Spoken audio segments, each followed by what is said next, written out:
in this area of our hometown, the earth. And so I believe that it will be hard days for all of us.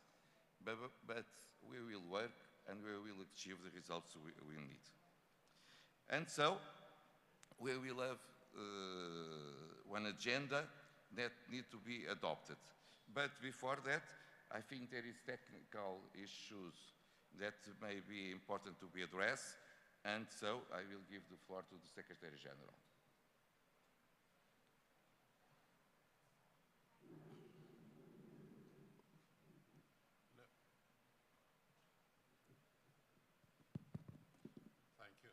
Thank you very much. Thank you very much, Mr. President.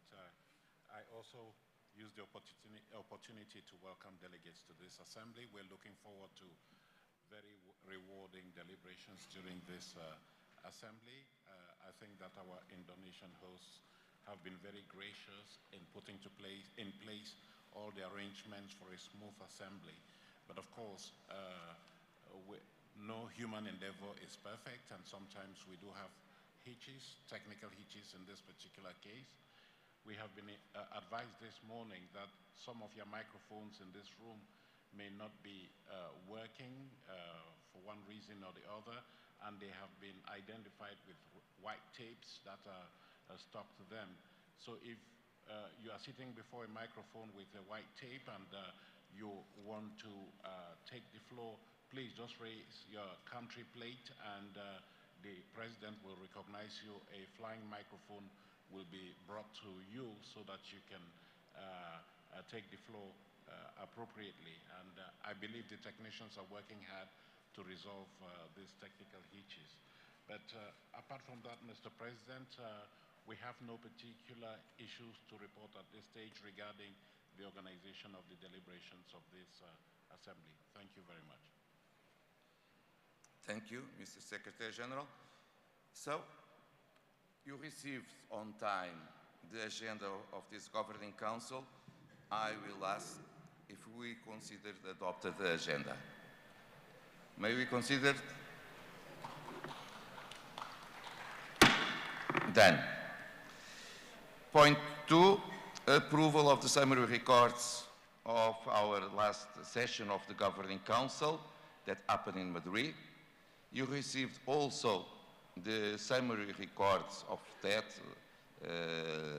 meeting on time. We didn't receive any reclamations, may I say, but we need to approve it officially. No one is against. Approved. We may go to the point 3, election of the President of the 144 Assembly. I see United Arab Emirates asking the floor. Dr. Ali.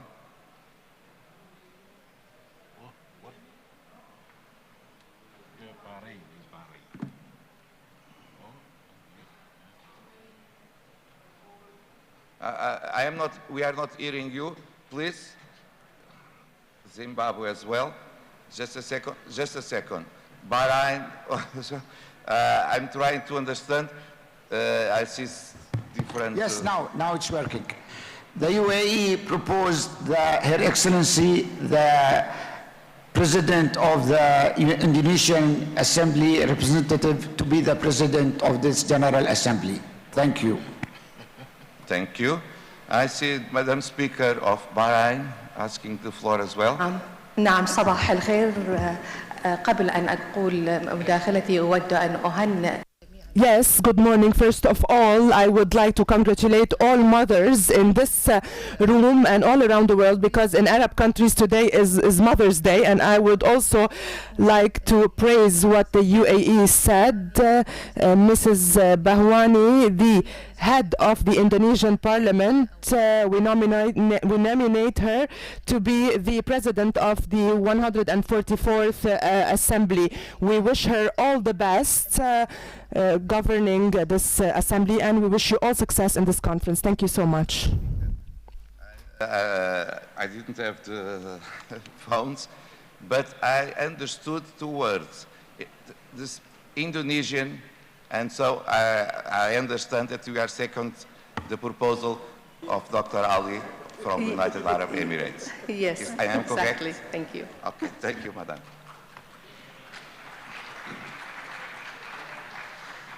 I saw Zimbabwe.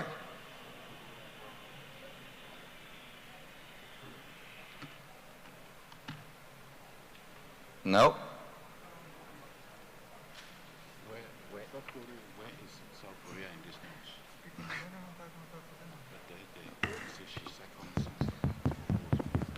Just a second. I understood, and I received the information there is some technical problems with our microphones. That's why we have people help us with other micros. Just a second, because I saw Zimbabwe asking the floor. Hello? Yes? Mr. President, Mr. Speaker, please, you have the floor. Mr. President, I had raised my hand, the issue sorted out. There is no issue, it has been sorted out. Okay, okay. Thank you, Mr. Speaker. Thank you. Dr. Hafsa from Turkey.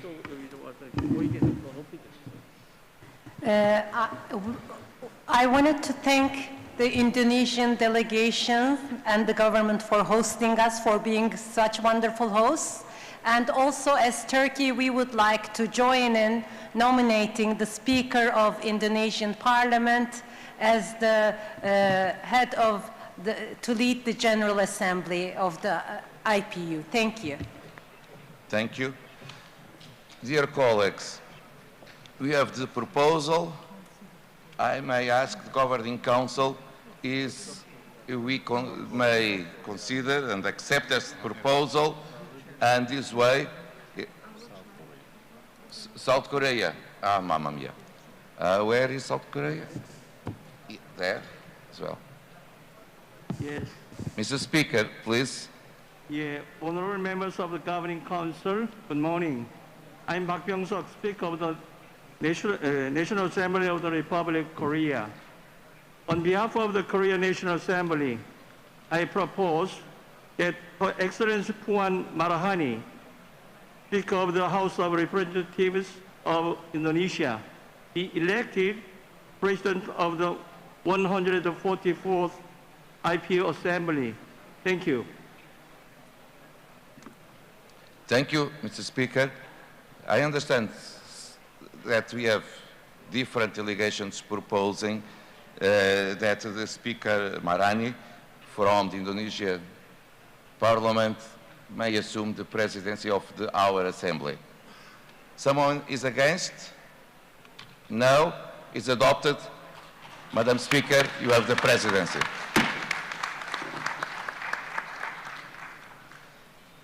Thank you.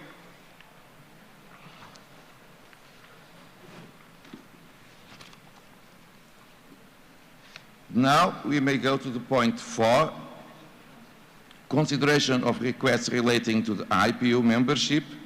And dear colleagues, you have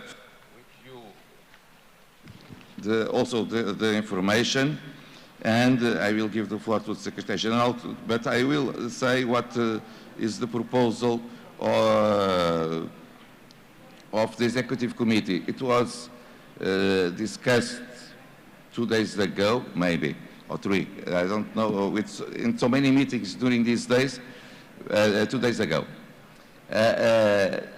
We have not two new countries proposing to be member of IPU. We need to work on that, but we have some institutions that wish to join as observer membership. And the Executive Committee decides not analyze these cases, because we need to understand how many and what is the situation of all the observers of IPU.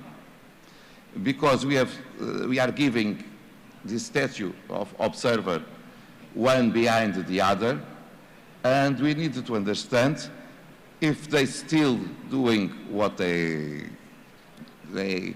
said, if the collaboration during their membership as observer to the IPU is a win-win collaboration or not, and also to have a methodology to adopt new members. And after it, we will come back in October to analyze these specific requests. This is the proposal of the Executive Committee, and so it is not something in favor or against each one of these cases. It was a position in general because we are an organization of parliaments, national parliaments, but it seems that very soon we will have more observers than parliaments in our organization. And so it's better to think a little bit than to transform our organization in one organization that the others will have more space than us, for instance, in participating in our works. That's why we decided just to suspend, analyze the situation now, and then to make the evaluation of the requests that are on the table. May I, Secretary General, to add? It's on. Okay. Thank you, Mr. President. I just want to reinforce what you have said and state that the position of the Executive Committee is consistent with the rules of the organization regarding observers. Every 4 years, the governing bodies do carry out a comprehensive evaluation of the status of observers to identify those that are active and those who are not, to draw lessons learned from their involvement in the work of the organization, and also to provide guidelines for the roles and responsibilities of observers within the IPU. So as you say, Mr. President, it was in that context that you decided to defer any consideration of requests for observership in the IPU until such time as you have the findings of that evaluation, which will be submitted to the governing bodies in October 2022. So this is something that is consistent with the rules and statutes of the organization. Thank you very much.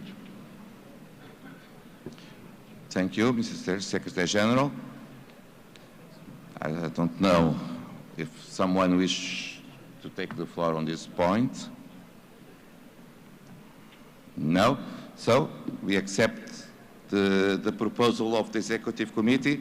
We will come back to this issue on October with all the information about the observers that are already obtained the membership to have this statute in our organization, and the proposal about the requests we have on our table.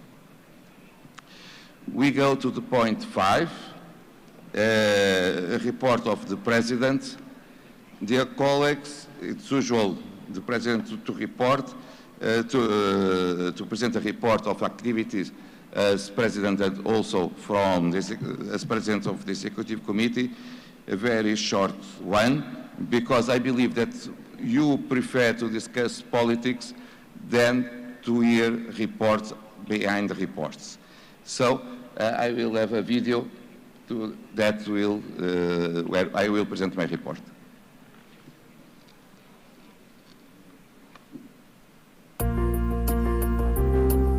Dear colleagues, since we met in Madrid for the last assembly, we just have 3 months of work. In these 3 months, it's essential to report you the normal activity of IPU, and what we did when a special and something that we are not expecting event happened. Allow me to talk first about the report of activities as President of IPU and also as President of the Executive Committee. First of all, I will refer 3 points.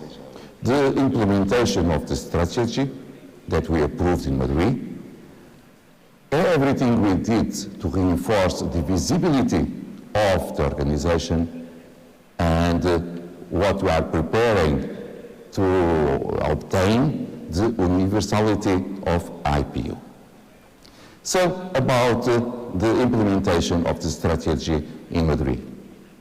Of course, I did some visits to Bahrain, to Serbia, to Kazakhstan, to talk about democracy, human rights, and state of law. This is the essential goals of our organization. And in all my visits, I try to defend them and to promote them. We had the annual hearing at United Nations headquarters in New York, where more than 200 MPs discussed the sustainable recovery for our economy and for our society after COVID-19 pandemic. Of course, we try also to abort new policies. First of all, the political approach with United Nations and preparing the transparency report that you have in your tables to discuss during this assembly. Second point is to reinforce the visibility of the organization. Of course, the visits are essential for that. Also, I had press conference where I talk about the history of IPU, the importance of IPU, and defend the values of our organization. And, of course, a lot of presence at social media. This is essential. When we need to defend something, when we need to condemn coup d'etat that may happen in many countries of the world, in all issues where IPU should have one opinion. We approved, the Executive Committee, a communication strategy that we will discuss also during this assembly. And finally, how to get the universality of IPU. We are preparing a mission to the United States. After all the contacts with Madame Pelosi, it's time, now that the Congress is meeting again in person in Washington, to go there with a delegation of IPU to convince our friends and colleagues to join us. But we need also to get other countries that are not members of IPU. And we are preparing also in Panama, very soon, another meeting where we will join the islands of Caribbean, because all countries are important to our organization. 3 months of work, a lot of things to explain to you. Of course, it is impossible to discuss the positions and the activity of IPU during the last 3 months without refer what happened in Ukraine. This is one extraordinary event. Unfortunately, something that no one wishes and everyone condemns. Before the invasion of Ukraine by the Russian Federation, as president of IPU, I make a strong statement asking for dialogue and diplomacy as the only way to solve the problems between countries and people. After it, I went to Kiev to show the solidarity of IPU with our colleagues of Ukrainian Parliament and with the people of Ukraine, to express that the international borders recognized by United Nations should also be respected. After the invasion, I made also a more stronger statement condemning the invasion.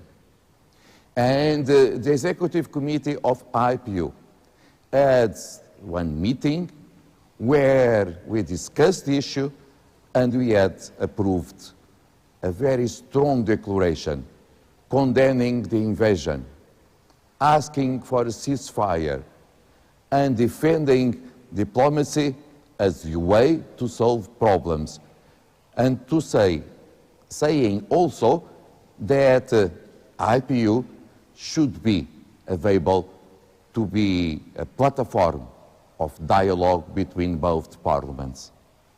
After it, I met the Ukrainian ambassador in Lisbon to show the solidarity of IPU with the people of Ukraine. And I had a phone call with the speaker of the Grand National Assembly of Turkey to say thank you to all the efforts of Turkey to have a diplomatic solution to the problem of the invasion of Ukraine. The war needs to stop now. The suffering of innocent people needs to stop. This is the position of IPU. This is the position of the President of IPU.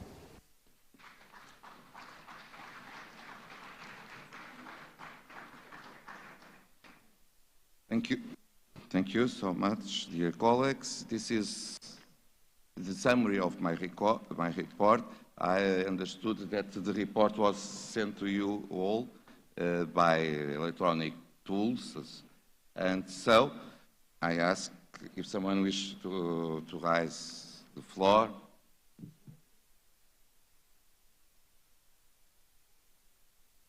No? Dear colleagues, so I believe that it's possible the Governing Council to endorse the report and also the declaration that is a part of it about Ukraine.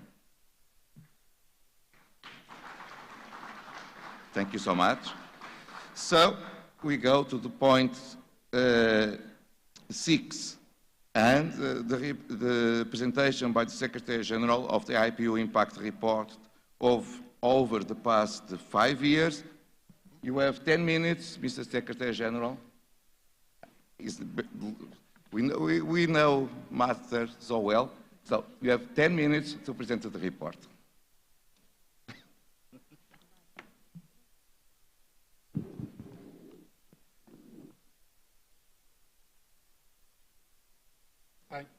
Thank you.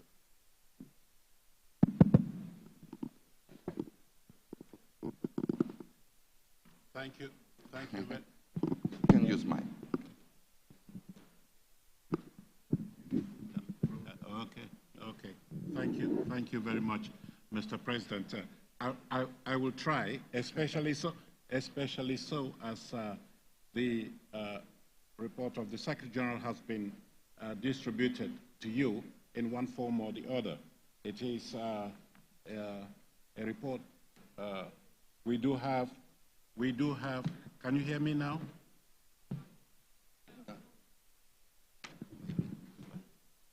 Can you hear me now? Can I take your space? I'm literally eating the microphone. Thank you very much. Yes, the report has been circulated in limited copies, printed copies, in line with our paper smart policy, but we have also made it widely available electronically, so it is something that you can access on the website of the IPU for your consideration, and we just want to make a few comments of introduction to this report, which, as we call it, we have been calling it in recent years the impact report. And this is because increasingly stakeholders in international organizations lay emphasis on results. They lay emphasis on impact of the actions of the organizations and not a description of the activities that have been carried out or the ticking of boxes when it comes to the work of organizations. So this report has endeavored, as in the past, to identify what impact your organization. I see, Mr. Speaker, Mr. President, I do see that there is a delegate who has raised their nameplate.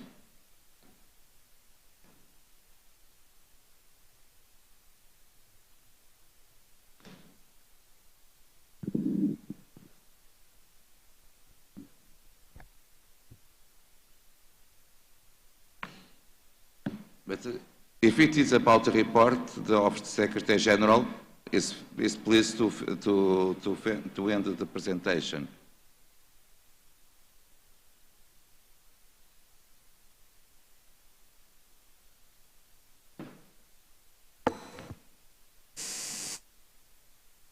What are you working? Sorry, Mr. President.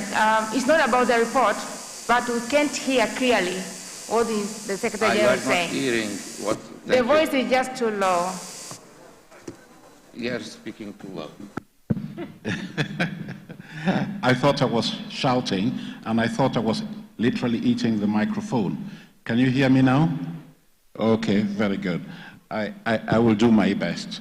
Otherwise, I suggest that the honorable delegate use their earpiece to listen to the presentation through their interpretation device that they have there, because the sound quality may be better, okay?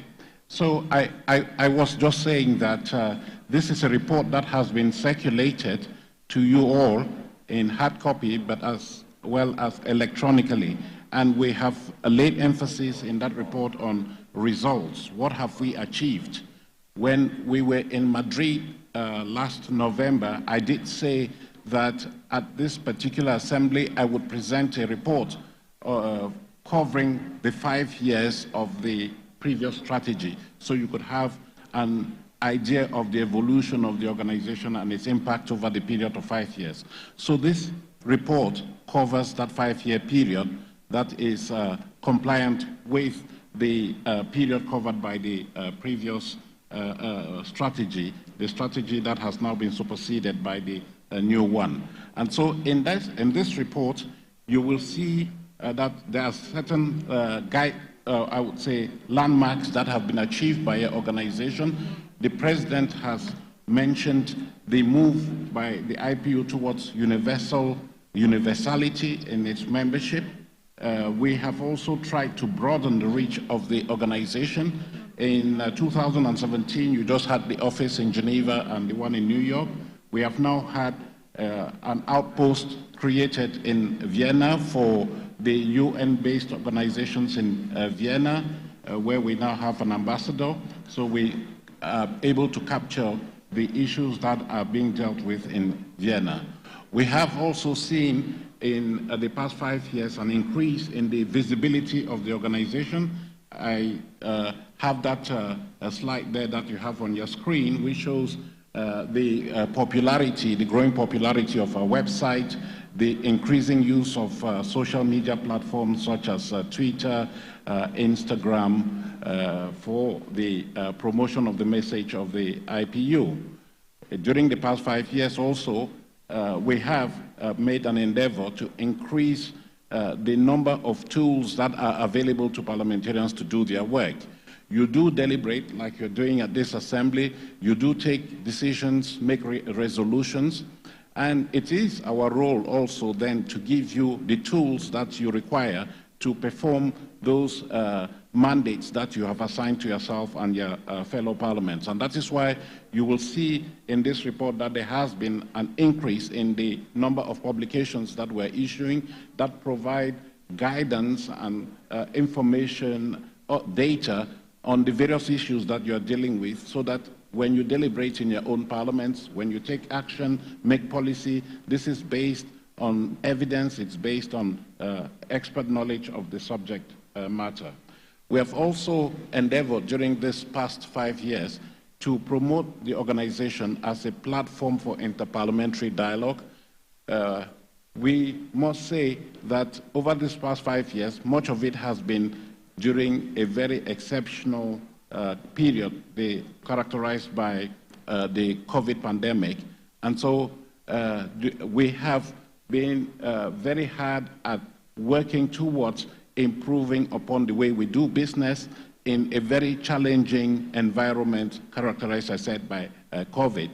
You will see in this report that we have mentioned that during this period, the IPU continued to be open for business. It continued to provide that platform, a forum for you to deliberate on issues on the global agenda.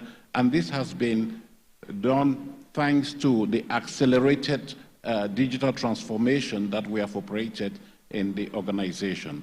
And so many of the events, many of the activities that have been conducted by the organization have been through digital technology, which is something that we are going to continue to promote in the coming years. Let me also then say that the report goes on to provide details to you on the different results that have been achieved against the strategic objectives that you had identified in the previous strategy. And there were 8 of them. And in the report, we have described what we are doing in the area of empowering parliaments and democracy, which is strategic objective number 1, where we provide information to you on the impact or the activities that we have carried out in support of parliaments in Egypt, in Djibouti, in Tuvalu, Vanuatu, and all those countries around the world which need capacity building for parliamentarians.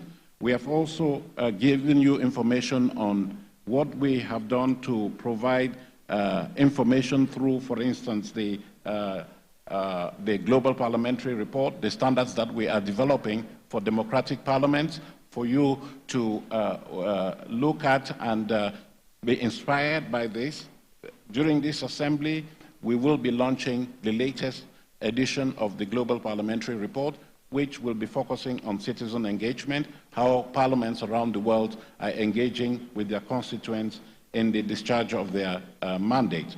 So it is something that we are working on, strengthening capacity in parliaments, but also looking at how we can develop those tools, publications, and data that we then use to strengthen parliaments. Another key area of your work has been on gender equality.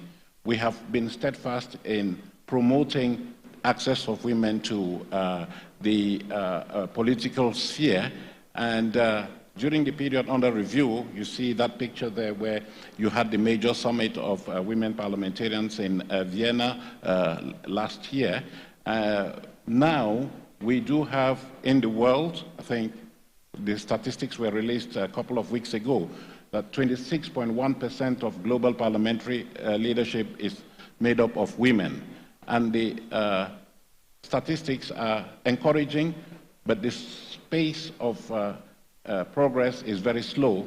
We hope that coming out of this assembly, we can have a greater resolve to increase parliamentary representation for women. And Mr. President, you may wish to acknowledge the presence of an example of women's leadership in the presence of Madam Speaker of the Indonesian Parliament, who is one of the handful of women speakers of parliament in the world. There are just 22% of you in the world, and we're very happy that we're meeting in your country, Madam Speaker, so that we can use you as a role model for promoting gender equality. We have also striven to protect women's rights in the area of violence against women, fighting the scourge of sexual violence, especially in parliaments. And the report is very replete with examples of how this is being taken care of. Let's move on to human rights. I would not say a lot here about human rights because you will have a full-fledged report on the IPU's work in promoting the human rights of parliamentarians later during this assembly. But just to say that here, unfortunately, the specialized committee that you have in the organization to protect the human rights of parliamentarians has witnessed an increasing workload. It should not be the case. We would like them to not have to deal with this number of cases, but they have been very steadfast and in cooperation with many of you have recorded very good successes in some countries in having parliamentarians released, remedies found for those parliamentarians whose rights have been violated. So the message here is that we should all strive to make sure that we don't have as many cases of violations of human rights of parliamentarians as this committee has been witnessing in recent years. If we can go on to the next strategic objective, which is contributing to peace building and conflict prevention. Again, I think this goes to the very core of what you were saying in your report, Mr. President, that the IPU serves as that forum where we promote dialogue, the virtues of dialogue and mediation as a means of resolving conflict. And this is reflected in much of the work that you do in building bridges between conflicting communities, whether it's in the Middle East or on the Korean Peninsula. And I want to mention that in 2018, for the first time, we were able to bring parliamentary representatives of the two Koreas to the same table in the context of the IPU Assembly to continue to promote dialogue and build bridges between the two communities. It is something that I believe we need to do more of. And during the period of the strategy, we also had the development of a new program in the IPU on countering terrorism and violent extremism. The report gives you examples of what have been done, creating awareness, building tools for parliaments to contribute to fighting terrorism. You can see that we have developed an application on counterterrorism. We have developed a database, and we even developed model legislation on fighting terrorism. And so we can work on that in a more sustained manner. Can we go on to the next slide, please, very quickly? Next. Yes, inter-parliamentary dialogue. That is what you are here doing, promoting inter-parliamentary dialogue. And I need not repeat what I have said, that during the pandemic, you have remained open for business. Thanks to digital transformation, you have been meeting regularly in the assemblies and special meetings. The President mentioned the annual hearing at the United Nations, so that the voice of parliaments continues to be heard at the international level. The slide you see there is a picture of the Speakers' Conference that was held last year in Vienna. Next slide, quickly, please. Youth empowerment. You will agree with me that this organization is looking younger, not only in terms of the faces that you're having in the IPU assemblies, but also in terms of the issues that you are discussing. You are infusing the youth perspective into your deliberations, and the youth movement is growing stronger. But one of the messages that is coming out of this report is that youth participation in Parliament is still very low. You have just about 2.6% of the global parliamentary community made up of parliamentarians below the age of 30. And that is why, Mr. President, you and your colleagues have endorsed the campaign that says, "I say yes to youth in Parliament." Many of the world leaders have now signed up to that campaign to make sure that they can carry out specific measures to increase the level of youth participation in Parliament. So the message here is that we should do more. Those parliamentarians or leaders who have not signed up to this campaign are encouraged to do so. I think there is a stand out there. Next slide, very quickly. Yes, the development goals. We have always articulated the need to have strong parliaments, to have strong democracies in the world. And we think that those strong parliaments and strong democracies should lead to specific, concrete impact. And the platform for the organization to contribute to that is the Global Development Agenda, the Sustainable Development Goals. And so in 2020, and during the period under review, we have had a lot of work going into mobilizing parliaments around the SDGs, doing that at the global, regional, but also at the national level where it counts.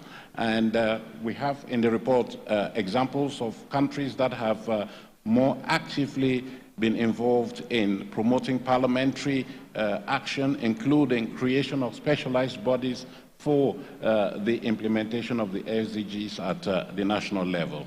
And we have also seen an increase in an area that you have now identified as a key priority area, climate change, climate emergency, and there tools have been developed with specialized agencies to promote parliamentary contribution to stem the scourge of climate change. The picture you see there is an example of how parliaments or the IPU is promoting parliamentary involvement in global processes. Here it's the COP26 that took place in Glasgow, where there is a strong statement for parliaments to continue to promote action at the parliamentary level for fighting climate change.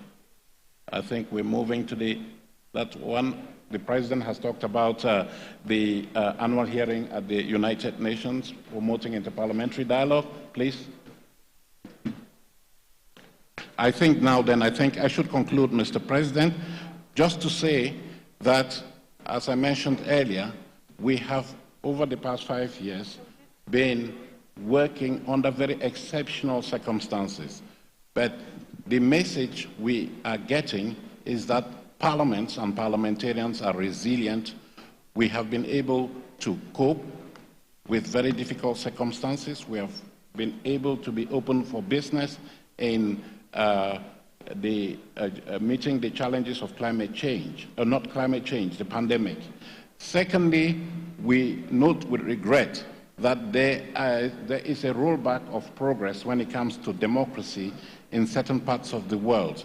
And Mr. President, you and your colleagues in the Executive Committee have expressed deep concern over the increasing number of coup d'etats that are taking place in the world today, especially in Africa, whether it's in Mali, Guinea, Burkina Faso, most recently Sudan. And you have, I think, expressed that concern, but also the resolve to look at this very carefully to see how the IPU more robustly responds to these challenges to democracy.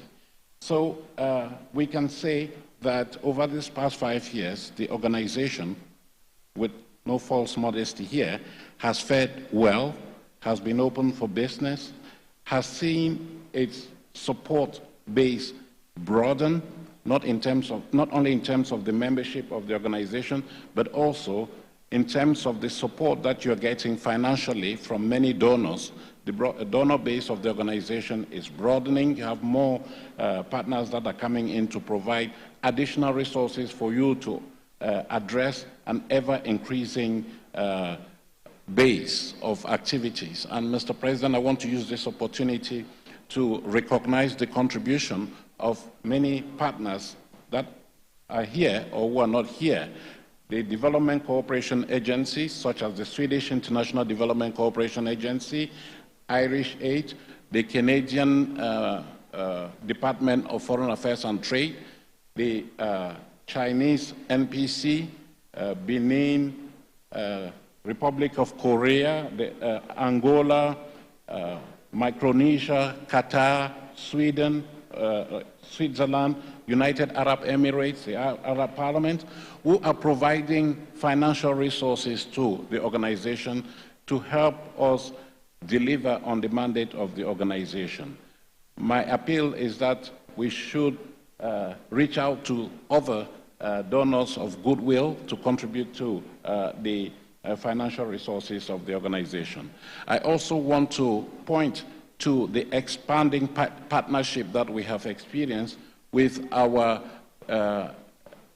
partners of the United Nations system, whether it's the United Nations Development Program, the World Health Organization, the UN Office on Disarmament Affairs, UN Women when it comes to gender equality, the least developed countries unit of the United Nations. All of these partners are working with the IPU in their areas of expertise to engage with the parliamentary community so that parliamentary outcomes can become better.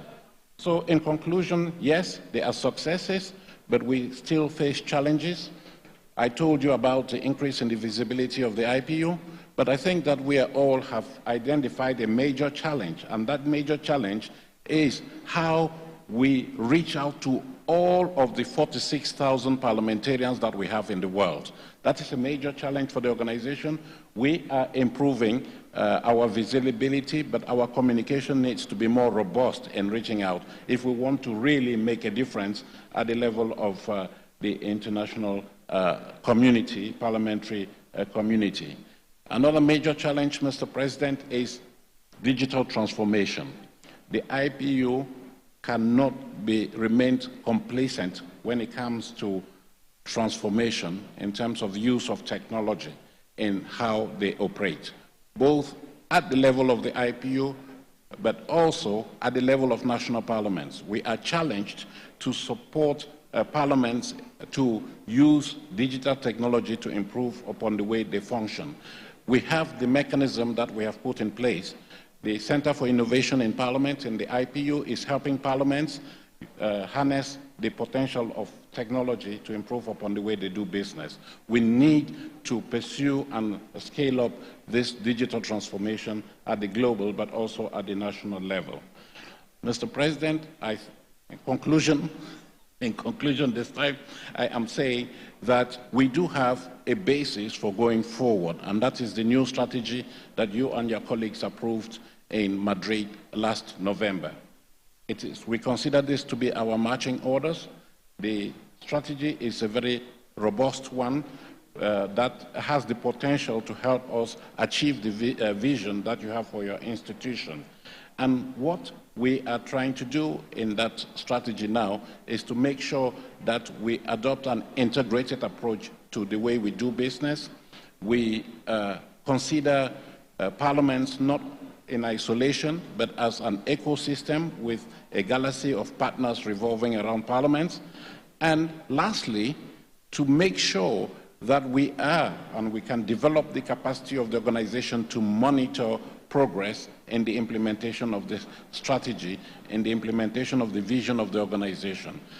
Monitoring this progress in order to identify the results, but also the challenges, so as to be better able to correct our track and move forward. So, Mr. President, I think I'll spend more than 10 minutes, but I'm not known to be very disciplined in these matters.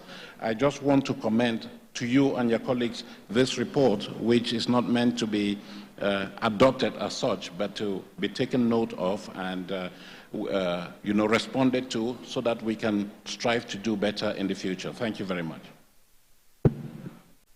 Thank you, Mr. Secretary General.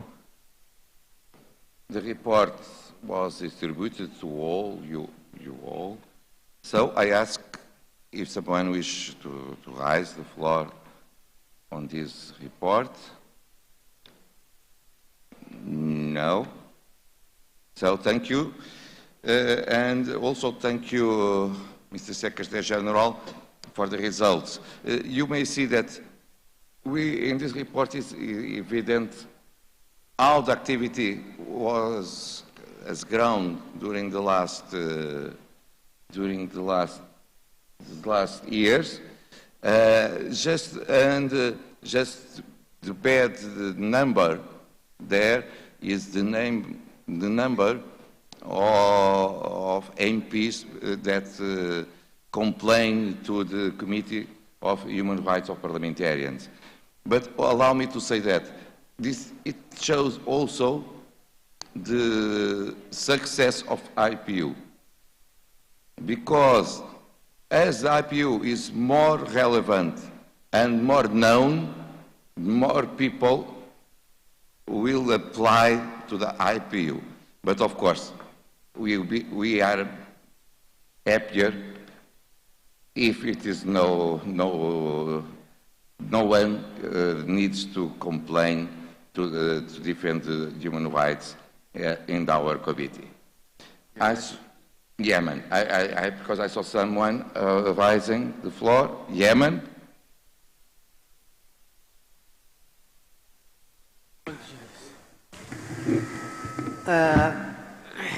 ورد في التقرير In the report, you have mentioned some coups that took place in Africa, and you have mentioned some states in the names. I would like to talk to you here about the coup that took place in Yemen, and here among the we have the MPs from the Yemen Parliament because they have refused the coup that took place by force and which has led to tumbling the legal system, and the members of this parliament were condemned. The majority of the MPs that are present with you in this session, they were sentenced to the death penalty, and all their money was seized.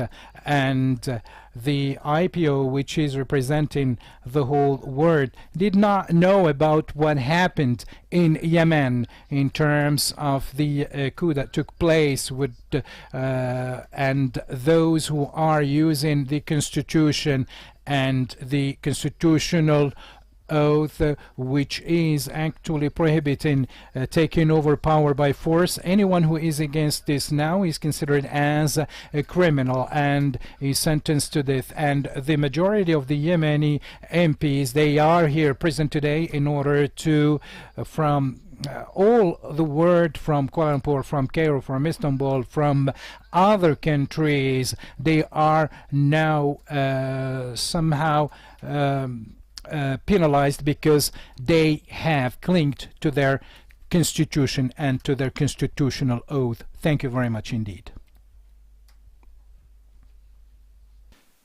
Okay. Thank you. Dear colleague, the situation of UN, we will discuss when on point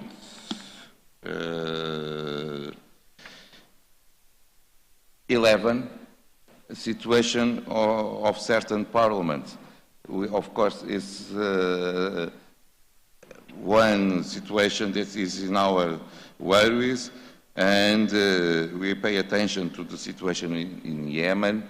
And on point 11, we will come back to that situation and to others, to the situation of other parliaments. But thank you for your intervention. But about the report of the Secretary General, if no one wishes, we may consider adopted the report of the Secretary General. And this way, dear colleagues, before we go to the other point of our agenda, the communication strategy, allow me to give you one bad information, because our colleague, the speaker of Uganda, passed away, and unfortunately, Honorable Jacob Ulanyak, and I wish to express to the Uganda delegation and to the people of the delegation our condolences. I believe that is not from the President, but from all the IPU and from all of you. And I will ask 1 minute of silence in his honor, please.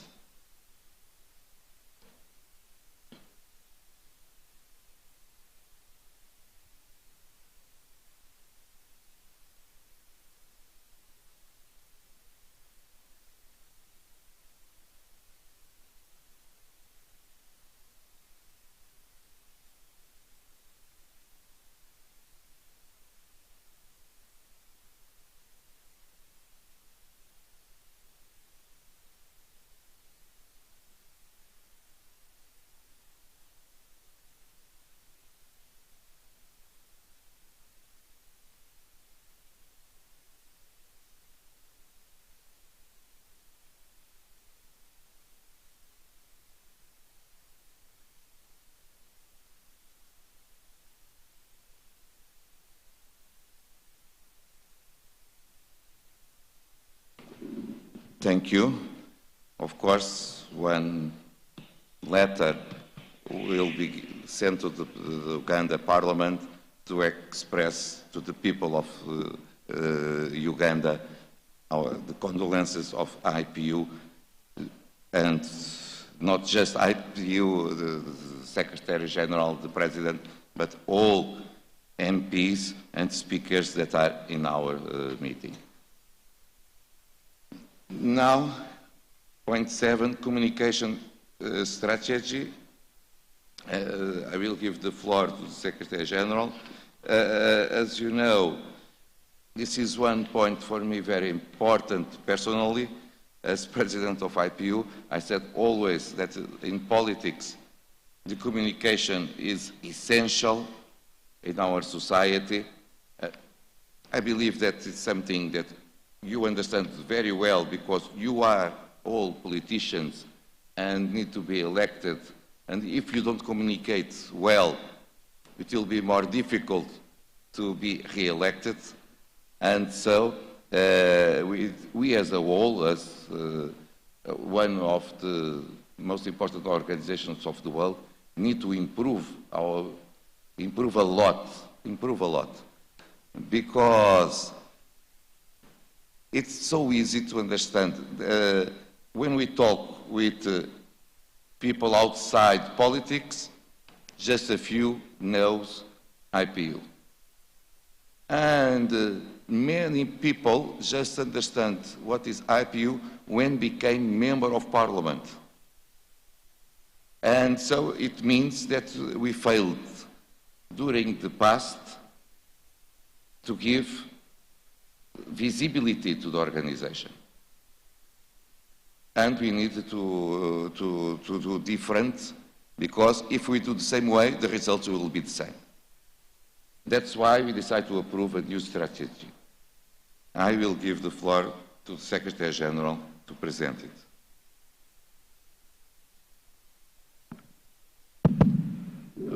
Okay, thank you. Thank you, Mr. President. You're right. I think that we're all challenged to do a better job of marketing the organization and what it does in order to attract more visibility. And the adoption of the new strategy for the organization last November that will cover the period 2022 to 2026 was an opportunity for you too to review the achievement of the past IPU communication strategy and identify the way forward with a new strategy that is more, excuse the tautology, more strategic, more high level, a strategy that more clearly articulates the vision of the organization and how it is positioning itself as a unique forum in the world for promoting parliamentary and global multilateralism. And that is why you and your colleagues, Mr. President, in the Executive Committee have been busy over the past several months reviewing progress in the previous strategy and now adopting or proposing for adoption to the Governing Council a new strategy that will be aligned with the overall IPU strategy. That is, will cover the period 2022 to 2026. The previous communication strategy was a 3-year one. Now we're moving to a 5-year cycle with the provision that the communication strategy will be reviewed on a regular basis in order to correct course if need be. So you have that text that has been circulated to you, hard copy, but also electronically, which is, I think, very clear in that you want your organization to position itself and strengthen its position as the primary global resource for, about, between parliaments. And so our strategy will now be, our communication strategy will now be targeting, as I mentioned in my report, will be targeting all of the 46,000 parliamentarians that we have in the world today. if we want to make a real impact. And so you will see in that document that we are proposing various models for achieving this positioning of the organization. I come back to the need that you have addressed, Mr. President. You and your colleagues, you have identified the need to accelerate digital transformation of the organization, especially in the area of communication. So in the new communication strategy, emphasis is being laid on digital communications. Emphasis is being laid on using the various digital platforms that exist or identifying new ones to articulate and disseminate the message of the organization. Yes, it will be important to look at the infrastructure, but it's even more important to look at the content that has to go into that infrastructure. And so you will be working more robustly to identify data, information, and other tools that will go into this digital transformation architecture in order to capture the interests of all of the 46,000 parliamentarians in the world. The second model that is being proposed in this communication strategy lays emphasis on the involvement of the stakeholders that you are. The point has been made by the executive committee that marketing this organization is not the function, the responsibility solely of the IPU Secretariat and its staff. It is a joint responsibility of the administration of the IPU and the political constituency that you are. So you will see that increasingly you will be asked to articulate the message of the IPU at national level. There will be more stringent engagement with the leadership of parliaments. This was made very clear. We will rely on the leadership of the speakers of parliament around the world to market the organization and its work in a better way at the national level. This is something that the executive committee did mention very clearly when it recommended the adoption of the strategy. And lastly, the IPU will continue to do its best to engage with other stakeholders outside the realm of parliaments, the United Nations system, the private sector, civil society, the media, in order to sell this message. And this is consistent with the approach of your new strategy, which calls for the building of a parliamentary ecosystem, which includes Parliament as the centerpiece, but other stakeholders. So you have that document that is before you for approval, which also includes, I would say, some sort of identification of key periods in the year where IPU should be more actively engaged. So we have identified those as the International Women's Month, that is March. We have identified the 2 assemblies of the IPU during the year. We have identified the 30th of June, which is the International Day of Parliamentarism, your day, the 30th of June, the day the IPU was created in 1889. We have also identified the 15th of September, which is the International Day of Democracy.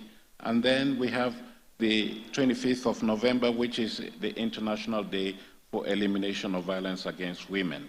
Lastly, the event that we have also identified as a period when we need to see a peak in IPU's visibility is Human Rights Day, which is a point that the President made earlier to highlight the work that the IPU is doing to alleviate the suffering of your colleagues, parliamentarians around the world.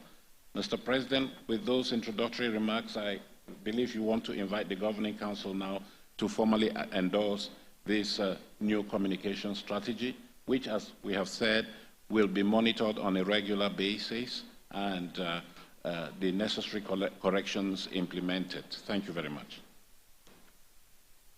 Thank you. Thank you, Mr. Secretary General. I will summarize 3 of our points. The digital transformation of IPU communication, to encourage more engagement and accountability from IPU and stakeholders, and accountability is essential in our organization, and to increase the influence and visibility of IPU. This strategy will put the MPs in the center of our political communication. If we don't communicate with our 46,000, forget to communicate with the others. All MPs need to be the center and the focus of the communication, and we wish and we wait that each one will spread the communication to the society as well. And finally, this strategy will be accountable as well. We will come back because we can approve wonderful papers. Everyone knows how to do wonderful papers. It's just to consult, just to contract a consultant, and he'll do the best paper of the world. What is more difficult is to implement it. And so what we need to change is the implementation now of the strategy. Because if it is just a paper to show you, and if you go home and we are doing the same, the results will be the same. We will not get the relevance that we need. So we need to change completely the way we work in communication, and we wait for that with the new strategy. And this way, I will ask the floor, if someone wishes to take the floor, of course. No one? So I believe that it's possible to approve the new strategy of communication of IPU. Thank you. Going to the point 8, proposed amendments to the rules of the Committee on the Middle East questions. It is a very specific amendment, and that was a request by the committee. I will give the floor to the Secretary General. Thank you very much, Mr. President. As you say, it's a straightforward amendment. The Committee on Middle East Questions is comprised of 14 members, 12 elected members and 2 ex-officio members. Its rules provide for gender equality, which means there should be 7 men and 7 women on that committee. But in practice, we have realized that to achieve that is problematic, in view of the fact that you have 2 ex-officio members whose identity we have no control over. It may well be that each time it will be both men or both women. And so the committee has proposed that a slight amendment be made to the rules to provide for gender equality in respect of those 12 members that are elected by you. So you will have at any given time at least 6 members of each of the 2 sexes sitting on that committee. And in that way, you can comply with the gender equality rules. So the amendment there is therefore to say that no more than 6 members of the Executive Committee, members of the Committee on Middle East Questions who are not ex-officio members shall be of the same sex, and the rest remains unchanged. This is a procedural issue that will allow you to continue to comply with your gender equality vision and requirements as per the statutes of the organization. Mr. President, you may now invite your colleagues to approve this amendment so that it can go into force as soon as possible. Thank you. Thank you. Yes. Now it's mine. No, it's working. Thank you, Mr. Secretary General. No one is against that proposal of amendment? So, is approved. We go to the point 8. Future inter-parliamentary meetings. You received the proposals to all the meetings. Allow me to express the proposal of especially the assemblies to go to Kigali, Rwanda, between 9 and 13 of October, to the 145 Assembly, and finally we are going to Rwanda because it was postponed for 2 times. We will be very happy to go to Rwanda. The authorities of Rwanda invite us, and they are committed to receive the IPU. And we have the proposal of Bahrain to host the Assembly next March, between 11 and 15 of March of 23. And after it, we will come back to Geneva between 8 and 12 of October. But I know that other countries will make a proposal to that one as well. It will be one reflection that we may have on the future. Because until now, we don't have the concrete proposal to receive and to host the Assembly of October 23. But, Mr. Secretary General, do you wish to make a presentation?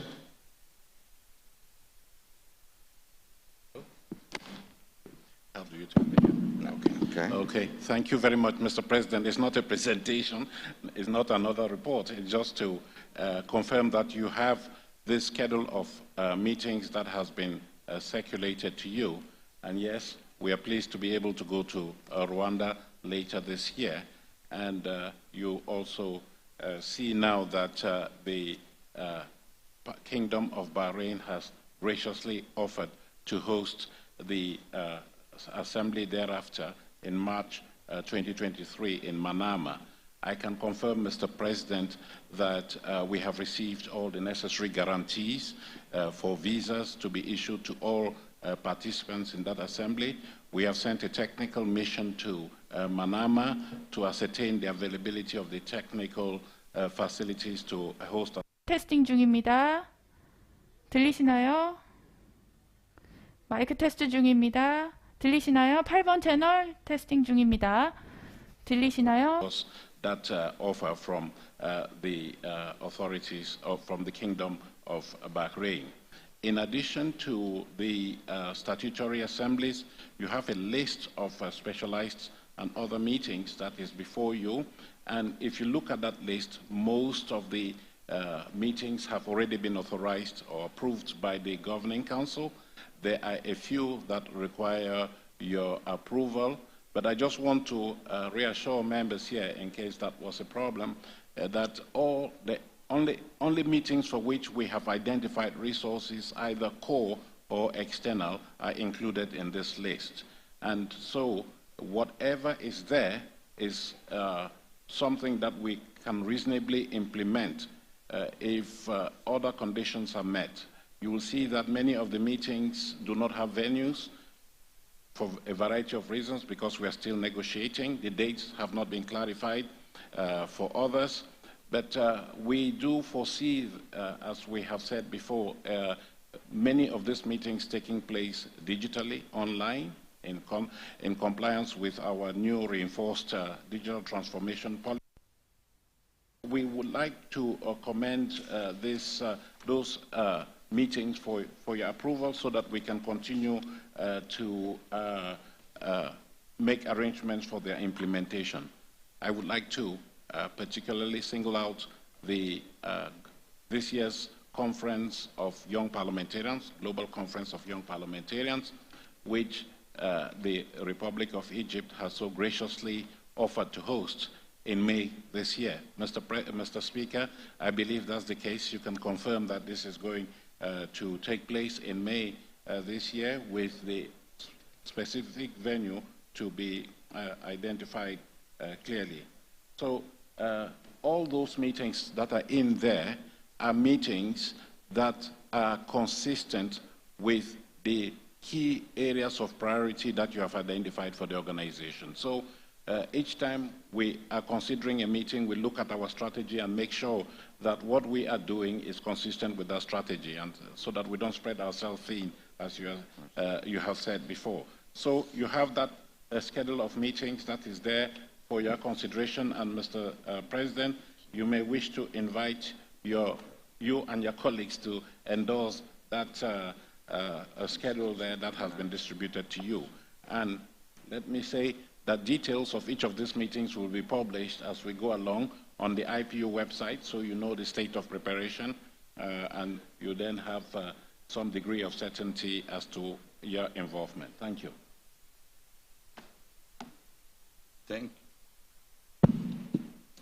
Thank you, Mr. Secretary General.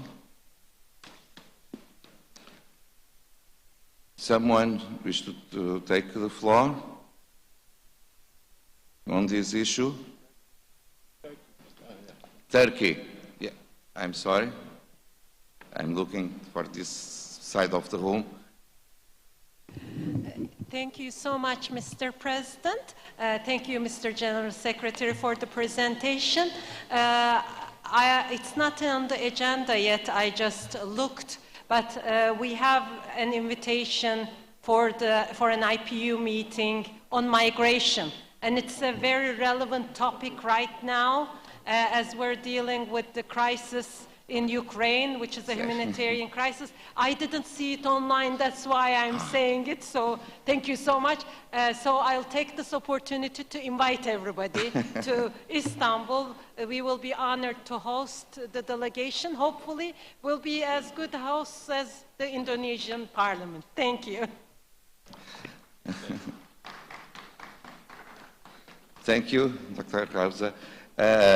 When you asked the floor, I thought you will invite us, because the proposal meeting in Istanbul, 9 and 10 of June, is in our schedule. That was distributed to you all, and the item migration is very important, as we know. Not just for Europeans, for Africans, for people from the Middle East, but also from people other continents. In Latin America, you have a lot of problems of migration as well. For instance, and here in South Asia. That's why I apologize, and it's not online yet. So thank you. Hopefully, we'll see you soon, and we will receive the list as well. Thank you. Thank you. Dear colleagues, anyone wish to take the floor? No? So we'll consider approved the agenda of our future inter-parliamentary meetings, point 9. Dear colleagues, just a second. Yes.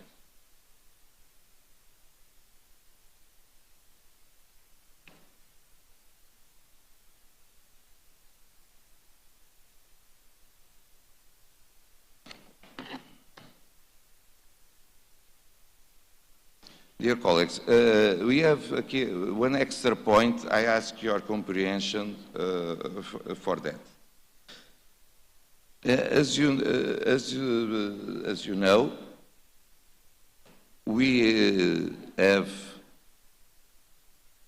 in all meetings during the second meeting of the Governing Council, we elect or appoint the same internal auditors for the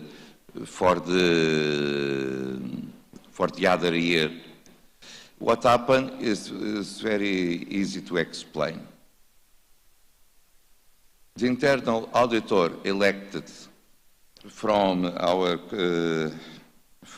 Gabon, Madame Sophie Moel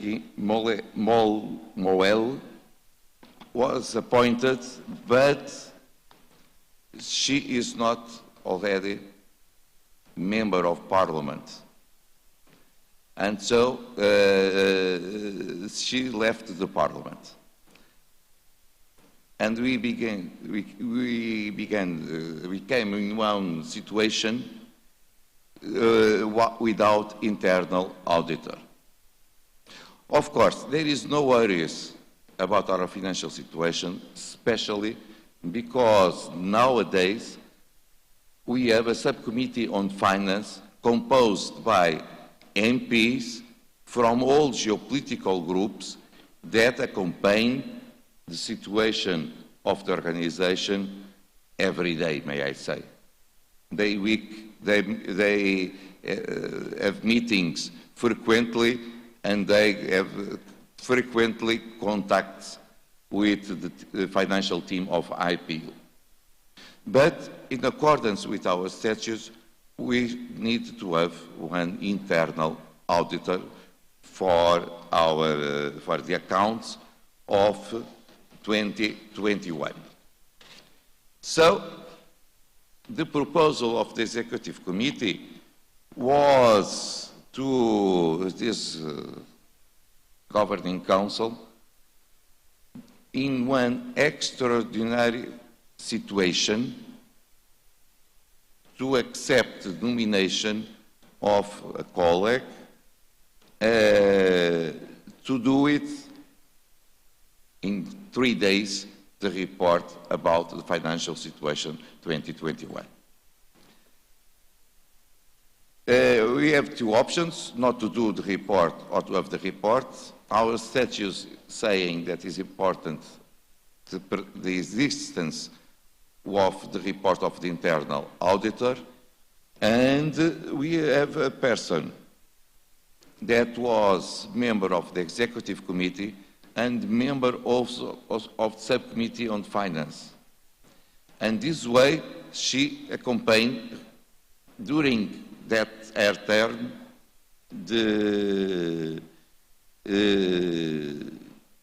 as member of the Executive Committee, the finances of the organization.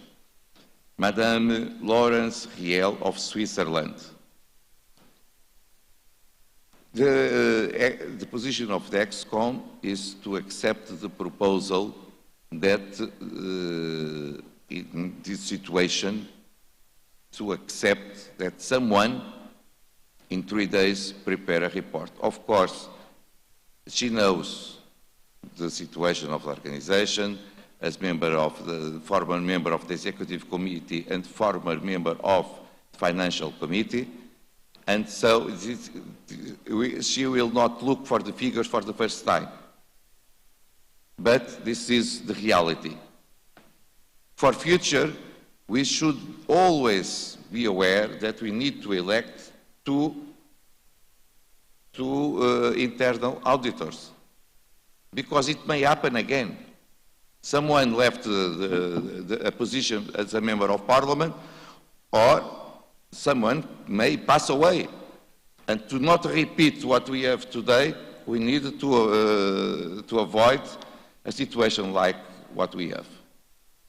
And so I will ask if the Governing Council may accept the nomination of Madame Feldman Riel as internal auditor for the year 2021.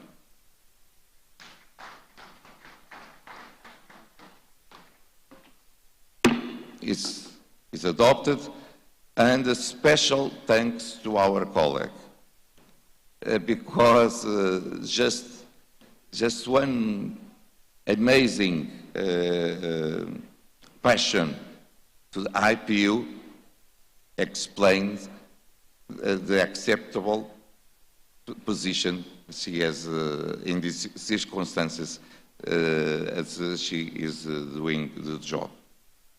Thank you. Before we will finish our work of Governing Council, we came back on the 24 to the rest of the agenda, but before I will ask our speaker from Indonesia if is available to accept the nomination as President of the Assembly, because it is our wish that you, Madam Speaker, presides the Assembly in a few minutes, but of course only if you accept this hard task.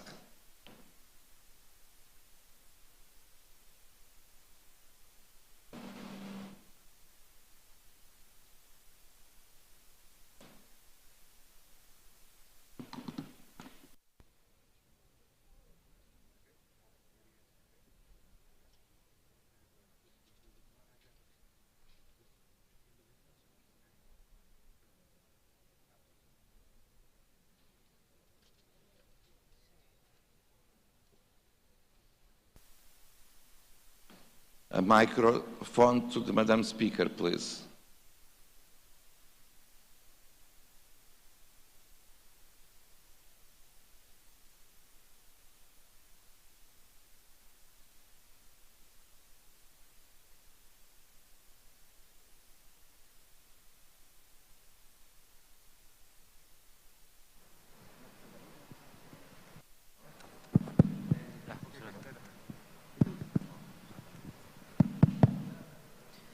Thank you, Mr. President. The Honorable Parliament members, members of IPU, President of IPU, Mr. Duarte Pacheco, delegations of IPU member countries, Secretary General of IPU, Mr. Martin Chungong. I would like to express the appreciation and gratitude for the trust and the mandate given to the Indonesian National Parliament and myself to lead the 144th Inter-Parliamentary Union Assembly. I will take advantage of the opportunity to lead this assembly in a transparent and inclusive manner so that we are able to convene this meeting productively and to produce agreements for our mutual benefit. And in leading this assembly, of course, I will require the support and the cooperation from all IPU member states, the presidents, the President, the Secretary General, and the IPU Secretariat. For us, the Indonesian National House of Representatives, we recognize the need for strong diplomacy, which can contribute to bridge the differences between member states and to strengthen international cooperation, multilateralism, and to reject unilateralism. This issue is in alignment with IPU's objective, where IPU has proven its effectiveness of dialogue amongst parliament members in order to implement democracy, to maintain peace, to promote human rights, to progress gender equality, and to achieve SDGs through the 144th IPU Assembly. I hope that together we can contribute to the international solidarity. I have high hopes that in this meeting we can discuss several issues related to the theme of our meeting on how parliaments can mobilize the action for reducing emissions. Parliamentary efforts can increase trust or trust building in achieving peace. Efforts to accelerate the end of the pandemic, and also other issues related to human rights, gender equality, youth, and Sustainable Development Goals. We can begin our discussion with issues where we have similar visions. We can discuss issues where there remains differences in perspectives. Certainly, flexibility is needed from all the parties and give and take so the final product can be adopted with consensus. I do hope that although we all have national interest, we also pay attention to mutual interest and we maintain a conducive discussion environment. It is only through collective action that we will be able to seek solutions to overcome various mutual challenges that we are all facing. With the support of all the delegates, I believe we will be able to complete the work program in this 140th Inter-Parliamentary Union Assembly. With the support of all the delegates, we will ensure the success of this assembly. Thank you.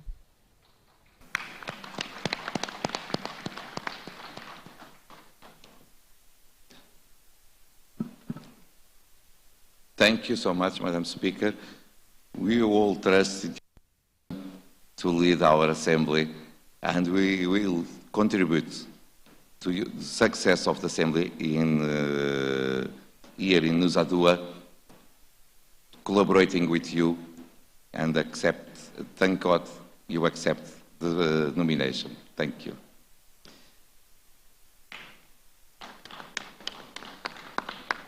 And finally, I will ask Mr. Secretary General to make the announcement specific about the quorum. It is important to understand if everything we did, also this election, happened in accordance with the rules. And so, Mr. Secretary General. Thank you, Mr. President. Just very quickly, this is just a procedural announcement to ascertain, as you say, that your deliberations are valid and legal. The rules stipulate, and that is Rule 34. Thank you very much. I feel like I'm at the press conference. Thank you. Rule 34.2 stipulates that, and that is the rule of the Governing Council, that for each session, the quorum shall be established on the basis of the number of council members effectively participating in the first meeting. That is this meeting of the Governing Council. And the Secretary General will announce that quorum at that particular time.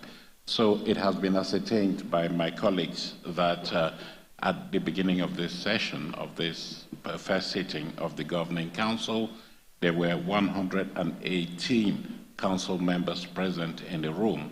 So the quorum, as stipulated in the rules, for any decision to be valid would be 60 members of the Governing Council. So 60 is the quorum that will be used. Thank you very much, Mr. President. So everything was legal during this morning. If not, we need to repeat it, and I believe no one wished that. Thank you, dear colleagues, for the cooperation during this morning. We will interrupt for 5 minutes our works, also to make the recomposition of the table, because the Governing Council will come back next Thursday, 24th of March, at 9 a.m. To finish the agenda of the Governing Council. Very soon, at 11, we'll begin the Assembly with the presidency of Madam Speaker of the Indonesia. Thank you so much. It's closing our works now.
이번 채널 테스트 중입니다. 영어 채널 테스트 중입니다. 1, 2, 3, 1, 2, 3. This is Korean booth testing English channel.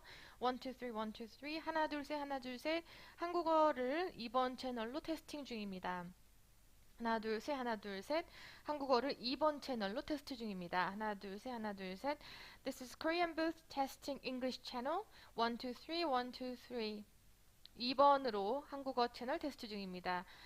하나, 둘, 셋, 하나, 둘, 셋. 잘 들리시나요? 2번으로 한국어 테스트 중입니다. 채널 2번으로 한국어를 테스트 중입니다. 1, 2, 3, 1, 2, 3. This is Korean booth testing English channel. 1, 2, 3, 1, 2, 3. 하나, 둘, 셋, 하나, 둘, 셋. 들리시나요? 하나, 둘, 셋, 하나, 둘, 셋. 영어 채널로 한국어 테스트 중입니다. 하나, 둘, 셋, 하나, 둘, 셋.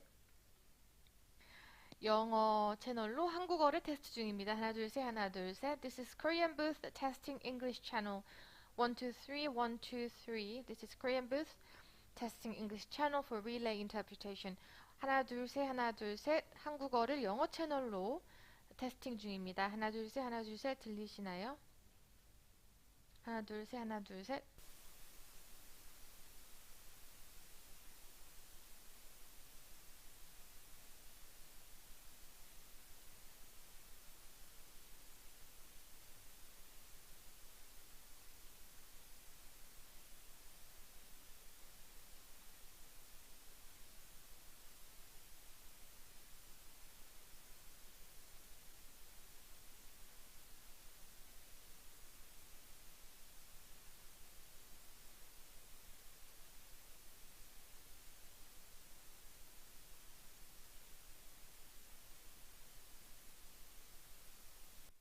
Okay.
the mic. Yes. Because then we already tried 5 o'clock in the morning, but everything is okay, but now doesn't work. Oh my God, technical. No, thank you. Yeah. Cek, cek. Iya. Ini udah.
Good morning. Good morning. How are you? Fine, thank you. Did you rest? Yeah. Because we finished, it seems he left the dinner, it seems maybe 2 or 3 hours ago. Yeah, Because yeah, yeah.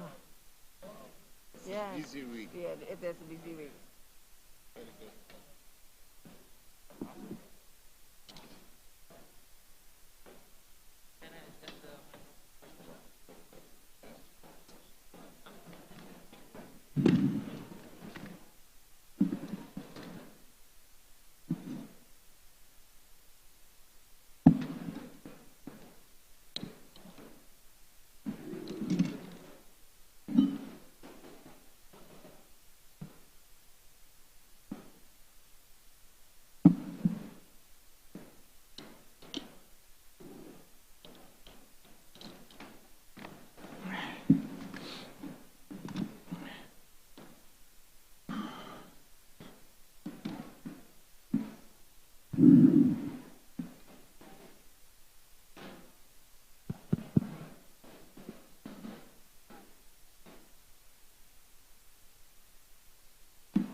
Jadi presidennya akan bicara dulu.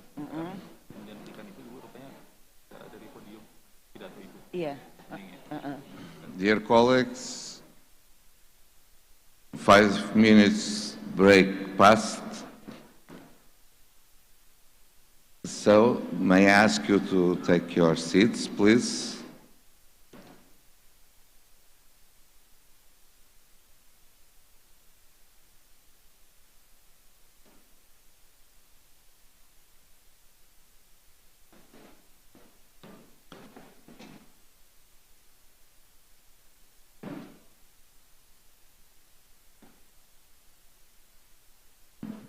May I ask to take your seats?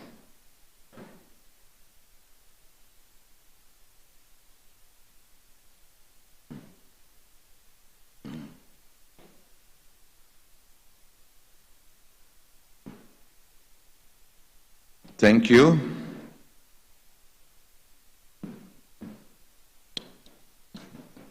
dear colleagues, we need to begin the works of the first sitting of our 144 Assembly. Do we have to announce this?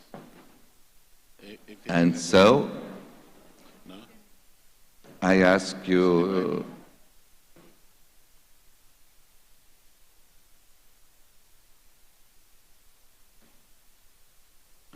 now, we are on our assembly, and we elect few minutes ago the Speaker Marani as the President of this Assembly. And this way, I will invite Speaker Marani, our President, to address the Assembly. Okay. Thank you so much, Madam Speaker. Thank you.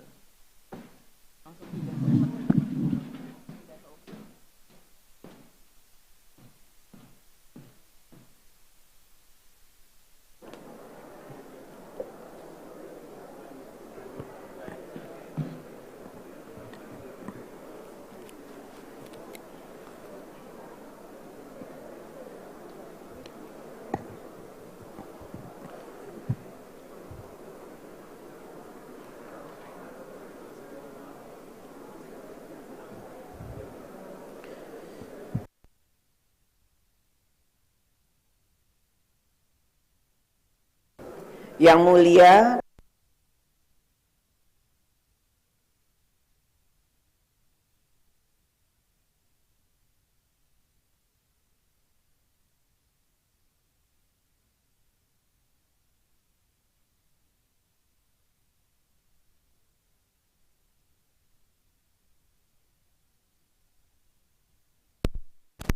for the mandate entrusted to the Indonesian House of Representatives and to myself to chair the 144th IPU Assembly.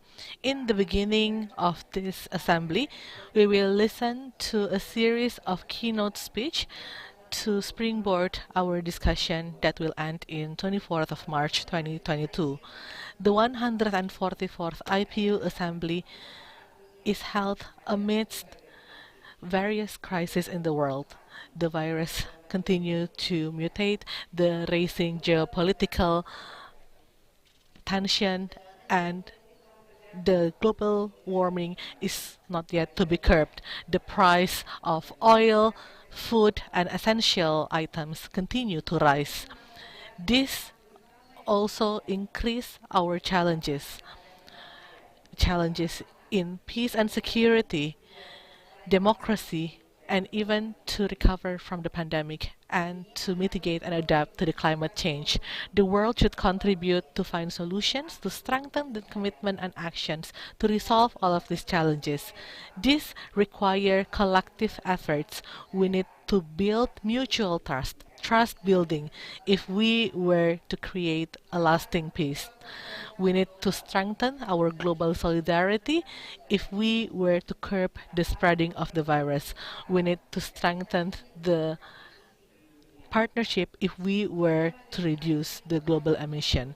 In this 144th Assembly, we are expected to reaffirm the IPU's goal to strengthen the Parliament, to promote democracy, peace, as well as sustainable development. The goal of the IPU establishment is 1819 that want to actually seek for peace currently is still very relevant when peace and the global stability is being challenged and conflicts are still taking place in different parts of the world. The war in Ukraine,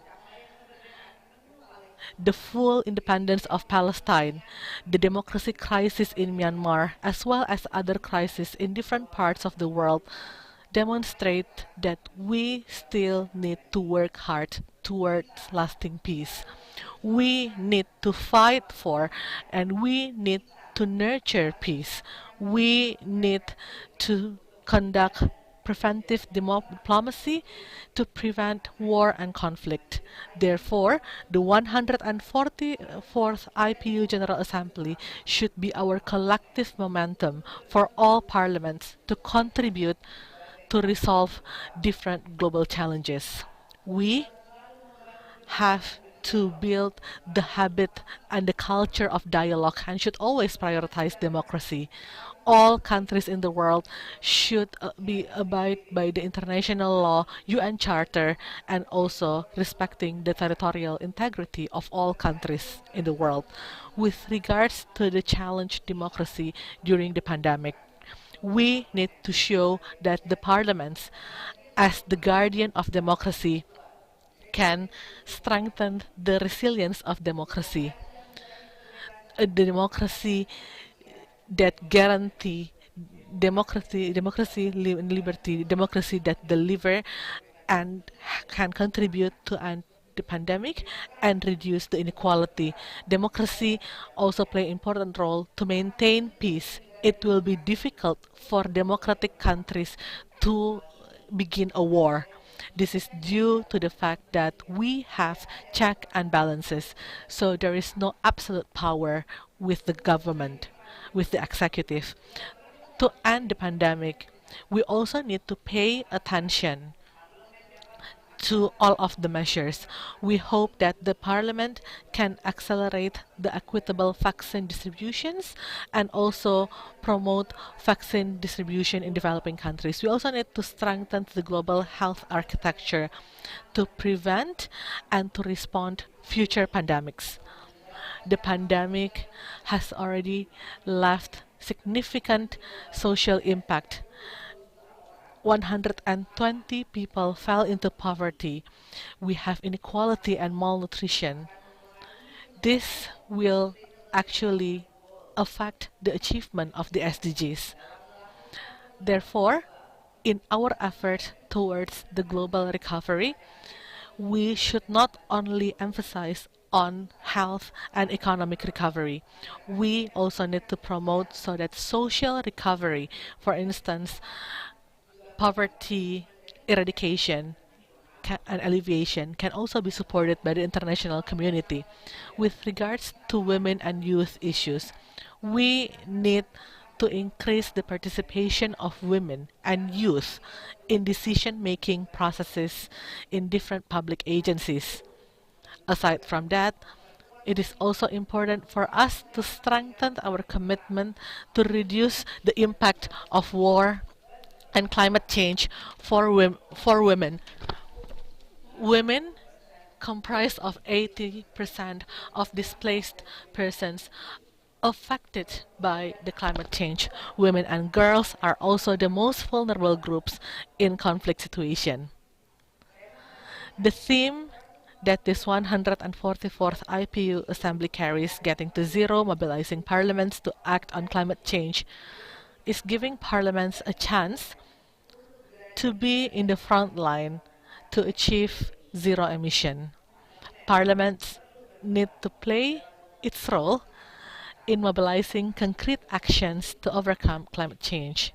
And parliaments are also demanded to lead by example in implementing green work programs. Climate change is the existential crisis for the Earth.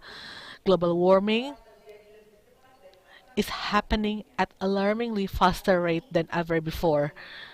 Currently, our planet is 1.1 degrees centigrade warmer than the beginning of the century. If we fail to reduce the emission by 7.6% per year from 2020 to 2030, we will not be able to deliver our target of keeping the temperature rise at 1.5 degrees centigrade.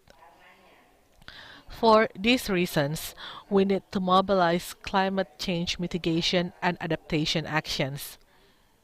We must realize our commitment to allocate $100 billion per year for climate change financing, and we need to support transition towards clean energy through technology transfer and investment. To ensure that those goals can be a reality, this 144th IPU Assembly should emphasize on, first, the importance of strengthening global partnership and multilateralism in solving global problems. Second, the need to translate international level commitments into tangible actions at the national level. Third, the need to build a culture of peace signified by dialogue and tolerance as peaceful means of resolution and abandoning violence. Fourth, the need for parliaments to take active roles in bridging differences among countries and also building mutual trust. To close, I wish to reiterate my commitment to lead and chair this 144th IPU Assembly in a transparent and inclusive manner. I look forward to your support in making our assembly and meetings fruitful and productive. I believe that together we can contribute in addressing various global challenges. Let us demonstrate that we as parliaments can be the example to strengthen global solidarity. Let's showcase that parliaments are engaged in dialogues to resolve our differences. And finally, let us demonstrate that parliaments can contribute to create a world that is safer, a world that is fair, and a world that is prosperous. Thank you.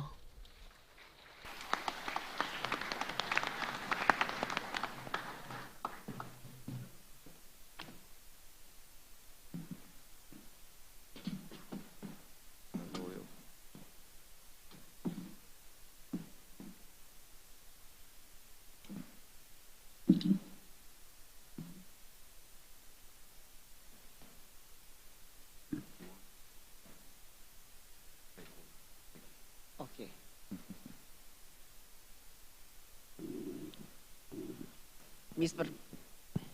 Mr. Pacheco, floor now is yours.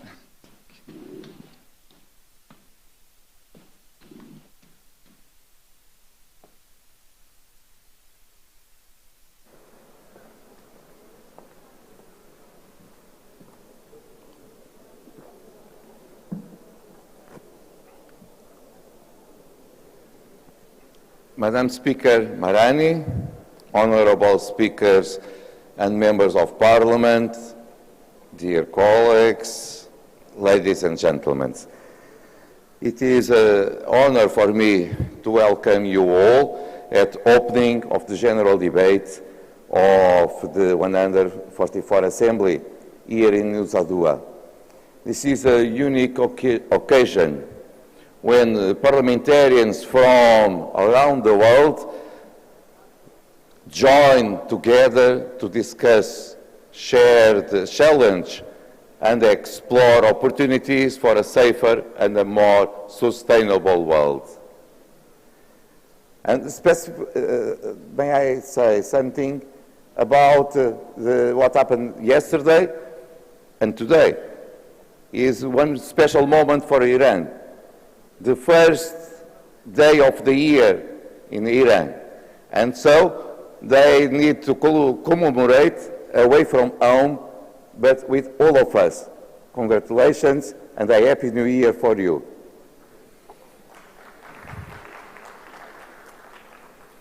It is a pleasure to be joined here in Nusa Dua by so many parliamentarians from all regions of the world, and to be able to gather together safely in person, finally in person.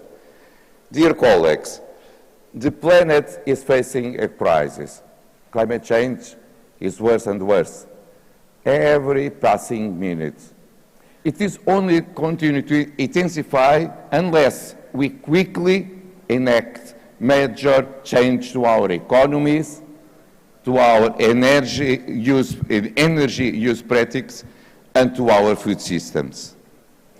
Human activity is a major driver of climate change. the burning of fossil fuels, unsustainable, livestock, farming and deforestation are causing irreparable harm to our environment. Hotter temperatures, melting glaciers, sea level rise, and increased droughts and storms are becoming the norm. This is having enormous impacts, not only on the planet and on biodiversity, but also human populations who are struggling to survive. Climate change does not affect everyone equally. Marginalized and the poorest are the people in our society with the impacts of this crisis. And a word to women and girls are particularly affected. Climate change exacerbates existing vulnerabilities and can increase the risks of poverty, food insecurity, and gender-based violence. Climate change exposes the inequalities that exist and in all societies, and severely undermines progress, or important to express here because sustainable development is essential to put an end on that. The recent findings of the United Nations Intergovernmental Panel on Climate Change shows that the goal of limiting global warming to 1.35 degrees or even 2 degrees Celsius will be not possible unless there are immediate reduction in greenhouse gas emissions, and that irreversible damage from climate change is already occurring. My fellow parliamentarians, we must take action to minimize the most devastating impacts climate change can have. Before it is too late, this is too late. There are costs to address climate change, but the costs of inaction are greater, and so we need to act. In 2015, the world came together and joined hands to fight against climate change and adopted a landmark Paris Agreement. Yet, we are very far from realizing ambitious goals set out in this agreement. At the recent United Nations Climate Change Conference, we saw that. In Glasgow, we met. Parliamentarians from around the world met together and identified opportunities for scaling up. Our parliamentary action to address climate change is important. We must act on these ideas. Addressing the climate crisis requires strong political leadership. And as parliamentarians, we have a range of tools at our disposal to bring about real change for a more sustainable planet.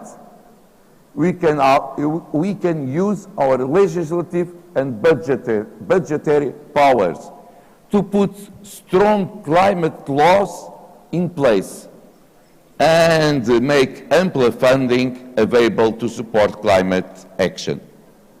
We can hold our governments accountable and ensure that they are meeting national and international commitments on climate change, including those made through the Paris Agreement and the Sustainable Development Goals.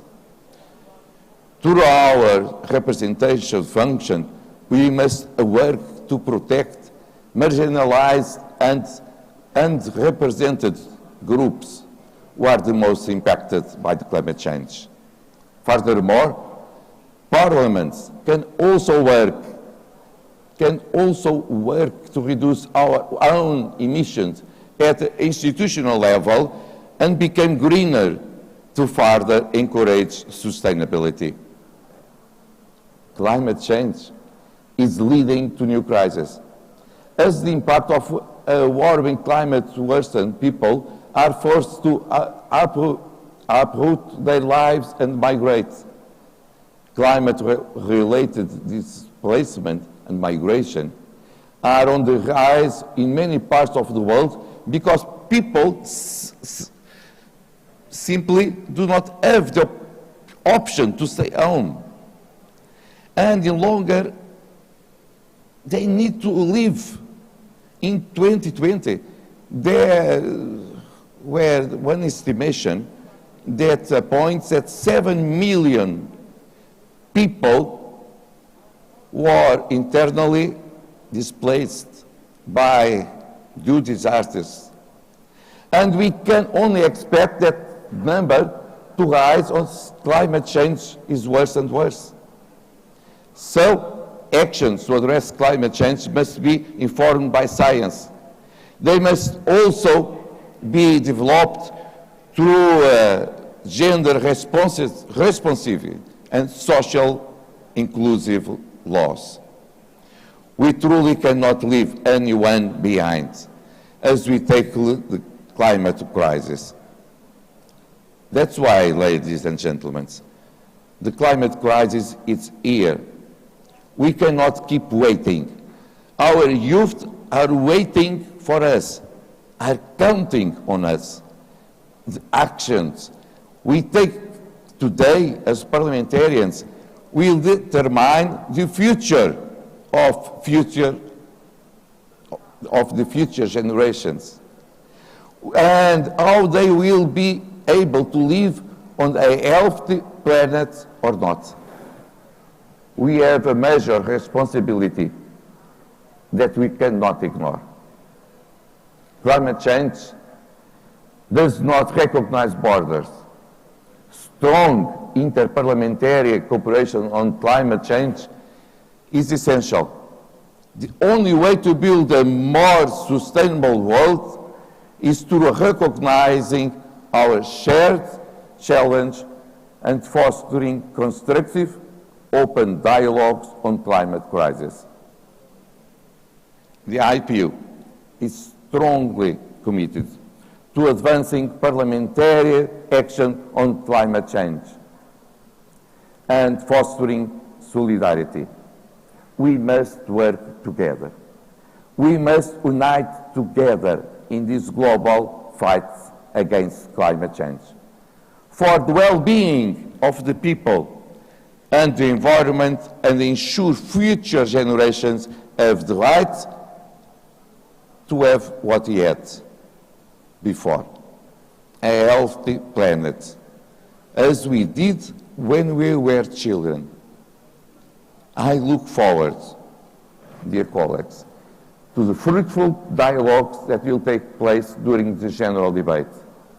And I hope that our discussions will guide us to the sustainability of our behaviors.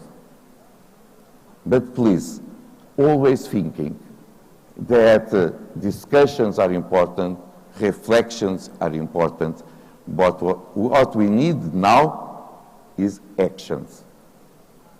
And so I wait that after the work here in Nusa Dua, we came back and we will work harder to fight climate change in our world. Thank you so much.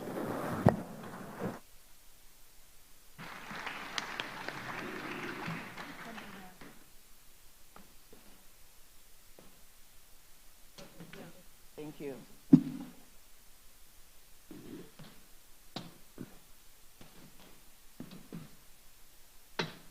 Terima kasih.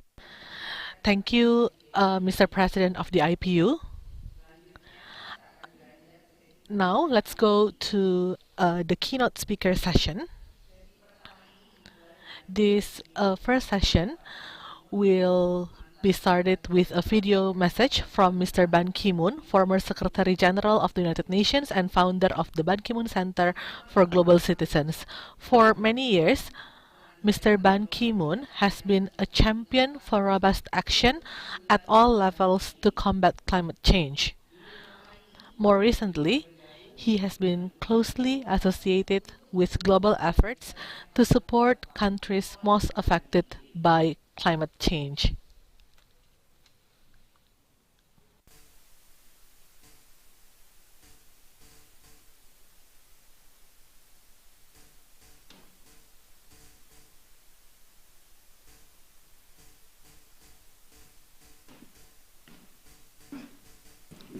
Selanjutnya, video singkat dari Sekretaris Jenderal.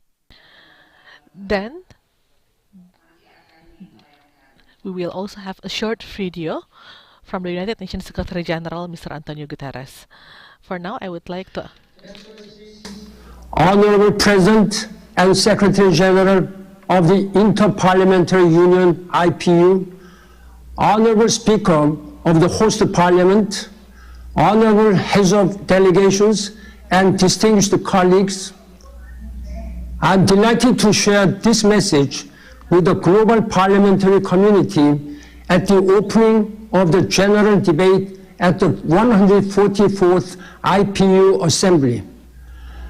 Our meeting is being held amidst trying times as the world continues its dual struggles in tackling a planetary emergency while combating COVID-19 pandemic. It is a global crisis which has put us all behind track in terms of achieving SDG targets, especially those focused on addressing climate change. As the apex legislative body of a nation, parliaments play a cardinal role in mobilizing crucial climate actions. Through its cross-cutting interventions driven by legislative, executive, budgetary, oversight and representation functions, parliaments can not only exhibit collective via international diplomacy, but also drive localized grassroots level implementation. The IPU, as the global organization for national parliaments, has identified climate change as a global intergenerational crisis, represents the strongest political commitments to deliver solutions needed to tackle the climate emergency. COP26 cemented the global pledge to keep 1.5 degrees Celsius alive, as ratified a few years ago by the Paris Climate Change Agreement. But aggregately, the pledges will not reduce emissions fast enough to keep the world within the crucial limit of 1.5 degrees Celsius unless we initiate urgent conversation on how to motivate a strengthened legislative response to the climate crisis. This must be done through developing high-impact and innovative adaptation and mitigation solutions. Together with the CVF, we have to work collectively with the European Union, LDCs, and AOCs, who are already working to deliver on the Paris with updated NDCs, nationally determined contributions. The Global Center on Adaptation, which I chair, is a global solutions broker for accelerating global adaptation action. The GCA, under the leadership of Dr. Verkoyen as its CEO, is currently supporting the Climate Vulnerable Forum and will continue to promote ambitious climate action taken by the forum. With the CVF's newly formed Global Parliamentary Group, there will be opportunities to meet Parliament dignitaries from around the world and hold productive discussions on ways to mobilize climate action. I look forward to witnessing ambitious commitments driving unified global action and extend my best wishes to the platform. Thank you.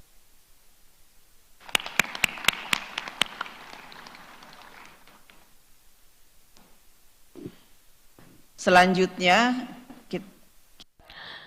now let's proceed with a short video from the United Nations Secretary General, Mr. Antonio Guterres. This video was recorded at the recent press launch of the latest report from the Intergovernmental Panel on Climate Change, or IPCC, which is the leading United Nations scientific body on climate change. Mr. Antonio Guterres is a major advocate for stronger climate action, and in this video he summarizes the findings of the IPCC report, which highlight the gravity of the climate crisis at the global level.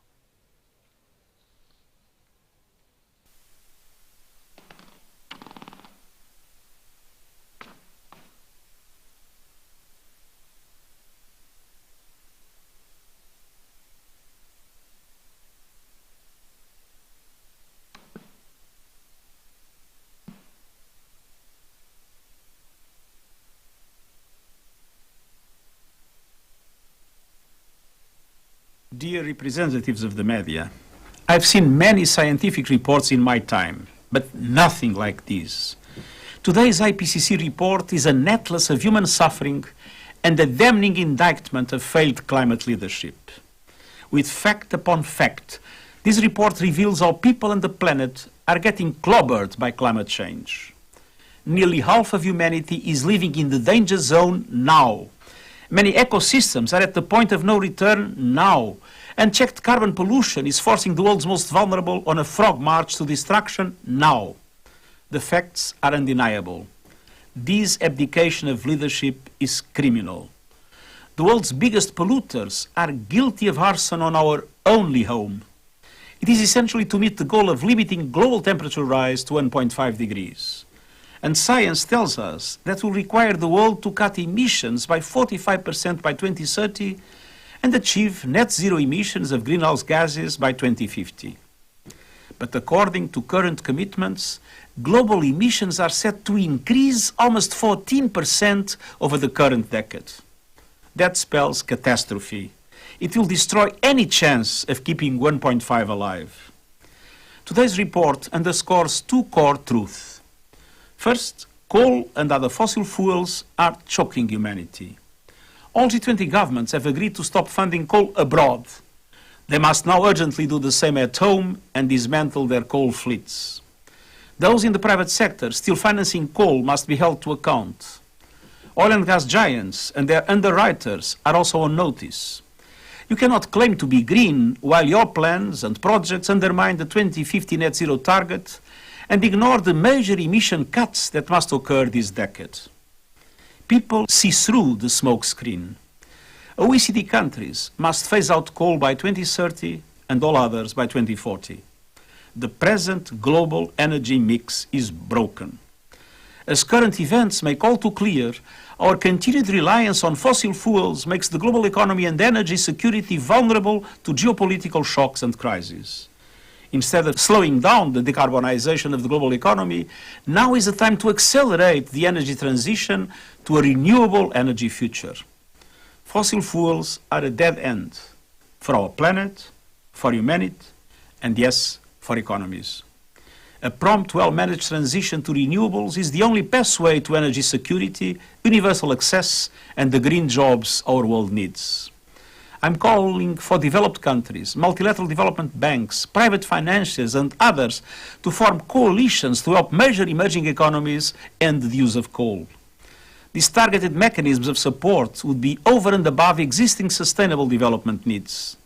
The second core finding from this report is slightly better news. Investments in adaptation work. Adaptation saves lives. As climate impacts worsen, and they will, scaling up investments will be essential for survival. Adaptation and mitigation must be pursued with equal force and urgency. That is why I've been pushing to get the 50% of all climate finance for adaptation. The Glasgow commitment on adaptation funding is not enough to meet the challenges faced by nations on the front lines of the climate crisis.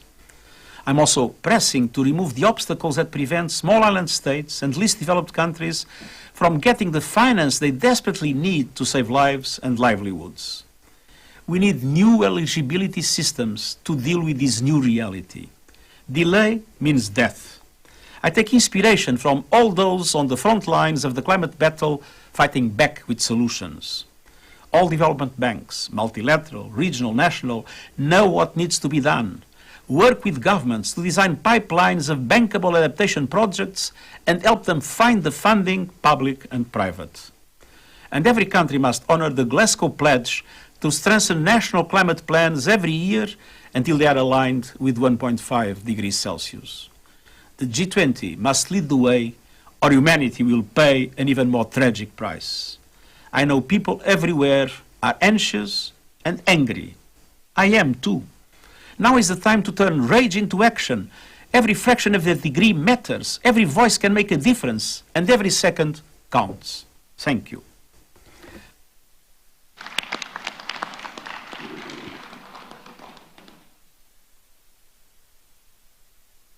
Selanjutnya, untuk lebih memahami skala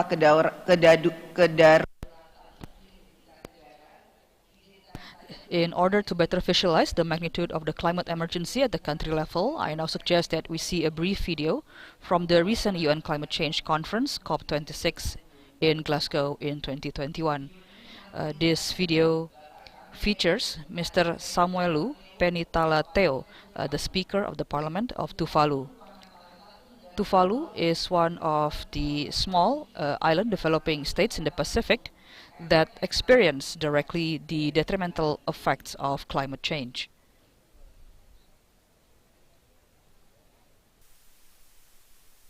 Tuvalu is a very small country. Even on the main capital island where I live, we have about half of the population of Tuvalu, 5,000-6,000 people living on it. The islands are just like in the Maldives. They are only a couple of feet above sea level. So for sure, with this sea level rise coming into place, we are already affected. Like what my Prime Minister said in the COP, that we need action. Because the sea level rise is happening right at our doorstep. So there is a big change in the weather patterns of Tuvalu. And the sea level rise is affecting our crops. We have a kind of a potato which we call a pulaka, which is a giant taro. This is the stable diet of my people. Now it is very hard to grow this giant taro because the salt is entering into the water lenses. So it's very hard to plant. Now people are beginning to plant on top of the soil. You cannot plant in the soil because the water there is full of salt because of the sea level rise. My 10-year-old grandson asked me, hey, when you go to that meeting in Scotland, are we going to be able to live in Tuvalu after you come back? I said, the answer depends on those big, rich nations who pollute the world with the coal that they burn and all that. And here we are in the Pacific Islands. We haven't contributed anything at all, hardly, to the cause of these big changes in the climate change of the world. And we are paying the price of it. And I think one day we will be forced to migrate. There's a lot of issues, that come together with this climate change thing. And we have this issue of the loss in population from Tuvalu. People, they want to migrate because they see no future in Tuvalu. The dilemma is that they know that the country is going to be underwater one day. And the only way to save Tuvalu right now is no more talk, but just to build it up, adapt by building up Tuvalu by another 1 or 2 meters up. And we need that funding to build Tuvalu up in order to save Tuvalu. And I think if we save Tuvalu, we will save Bangladesh, we will save a lot of countries, we will save the world. Thank you.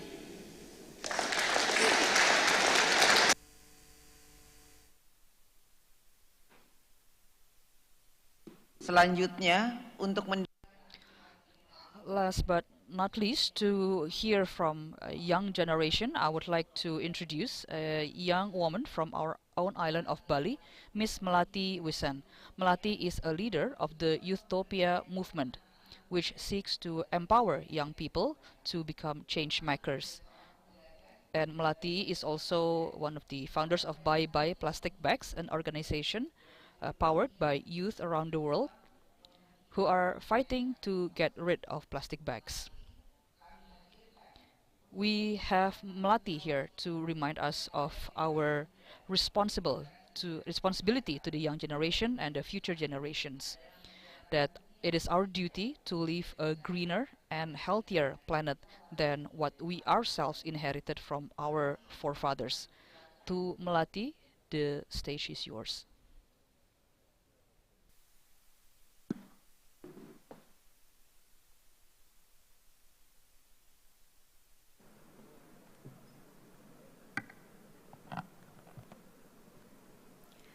Ladies and gentlemen, may I ask for your full attention for the next 5 minutes.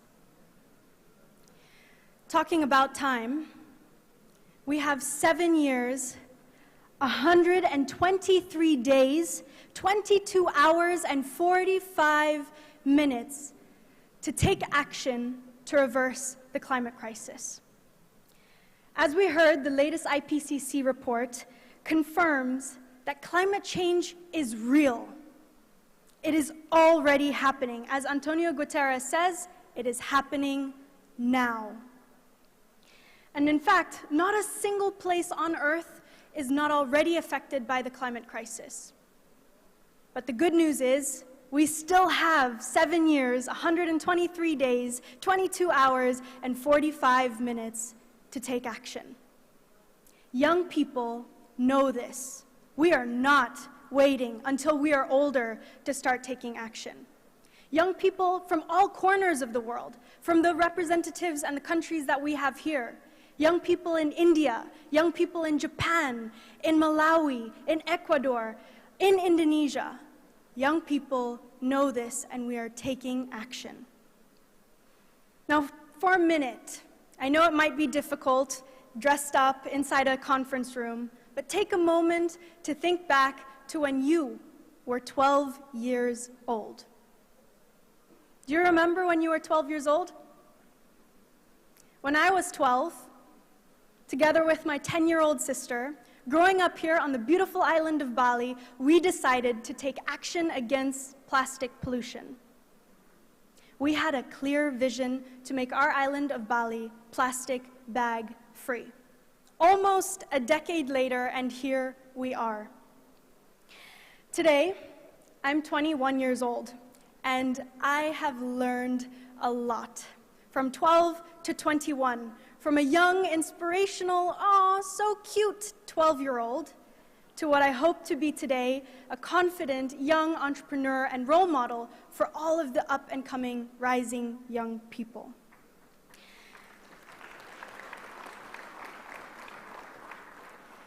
Indonesia, talking about the country that we are in, has a population where nearly 30% is Gen Z. Now, to give you an idea, that's nearly 80 million of us below the age of 30 years old. What are we focusing on? What are we taking action on? What are we passionate about? Well, here are some examples. We heard previously that we need to take action, no more talking. What are some of those tangible actions that young people are doing? Well, we are working towards protecting 30% of the biodiversity by 2030. We are working to bring indigenous communities and indigenous voices into these conference rooms. We're focusing on trying to get more MPAs everywhere around the world, marine protected areas. We want to stop deforestation. We demand that no more new fossil fuel plants are being installed, and we are focusing on accelerating the solutions needed to achieve the 17 Sustainable Development Goals, which mean we leave nobody behind. I mean, really, we know all of this. I believe that I am preaching to the crowd, preaching to the choir at the moment. All of us know this. We do not need more conferences, more speeches, more time, more research. The climate crisis is here and it's happening. I know it may be difficult to think about it while we're seated here inside, with the air conditioning on, electricity on, but there is floods, there are forest fires, there is ice falling from the sky in places it should not. Climate change is here and it is happening now. It is already a reality for all of us. It means losing our homes. It means becoming climate refugees. It means more diseases, more pandemics if we do not take action now. Now going back to the youth and to the young people. Today I'm 21, and believe it or not, most of the times and in the conferences I attend, I am now the older one. There are more young people getting involved at the front lines at a younger and younger age. It almost feels like every 10-year-old, 12-year-old that I speak to today has an idea, has a vision for a better world, and are leading by example. Young people are more than an inspiration only. We are here for more than just a photo opportunity or a standing ovation. We are serious about change. So my challenge to all of the countries here, invite young people to the tables of decision making. Ask what the solutions they have in mind. Ask them to get involved from the beginning all the way through to the end. Us kids may only be 25% of the world's population, but we are 100% of the future. Remember, we have 7 years, 123 days, 22 hours, and by now, 40 minutes to take action to reverse the climate crisis. We are ready. Are you? Thank you.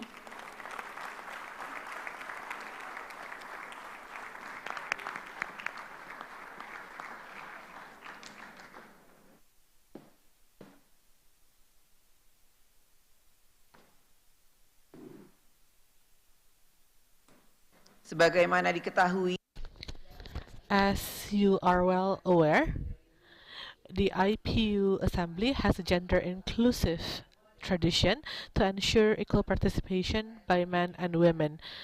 But I am very sorry to announce the absence of Ms. Lesia Vasilenko, the President of the Bureau of the Women Parliamentarians, who is not able to join us due to the crisis in Ukraine. I wish to reiterate our solidarity with the Ukrainian people and call for peaceful settlement of this conflict so as to end further bloodshed and destruction. I will now invite to represent the Bureau of the Women Parliamentarians, the first Vice President, Ms. Ramzi Fayez of Bahrain, to take the floor. Ms. Ramzi Fayez, you have the floor now.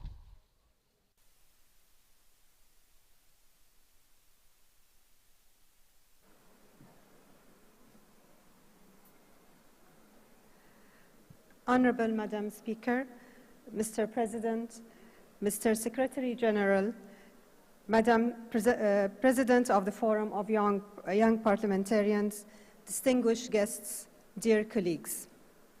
I am honored to address the Assembly today as the first Vice President of the IPU Bureau of Women Parliamentarians. I am proud to join this opening of the general debate to replace the President of the Forum, Ms. Lesia Vasilenko of Ukraine, as she defends her country and her people. Today's theme of the general debate on mobilizing parliaments to act on climate change is one that is of great value to women and girls everywhere. Climate change is one of the greatest threats to our societies. Due to human emissions of greenhouse gases, We are on a warming trajectory that is changing how we live. The foundations of our societies, including food, security, health, economy, and infrastructure, will be in jeopardy. Furthermore, the most immediate impact will be on already vulnerable and marginalized populations. With this in mind, let me turn to concrete solutions. First, we must enact proactive measures to increase women's political participation if we are to advance in climate action. Indeed, we know that there is a strong positive correlation between the percentage of seats occupied by women in national parliaments and the prioritization of climate change policy associated with lower CO2 emissions. Research indicates that greater representation of women in national parliaments lead countries to adopt more effective climate change policies. However, there is a disproportionate lack of representation of women in national and global policy spaces. IPU data shows that as of January 2022, only 26.1% of parliamentarians around the world were women. While that figure represents a historic high, it is still far from gender parity. At the current rate, it will still take us 40 years to achieve it. Second, we must advance on gender-responsive climate legislation and policy reform. Climate-related policies and other social policies, including for gender equality, complement one another. The two goals work together, and no climate agenda can succeed without going hand in hand with the gender equality agenda. Third, we need green and gender-responsive institutions. This change must start from our parliaments. New initiatives to make parliaments more environmentally friendly institutions are slowly taking root in different parts of the world. Many parliaments are going green by reducing their environmental footprint, lowering their greenhouse gas emissions, and improving the overall sustainability of their activities. These must go together with our efforts toward gender-sensitive parliaments as well. In moving towards an inclusive green economy, parliaments must take into account gender and other socially differentiated needs. Colleagues, we must increase our actions, not just for our family future, but for the future of our children. We know that we are stronger when we work together as members of parliaments across regions. May our deliberations today bring us closer to our goals in climate response and gender equality. Thank you for your attention, and I wish us all very fruitful deliberations. Thank you. Thank you. It is also a tradition of the IPU to ensure the participation of young parliamentarians. Therefore, I would also like to invite the President of the Forum of Young Parliamentarians, Sahar Al-Bazar from Egypt, to address this opening session. Ms. Al-Bazar, you have the floor now.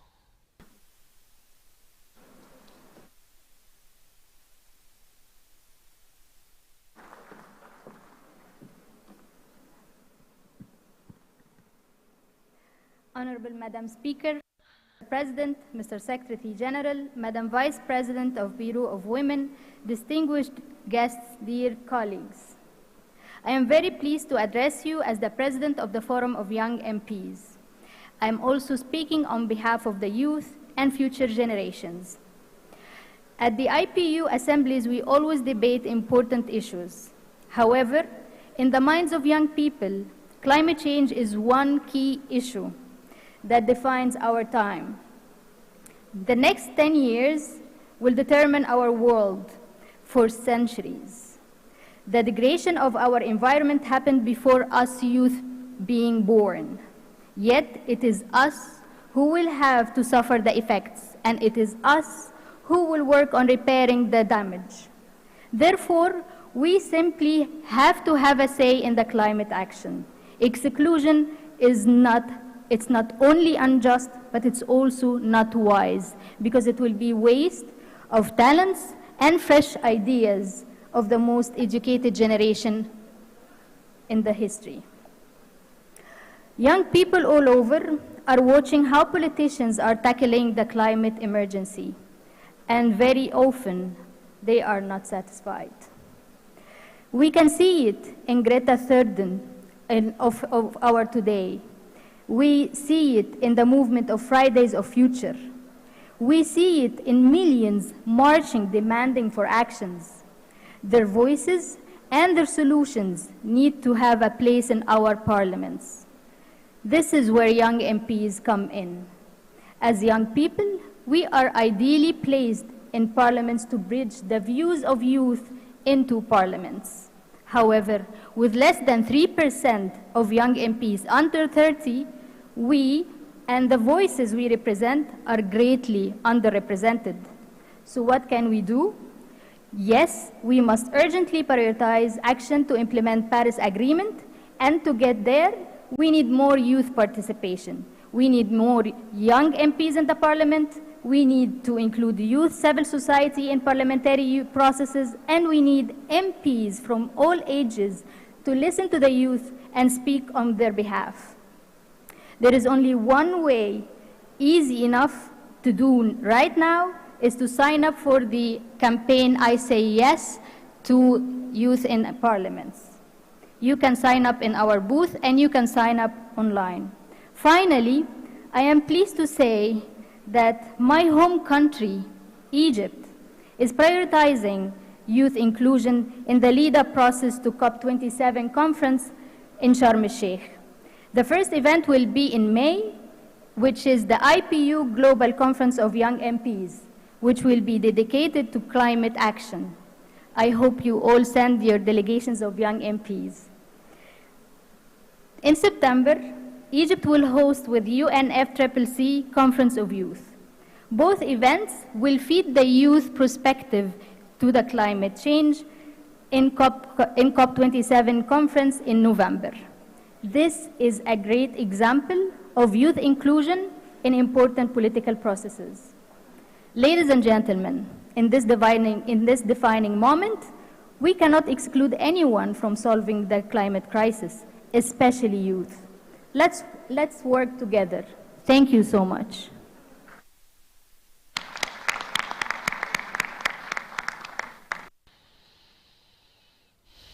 Thank you.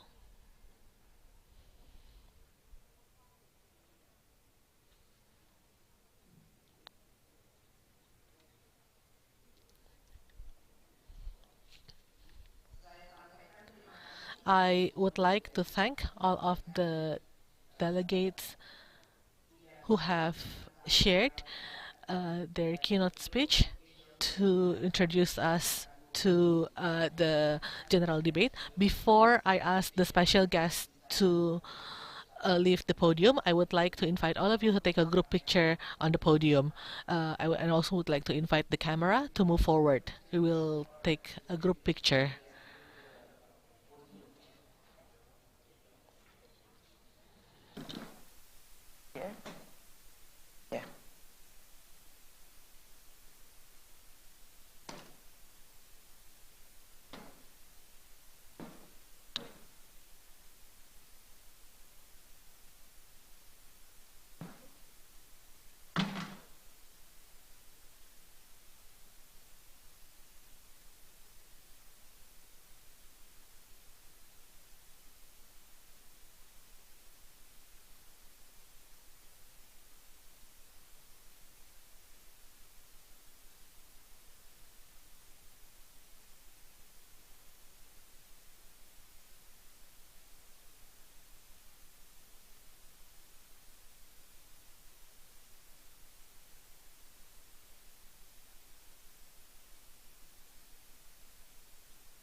Kita akan lanjutkan. Let us proceed. As you all know, item 2 of the agenda is the consideration of request for the inclusion of an emergency item in the agenda of the Assembly. I would like to remind all delegations that we will consider item 2 of the agenda this afternoon at 5 p.m. So that's actually the deadline, 5 p.m. today. Please allow me now to make a few announcements in relation to the standing order or the rules of our session. First, as is customary, we shall start the list of speakers in the general debate with the segment for the presiding officers of the Parliament. We are greatly honored by the presence of so many delegations from around the world at this IPU assembly. I wish to confirm that the procedures have been respected, that the order of speakers, both for presiding officers as well as for the first and second speakers, have been established by the traditional drawing of lots. This list is available to delegations in the hall. Second, in light of the high attendance at this assembly, the steering committee this morning decided to allocate 6 minutes for total speaking time to each parliamentary delegation and 7 minutes for delegations led by the speakers of parliament. The young MPs who have registered for the general debate will have an additional 2 minutes. Permanent observers will have a maximum speaking time of 3 minutes. I would like to ask all delegations to take this into account when delivering their speeches. With regards to the COVID-related health measures, for our health, the wearing of masks is mandatory at all times when you are seated in this assembly hall.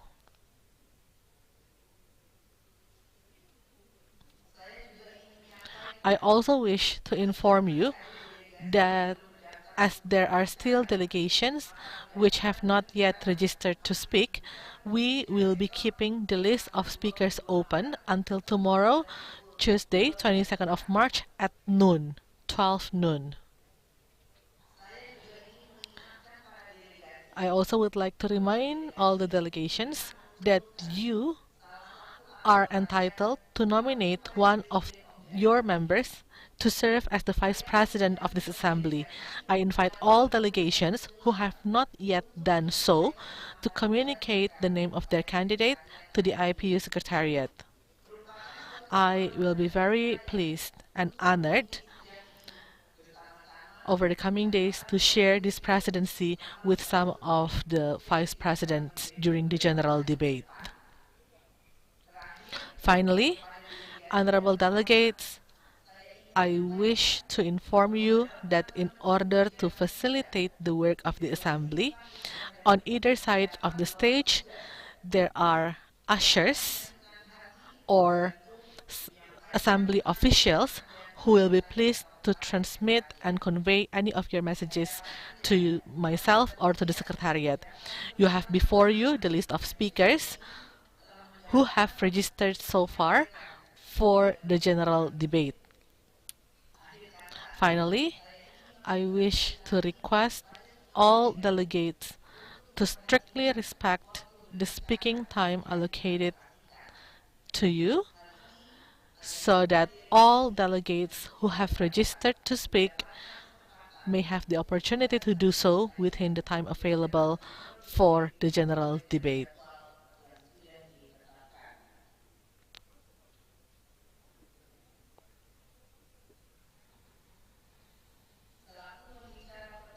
For the first speaking opportunity,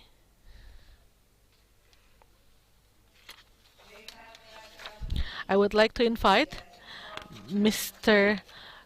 P.H. Katchafifi, Speaker of Namibia, and then followed by Speaker Park from the Republic of Korea.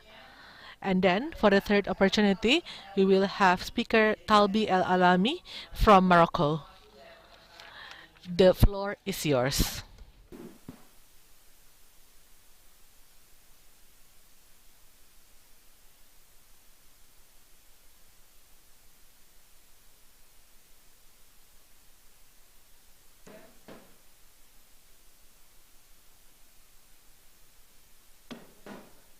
Wait. The microphone is off.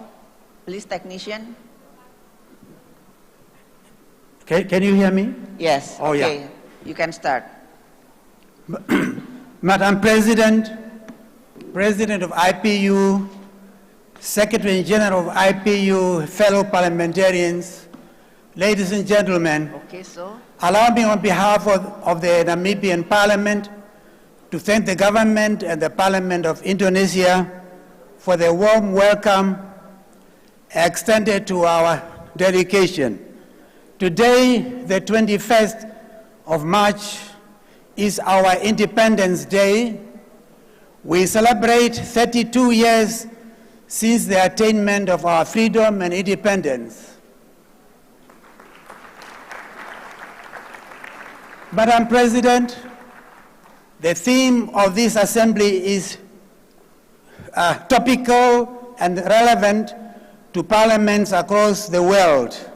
I would like to take this opportunity to share the experience of Namibia on this very important topic, as well as the efforts to address climate change that are being driven by the government and the two houses of the Namibian parliaments, both of which are represented at this auspicious occasion. Furthermore, Madam President, we have committed ourselves as Parliament to the inclusivity of the youth and children's voices in these endeavors. Therefore, I have the pleasure to inform you that today, as part of our delegation, we have 2 members of the Namibian Children's Parliament. Namibia is a hot and dry land, and the fact that we have a small population spread across the vast area of our land shows the challenges of human settlement in our country. Namibia does not contribute significant amounts of greenhouse gases to global emissions. However, our population is negatively impacted by the emissions of other countries.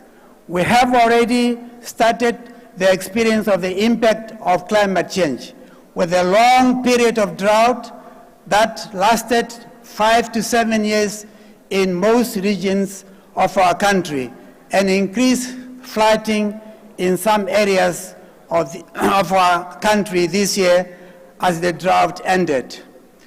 At the current rate of climate change, it is estimated that the human annual temperatures in Namibia will increase further by 2.7 degrees Celsius in the next 2 decades, and that annual rainfall is likely to decrease. The impact of climate change in Namibia is mostly felt in the agricultural sector. Namibia exports beef to Europe, Asia, and later to the United States of America. Livestock production is a major income generator in the agriculture sector.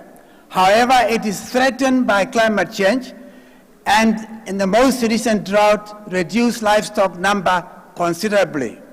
The majority of Namibians rely heavily on the rain-fed agriculture and livestock production, and are thus extremely vulnerable to climate change. It negatively impacts food security and affects the most vulnerable population of our country, especially women and children. In Namibia, especially in our rural communities, women play a very vital role in securing food and income through food harvesting activities. Madam President, I would like to emphasize the need for countries to work in partnership with each other towards developing strategies that reduce vulnerability to climate change and improve adaptive capacities. Our policies need to ensure the participation of women and children and other vulnerable groups and offer training and appropriate local knowledge for adaptation. Namibia has developed a national climate policy, which is a legal framework meant to address climate change, vulnerable population, and Namibia's adaptive capacity. This policy is regularly reviewed in terms of its implementation, monitoring, and evaluation of climate change mitigation strategies. Madam President, the Namibian President, His Excellency Dr. Hage Geingob, recently introduced the Green Hydrogen Initiative, being undertaken in partnership with other countries. These initiatives aimed to transform our economy and tap into abundant resources that have a great potential for producing renewable energy. It is also reiterates our commitment to tackling the impact of climate change. The Namibian Parliament reassures you of its commitment to give this subject the necessary attention to address the negative effects of climate change and its devastating impacts. That said and done, thank you very much for your attention. Tarima Kasi, thank you.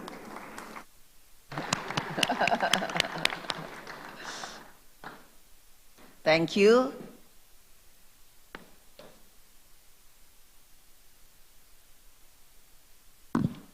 Mr. B.S. Park from Republic of Korea, you have the floor.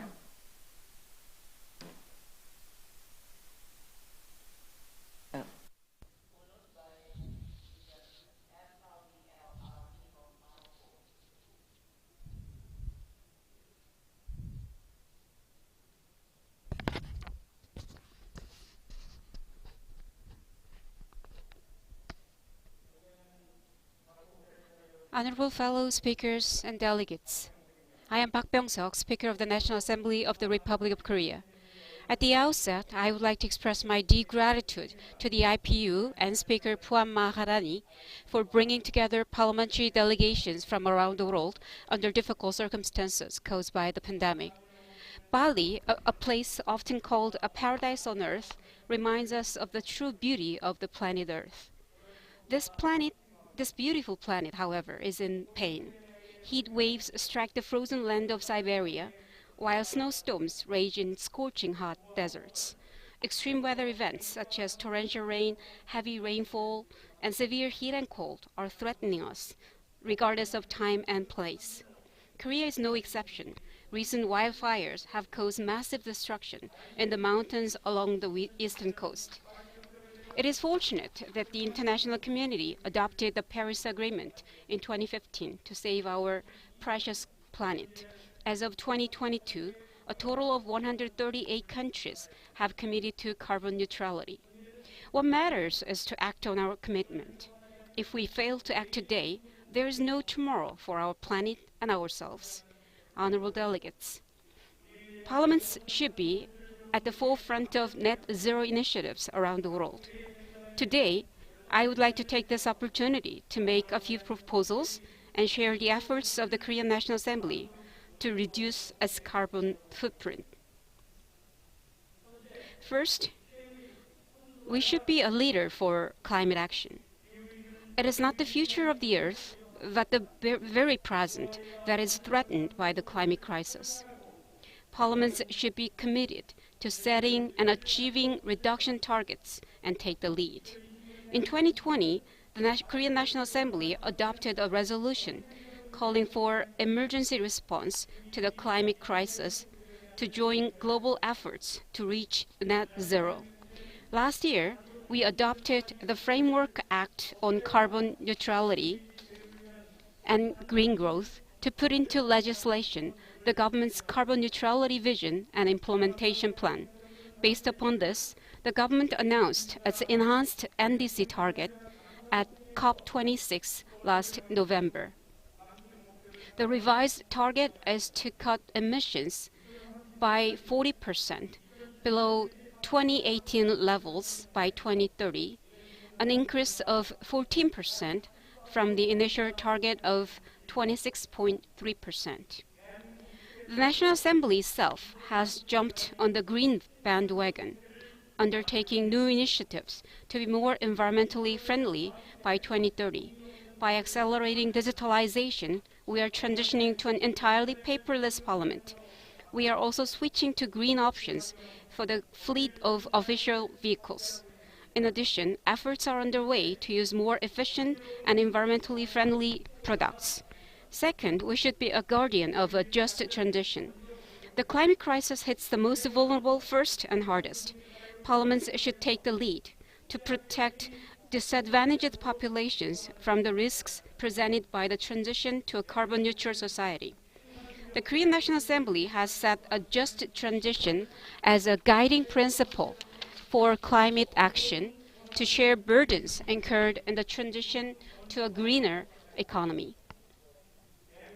Under the principle, the government will support vulnerable groups and communities through social safety net programs and special designation for assistance. These are part of the efforts to address economic, environmental, and social inequalities created in the transition to a carbon-neutral society. Third, we should be a facilitator of green industries. New technologies and industries are integral to the transition to a decarbonized economy.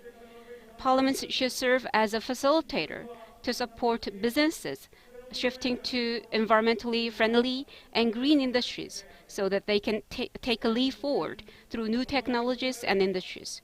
In cooperation with the government, the National Assembly laid a foundation for the government's Green New Deal policy to support companies to move into cutting-edge industries as they go through the process of shifting to low-carbon systems. The Korean National Assembly adopted laws and institutions to support the Green New Deal policy, which includes energy transition and promotion of green industries. The establishment of Climate Crisis Response Fund will help us secure funding to promote the transition to a carbon-neutral society and green growth. Distinguished delegates, countries tend to put environmental concerns on the back burner when they encounter economic uncertainty or instability in politics and security. However, if we fail to address the climate crisis, we cannot maintain stability not just in our economy, but also in politics and security.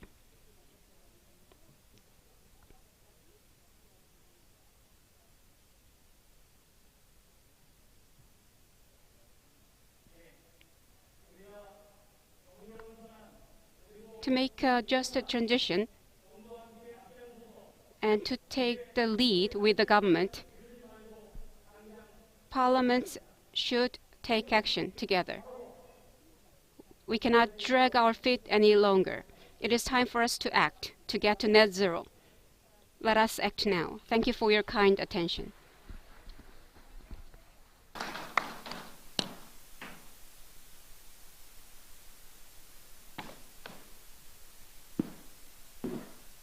Mr.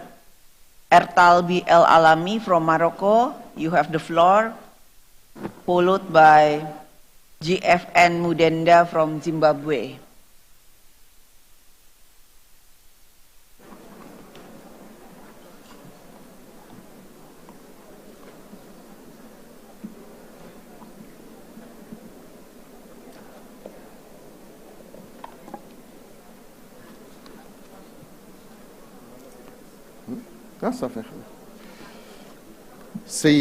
السيدة الرئيس، الزميلات والزملاء.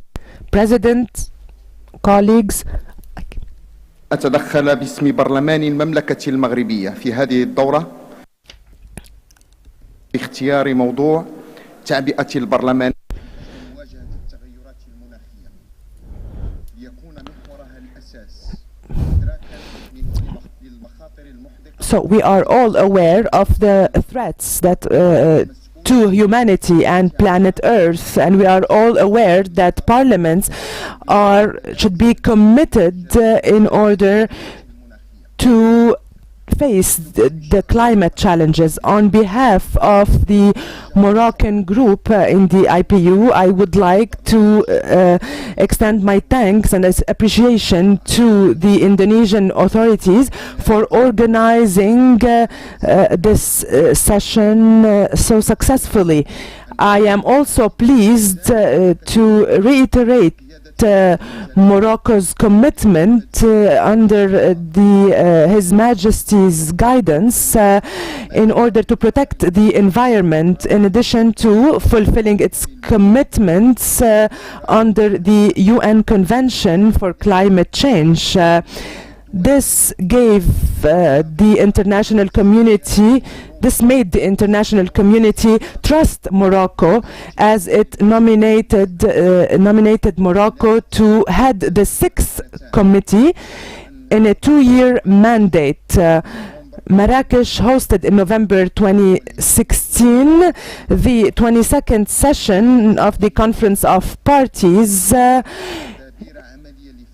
which led to the implementation of a lot of measures that led to the African climate justice. Morocco led by example when it comes to implementing the measures to mitigate the emissions or reduce the emissions causing climate change. Which is implemented within the framework of variable public policies which are complementary to different policies. We don't have much time in order to talk about all these policies, but to let us remind ourselves of the different highlights of such policies. First, the Kingdom's policy with regards to renewable energy.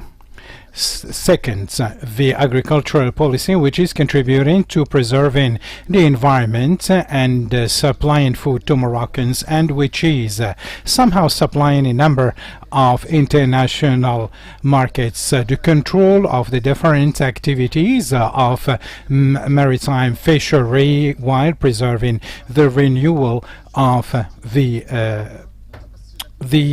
sea stock, and also the management of drinking water. Fifth, the prohibition of the manufacturing of plastic which cannot be environmental friendly.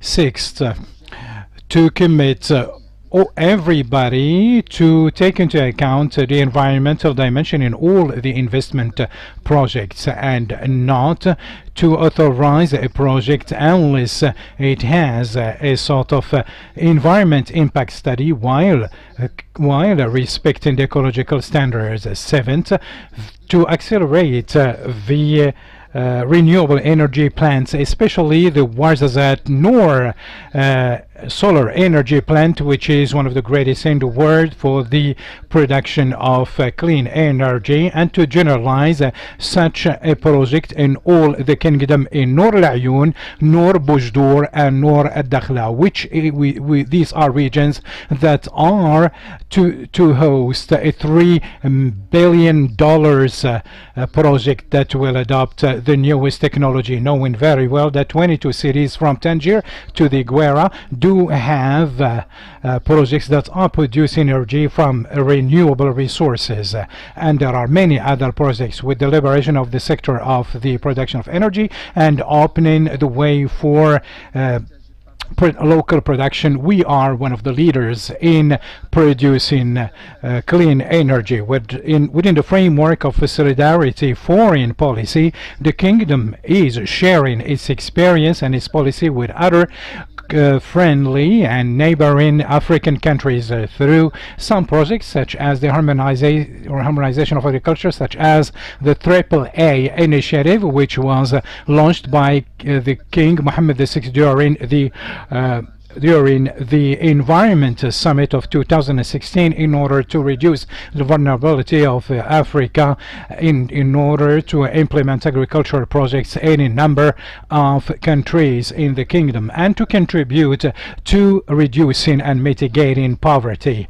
In relation to the problems of Africa with relation to the climate change, Africa, which is contributing only by 4% of emissions. Here we are calling upon everybody to put in place partnerships in order to reduce the impact of climate change.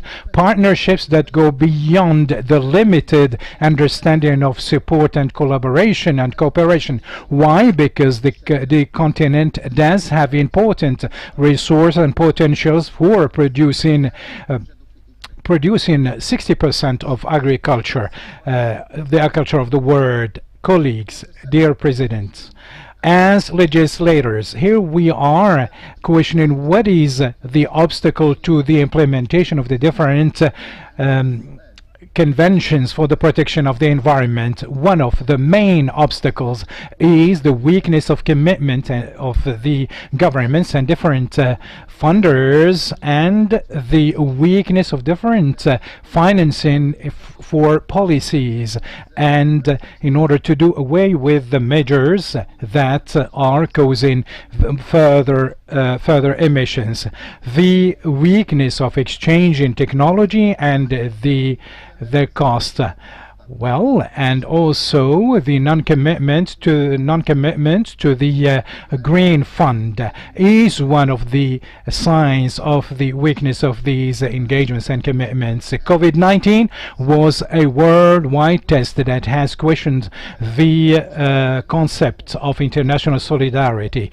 We have learned much lessons from COVID-19 in order to use that in order to invest in technology and sustainable development. But this is something that needs from us to avoid selfishness and to act in solidarity and to exchange know-how and experiences and expertise. We are in the same boat and we are facing the same environmental problems, but the southern countries are suffering more than other countries from the climate change. Africa is the weakest link in the chain of this problems, and this is apparent in drought, desertification, migration because of environmental problems. Women and children and the handicapped and the small farmers are the categories that are most prone to climate change. These are situations that are questioning the political or the international policies and also the different values that we need to share, and is questioning this sense of responsibility. And thank you for your listening. Thank you. Next, Mr. GFN Mudenda from Zimbabwe, and then followed Ms. Gotani from Malawi.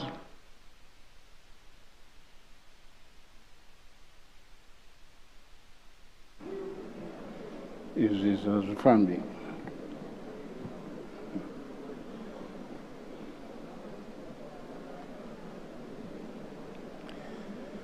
Madam President of the Assembly and our gracious Speaker of the Parliament of Indonesia, our Secretary General, dear colleagues, it is instructive that the phenomenon of climate change has intensified globally, progressing at a much faster rate than initially projected by scientists. Climate-induced calamities are on the increase, as witnessed by unprecedented weather patterns and catastrophic droughts, as well as devastating cyclones. To that end, Madam President, our responses as parliaments should be intensified by enacting appropriate legislation for mitigatory measures. Heads of state and government are urged to assiduously increase their national determined contributions, ambitions, and climate actions towards securing net zero emissions. In so doing, Madam President, they would keep the 1.5 degrees Celsius temperature rise threshold within reach. To this end, Parliament should use their constitutional mandates to ensure that governments meet their mitigatory targets unequivocally through robust oversight on the executive. Accordingly, some of the best practices that parliaments can adopt in greenhouse gas emission reduction towards the net zero agenda include legislating towards incentivizing green infrastructure project implementation, better waste management methodologies, and circular economy. In addition, Madam President, mainstreaming of climate change-related legislation in order to expedite the transition to clean and renewable energy development is necessary. Madam President, Parliaments must ensure that the Paris Agreement, its subsequent Katowice roadmap, and the renewed commitments at the Glasgow 26th Conference of Parties 2021 are entirely implemented by all the parties. Furthermore, it is critical that developed countries should honor their 100 billion pledge towards mitigatory measures. To this end, oversight on all mitigation projects and budget allocations must be effectively implemented by parliaments. Similarly, Zimbabwe launched its National Climate Fund in 2021, primarily to give climate action direction and sustainability. For robust oversight, it is an imperative that IPU member parliaments forge strategic partnerships which will enhance the understanding by parliamentarians of climate change discourse multilaterally. Madam President, Zimbabwe's response measures to climate change are guided by the principles of common but differentiated responsibilities, respective capabilities, and climate justice. In this respect, Zimbabwe has raised its commitment to reduce greenhouse gas emissions from 33% to 40% per capita by 2030 in its 2021 national determined contributions, as guided by the implementation of the low emission development strategy. This has been bolstered by Zimbabwe's mainstreaming of the climate change phenomenon into its National Development Strategy 2021 to 2025. Additionally, Zimbabwe is crafting a comprehensive climate change bill whose focus is climate financing, measurement of greenhouse gas emissions, compliance and reporting, as well as verification matrix. May I conclude, Madam President, by saluting the Indonesian Parliament for the hospitable hosting of the 144th Assembly of the IPU and related meetings on this majestic Bali Island. Congratulations, I so submit, Madam President.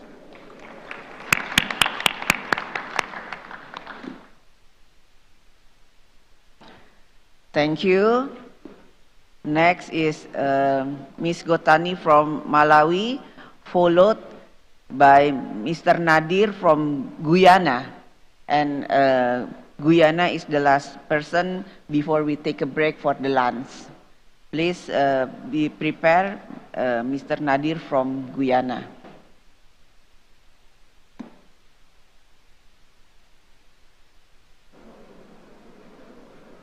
Your Honor, the President of the 144th General Assembly of the Inter-Parliamentary Union, who is also the Speaker of the House of Representatives of the Republic of Indonesia, Dr. Mahalan, the President of the IPU, the Secretary General, my fellow speakers, members of Parliament, leaders of delegation, international observers, ladies and gentlemen.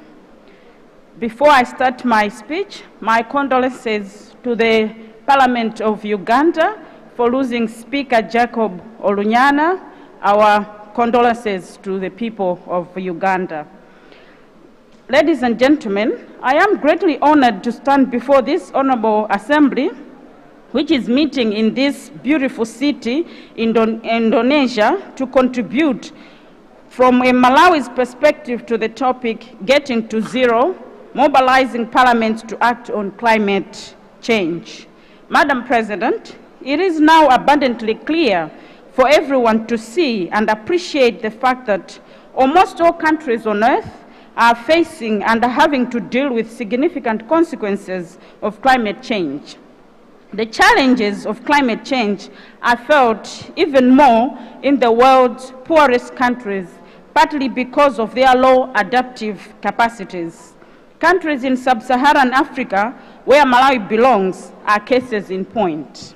Madam President, as a Member of Parliament, I stand here with total conviction that we parliamentarians hold the key when it comes to climate change issues, because we are well positioned through our legislative, representative, as well as oversight mandate to influence greatly the fight against climate change. Madam President, due to climate change, Malawi has experienced and is experiencing right now, it is reeling under the devastating effects of the various cyclones such as Cyclone Idai, Cyclone Nana, last month and a few days ago, Cyclone Gombe, have added a lot of suffering to the poor and vulnerable in Malawi. Madam President, a lot of lives have been lost, infrastructure completely destroyed, sources of income for the poor have been grossly affected. In short, the social and economic fabric which we use to enjoy as a developing country has been grossly affected as a result of climate change. Madam President, as we speak, there are fears once again that yet another cyclone is developing which may affect Malawi and pour more miseries in addition to the current challenges. Madam President, Malawi is currently at the mercy of ongoing dangerous tropical cyclones which I have mentioned. As a country, we have never experienced these terrible events before, but unfortunately, there's no end in sight to these natural disasters in the near future. And Malawi continues to suffer the consequences of some of these world's worst natural disasters occasioned by climate change. Madam President, as I said, the sad part of it is that these disasters are still continuing rendering much of our population destitute. As we debate this very important topic, I wish to put on record that much of our infrastructure has been destroyed in most parts of the country. This, Madam President, has brought more misery to our vulnerable citizens. Madam President, I am sure you appreciate the magnitude of the challenges which Malawi is suffering, coming as it were hard on the heels of devastating COVID-19 pandemic, which has also had and continues to have a major impact on our economy. Madam President, the climate challenges have had a knock-on effect on our country when we take into account the fact that Malawi is a very poor country, ranked on 163 on the Development Index. What this means, Madam President, is that much as our government is trying all it can to deal with this and assist the suffering people, particularly women and children, Malawi does not have the enormous resource to cope up with these challenges. Madam President, as Parliament of Malawi, we have tried our best and continue to do so to provide leadership and allocate resources within our constitutional mandate towards mitigating the suffering that has been caused by natural disasters. Through our role in considering and approving the national budget, Parliament of Malawi has been in the forefront in ensuring that government allocates enough resources in various ministries and government departments that deal with natural disasters to continue to lead in coming up with workable policies and actions to mitigate climate challenges, issues, and the suffering of our citizens. Madam President, one of the functions of legislation, I believe, is to effectively deal with climate change. Each country needs effective legislation which takes a cue from the global approach to global policies, treaties, or protocols on climate change, which as parliamentarians, we need to harness and come up with legislation where need be. Even at national level, Madam President, it is imperative that legislatures will ensure that existing laws are in tandem with a new dispensation that is being influenced heavily by climate change. I am glad to report here that Parliament of Malawi is currently considering various pieces of legislation aiming at improving land use, forest and water conservations, with the hope that cumulatively Malawi will significantly contribute to the global action on climate change. Madam President, on the international level, I believe that as representative of the people, we can inform the development of national negotiation positions in protocols and other international agreements on climate change. In addition, as parliamentarians, we should aim at building political and public support for effective and meaningful implementation of the international agreements and protocols that we accede to. One very crucial role for parliamentarians is on oversight for policies, budgets, and implementation of numerous programs on climate change to bear fruit. Parliaments are supposed to and should oversee what and how governments are implementing various action plans within approved legislative and budgetary framework. It is high time, Madam President, for our parliamentarians to consider allocating substantial amount of money in each budget specifically for climate change. Such a deliberate strategy would ensure that resources are available for research and policy review as well as implementation on climate change. As I come to the conclusion, Madam President, allow me, Madam, to join fellow speakers of Parliament who have taken the floor before me to thank the Executive Committee for coming up with this topic, which is not only timely, but quite relevant at this time of the year when countries like Malawi, Mozambique, Madagascar, and many others are reeling under and grappling with the serious devastation that have been caused by climate change. Malawi therefore calls upon the delegates of the 144th General Assembly to embrace this opportunity and come up with resolutions that would assist our parliaments to mobilize resources, commitment, and zeal in dealing with climate change. Madam President and distinguished delegates, thank you for your attention.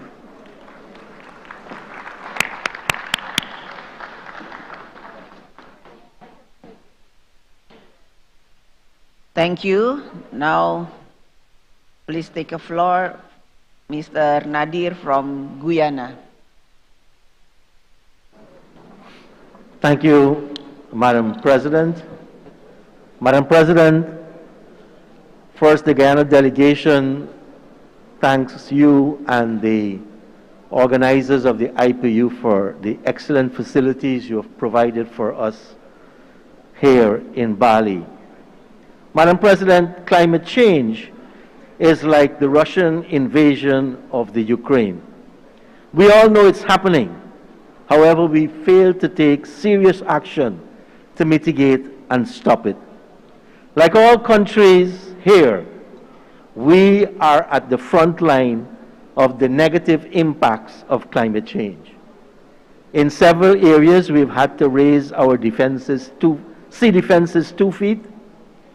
Water wells in our interior areas have to be dug to 100 feet, and we suffer the ravages of weather swings, the El Nino and La Nina patterns. Madam President, Guyana is making a commitment, and for us to get to zero, all of us will have to unite and be a hero. Guyana will have to pass at its parliament a resolution that will bind its government and future governments. Why? We have a democracy where governments change. And when governments change, policy changes.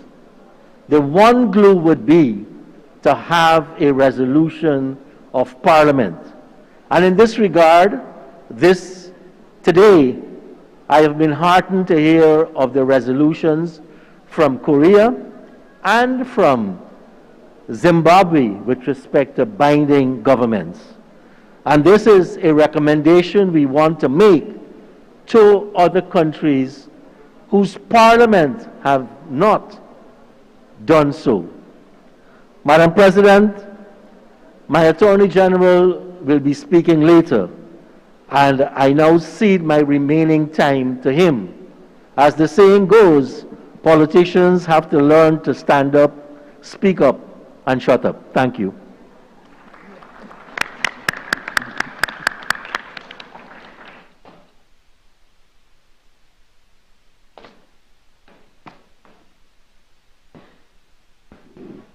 Terima kasih. Thank you. Thank you. So the general debate has been done well. So we are going to continue the general debate at 2:30 p.m. So we would like to request all the delegates to attend this debate in 2:30, and I hope that it will start on time. And at 1700 or 5 p.m. this debate will be concluded and item in the assembly agenda.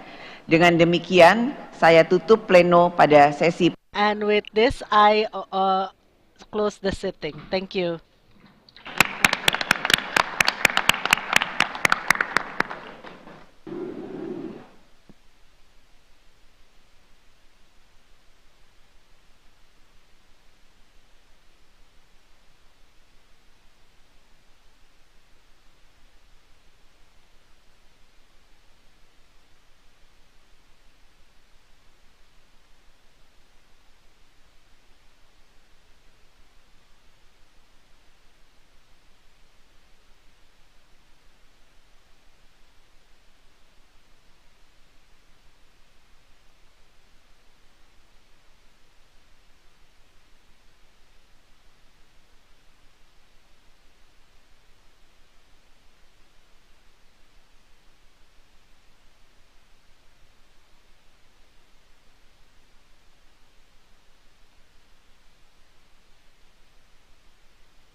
Cik teluli.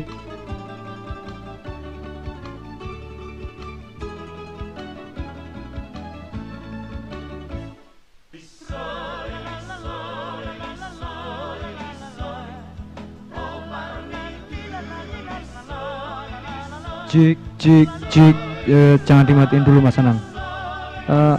Tadi minta TBP 1 mana ya, Mas? Lanjut.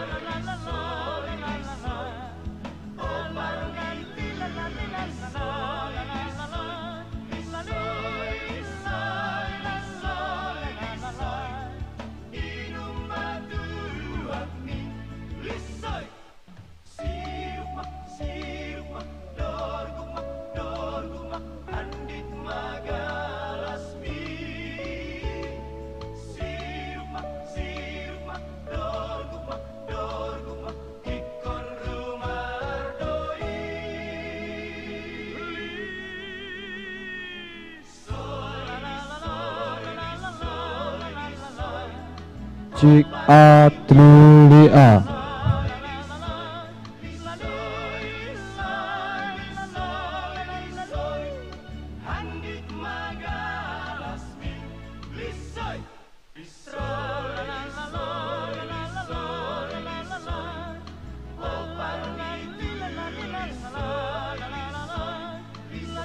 Cik A. Cik.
Cik A. Oke.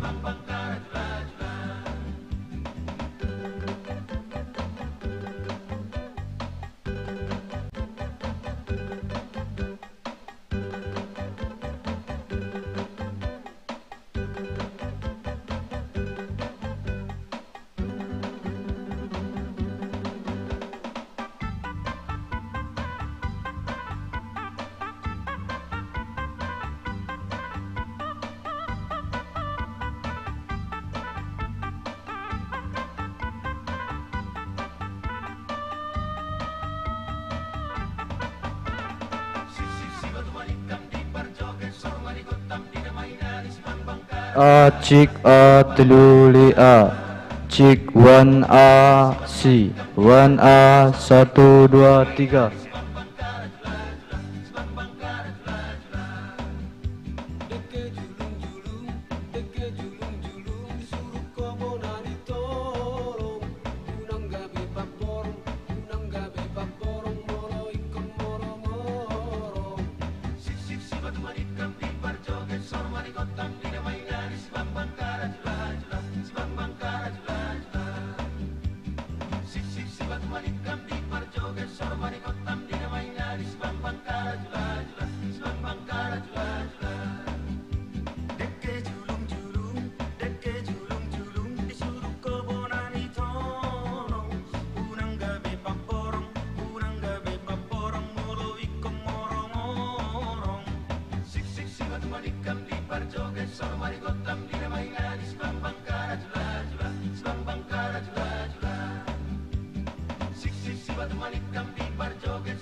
Cik, cik, cik, cik.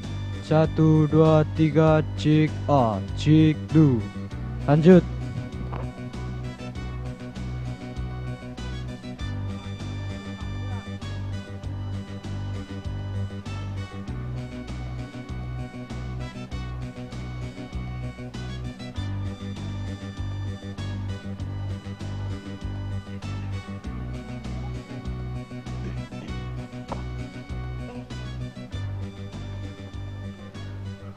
Cik, kursinya ngelinding.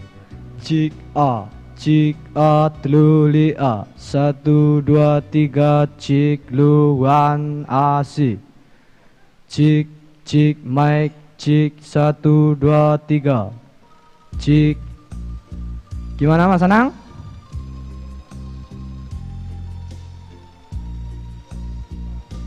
Loro.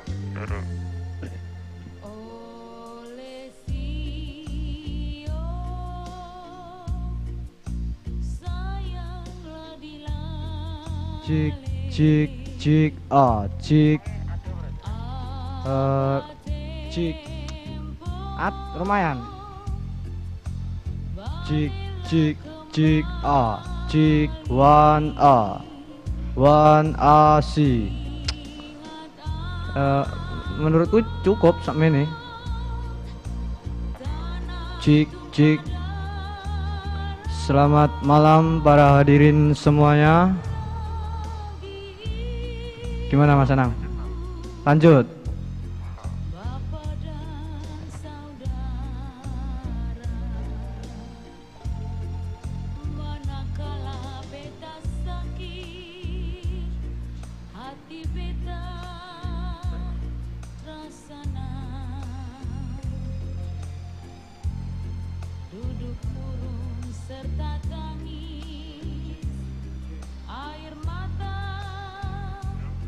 Cik A, cik 1 A, C 1 A C. 1, 2, 3. Selamat malam para hadirin semuanya. Silakan duduk di bangku masing-masing membaca Pancasila. Gimana Mas Anang? Kayaknya kebesaran.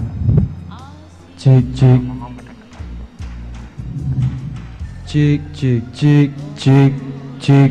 1, 2, 3, cik lu. Cik. 1, 2, 3, cik. Kurang. Yakin?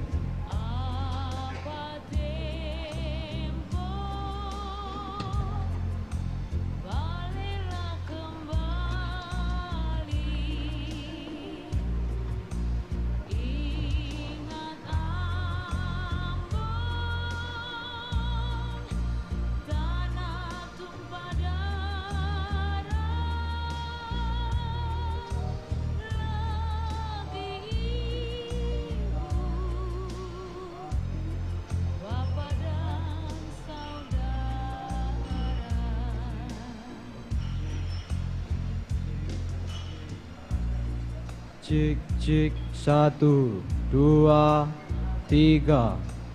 Cik, 1, 2, 3. Cik 1 A, 1 A C. Hi. Cik lu 1 A C. Cik, 1, 2, 3. Cik lu 1, 2, 3. Cik lu teluli A, cik A. 1, 2, 3. 1, 2, 3. Hi. Gimana Mas Anang? Terus. Cik A, cik 1 A C, 1 A C. Cik, mic, cik 1, 2, 3.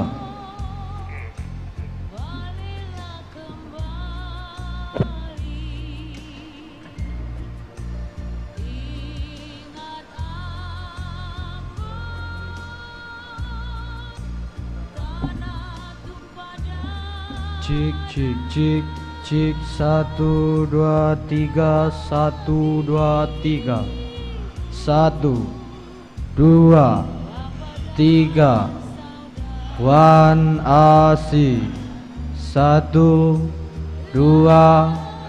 3 4 5 6 7 8 apa mas 9 10 cik cik 1 2 3 cik mic 1 2 3 cik lu hi hi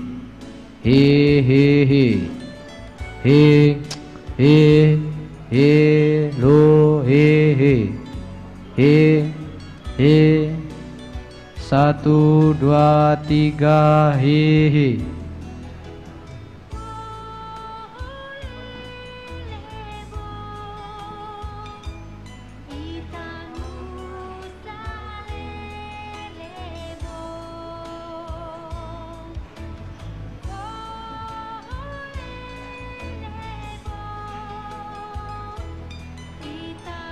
Cik cik cik cik cik cik 1A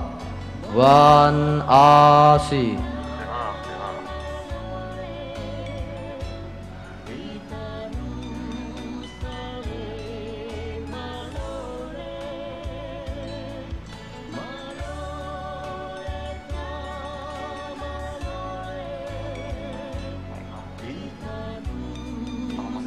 cik cik 1A si 1A si 1 2 3 1 2 3 4 5 6 silahkan masuk semuanya, silahkan duduk. Cik lu 1A si cik cik cik cik cik cik cik cik cik cik cik cik cik cik cik cik mic cik cik lu.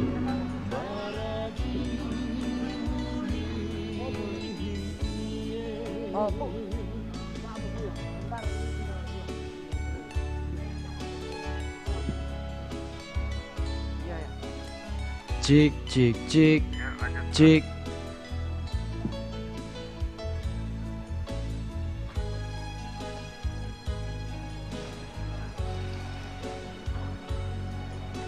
cepet mau semprot.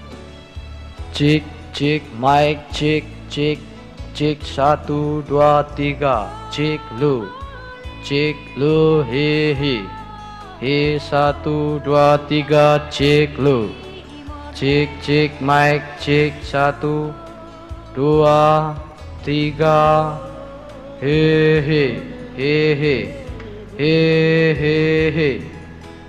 1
gooseneck, cek, 1, my gooseneck, selamat pagi, good evening, cek, good morning, good evening, cek,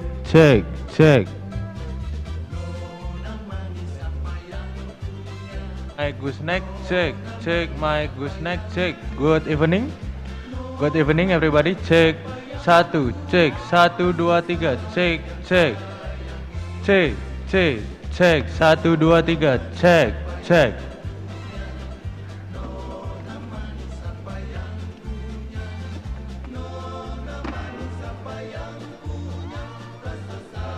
Dua tiga, cek, gooseneck presiden, cek, 1, 2, 3, cek, gooseneck presiden, cek, 1, 2, 3.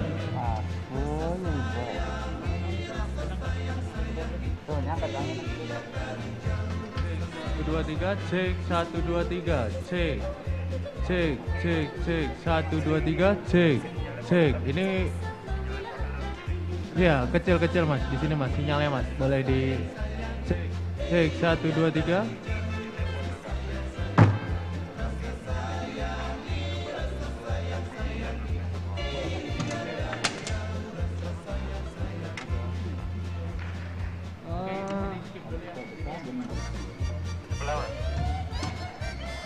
Cek, 1, 2, 3, cek, 1, cek, 1, 2, 3, cek, 1, cek, 1. Cek, ya.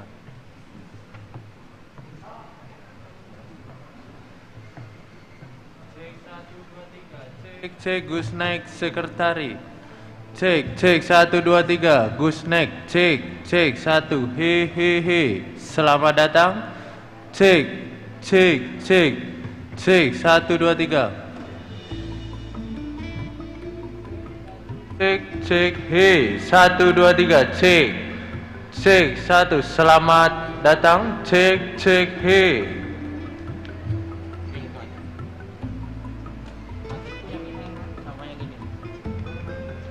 Ini gini kan sama, yang ini kayak mendem aja.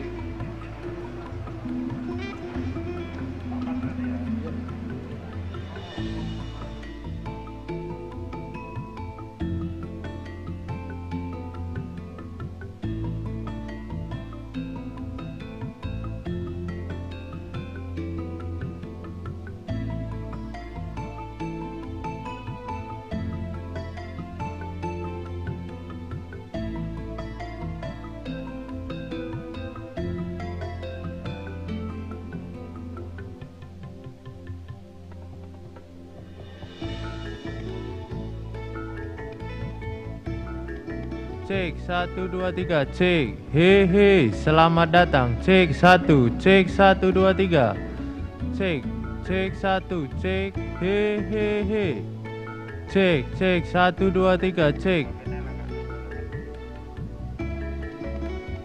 cek, 1, 2, 3, cek, he, selamat datang, cek, 1, 2, 3, cek, ini lumayan mas, getting better, oke? Cek, 1, 2, 3, cek, 1, cek, cek, cek, he, cek, 1, 2, 3. Ini oke mas? Oke, cukup.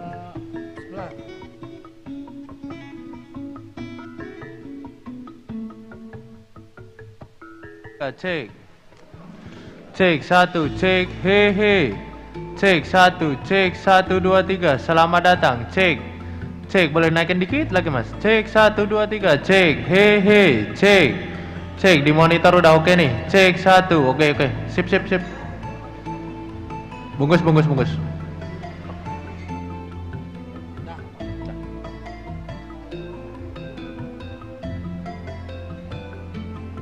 Nah, aku perlu ini.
Cek, Gus naik 1 2.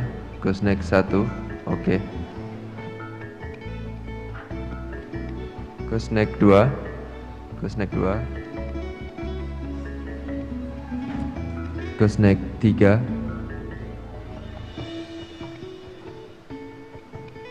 Gus naik 4. Ini kayaknya tadi agak kecil ini, Mbak. Oke.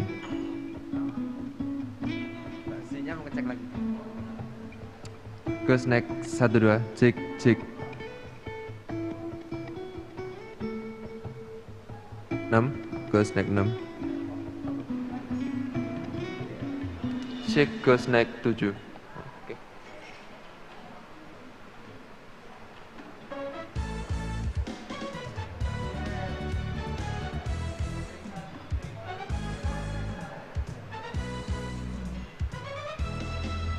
Ayo mama, mama jangan marah beta. Dia cuma cium beta. Ayo mama, mama jangan marah beta. Kau orang muda punya biasa. Ayam hitam, telurnya putih, mencari makan di pinggir kali. Beta hitam, giginya putih, kalau tertawa manis sekali.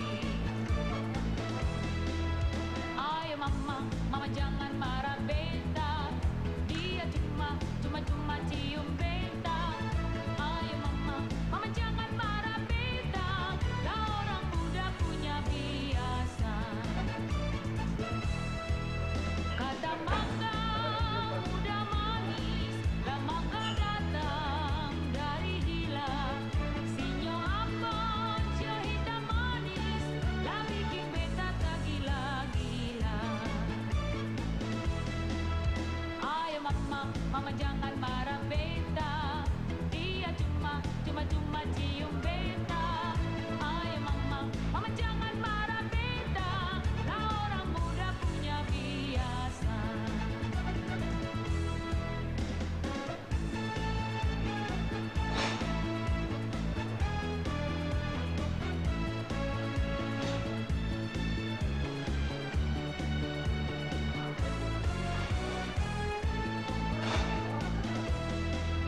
Ayo mama, mama jangan marah beta. Dia cuma cium beta. Ayo mama, mama jangan marah beta. Kau orang muda punya biasa. Ayam hitam, telurnya putih, mencari makan di pinggir kali. Beta hitam, giginya putih, kalau tertawa manis sekali. Ayo mama, mama jangan marah beta. Dia cuma cium beta. Ayo mama, mama jangan marah beta. Kau orang muda punya biasa.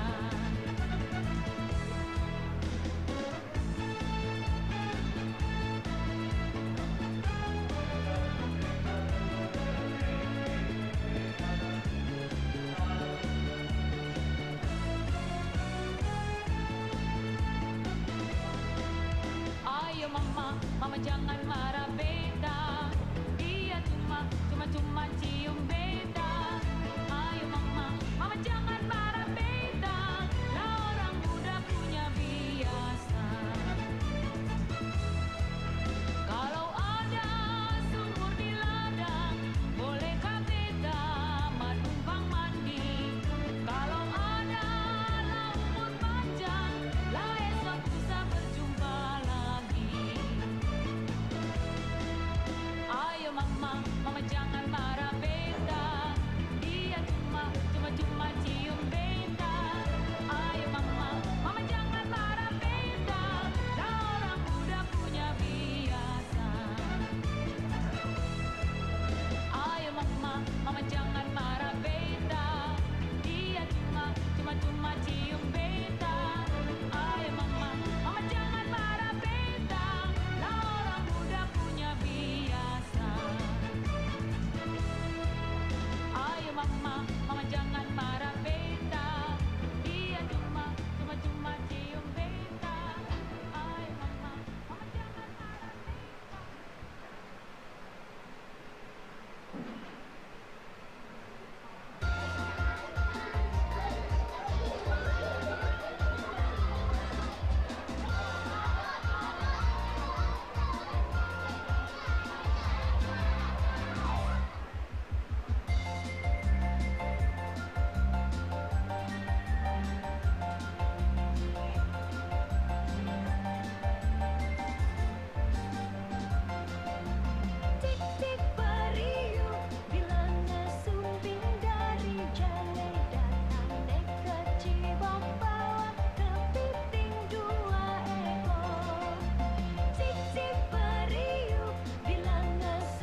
raja tunggal, cap-cap berjalan hilang api cap hidung gigi rongga, sampai kita wadolok di pancung raja tunggal.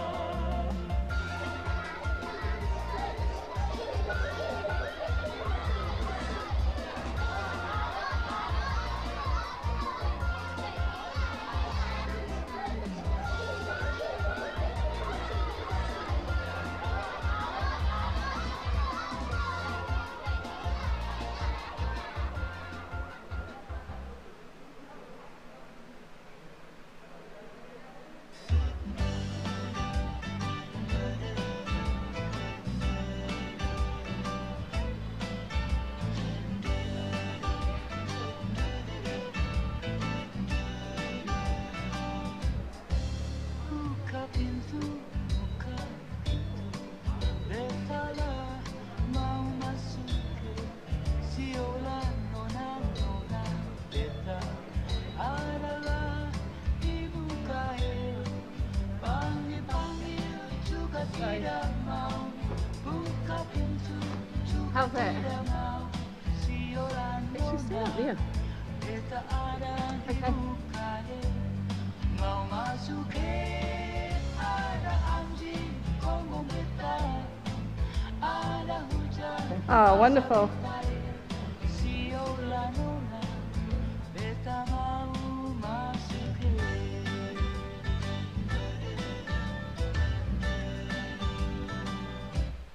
Buka pintu,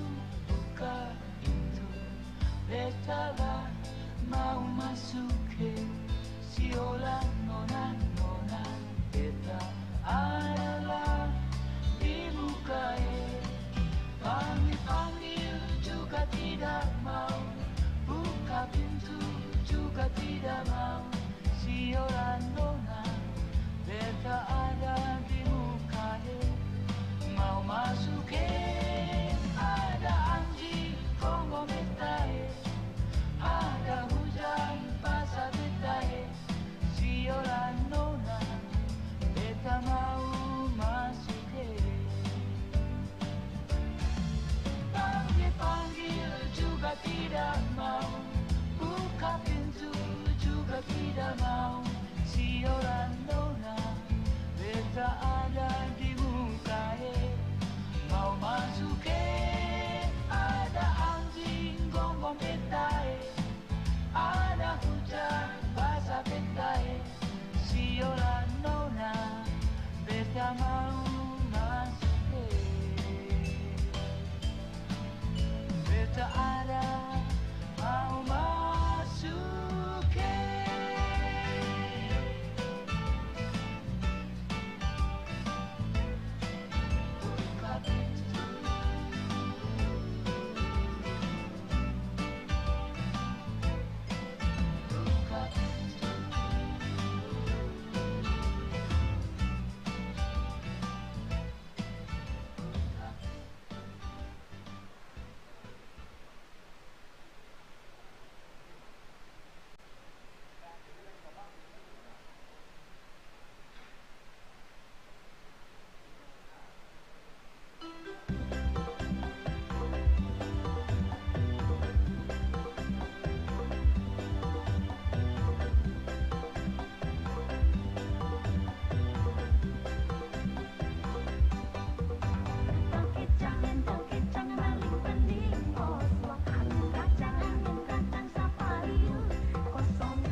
Objection. Interupsi, cek.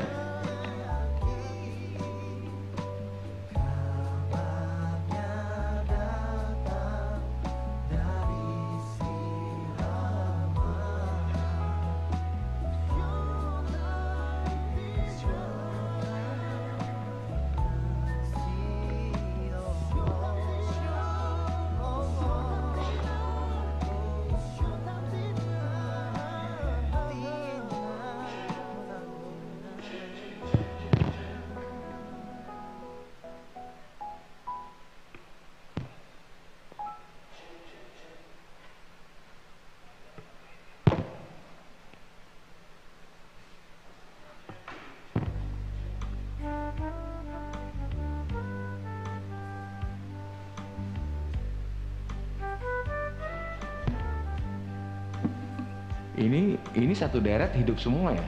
Ini satu deret ini.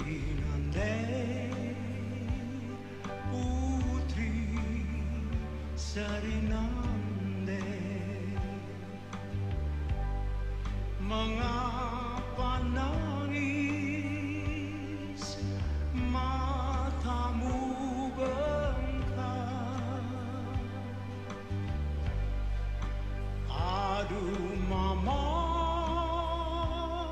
aduhlah apa? Shake. Lah asap api masuk di mata. Aduh mama, aduhlah papa. Lah asap api masuk di mata.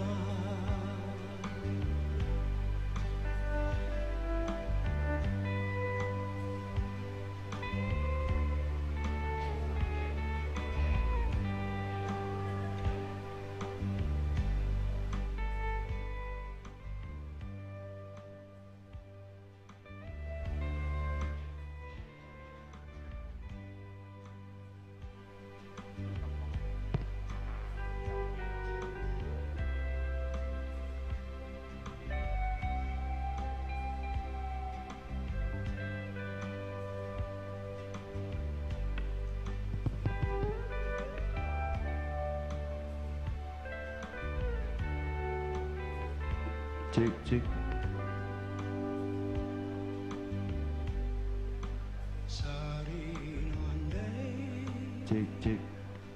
Putri Sarinande. Cek. Mengapa nangis mata? Cek.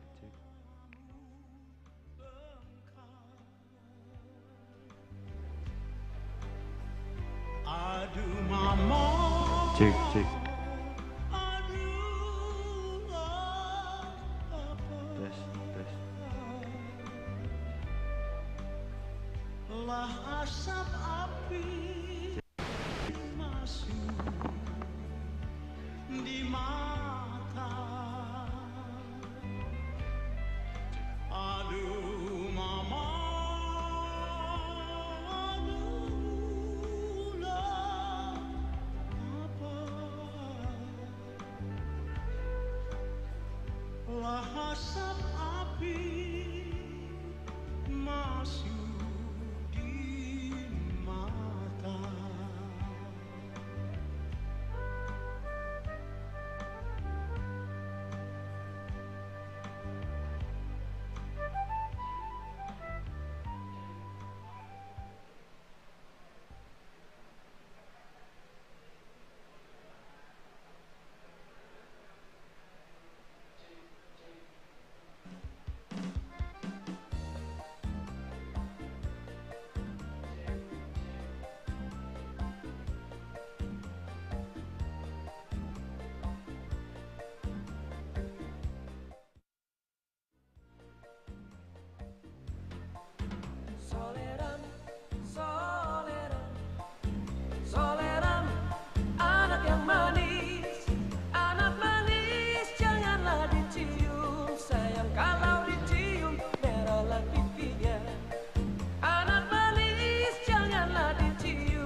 Cik, cik. dalam jambangan. Kalau Tuhan dapat kawan baru, sayang kawan lama dilupakan jangan. Kalau Tuhan dapat kawan baru, sayang kawan lama dilupakan jangan. Cik. Soleran, soleran, anak yang manis, janganlah dicium, sayang kalau dicium merahlah pipinya. Anak manis, janganlah dicium, sayang kalau dicium merahlah pipinya.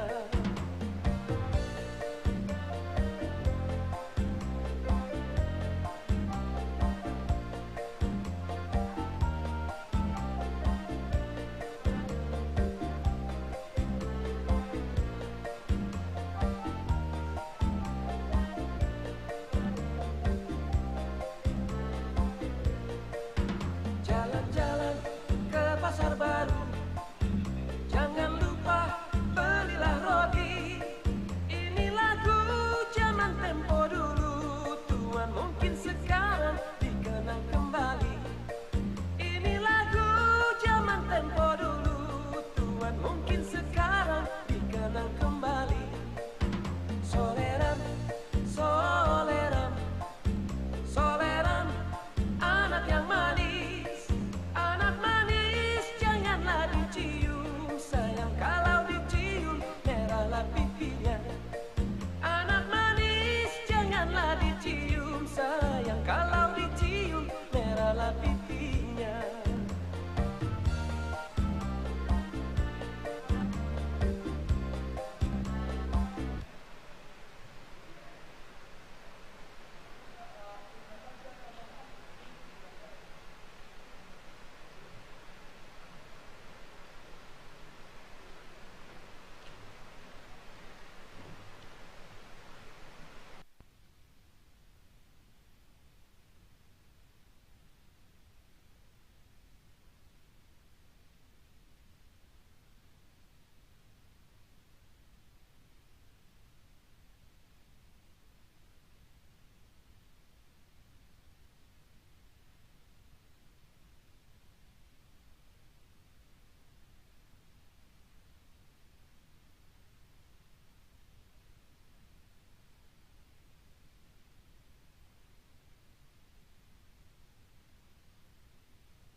待ってください。いいですか？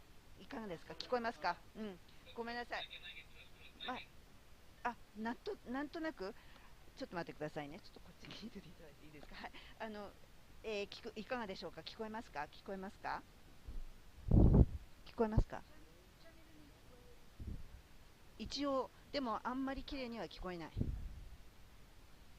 大きい声、結構大きい声だと思うんですけれども、どうでしょうか？Yes. ちょっとテクニシャン、はい、テクニシャンがちょっとトライさせてって言ってますので変わりますね。Japan check, 1, 2, 3, what Japan channel. Om Jo, sekarang saya lagi cek Om Jo. Japan check. Japan, sorry, your voice is not loud. We need to up your voice level. Okay. はい、マイクのテストです。いかがでしょうか？マイクのテストです。そうですか。声が小さいって今テクニシャンの人に言われました。はい、わかりました。で、かなりマイクを口に近づけた状態で話してます。はい。で、そうですか。はい、わかりました。そうしましたら日本語チャンネルもチェックしますか？そうですね。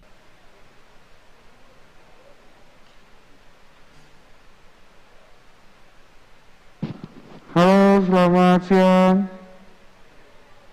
Ya, selamat siang, Bapak. Coba buka maskernya, Gang. Biar ngeliat swingnya. Backlight.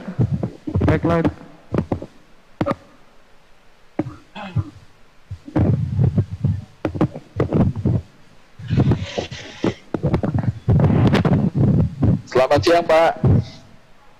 Suaranya apakah terdengar jelas? Jelas, jelas. Boleh sedikit Pak di mic. Kenapa? Suaranya bagaimana? Cukup Pak, cukup. Suara cukup jelas. Oke, sekarang Suara mau cukup coba jelas. mikrofon delegate ya. Yap.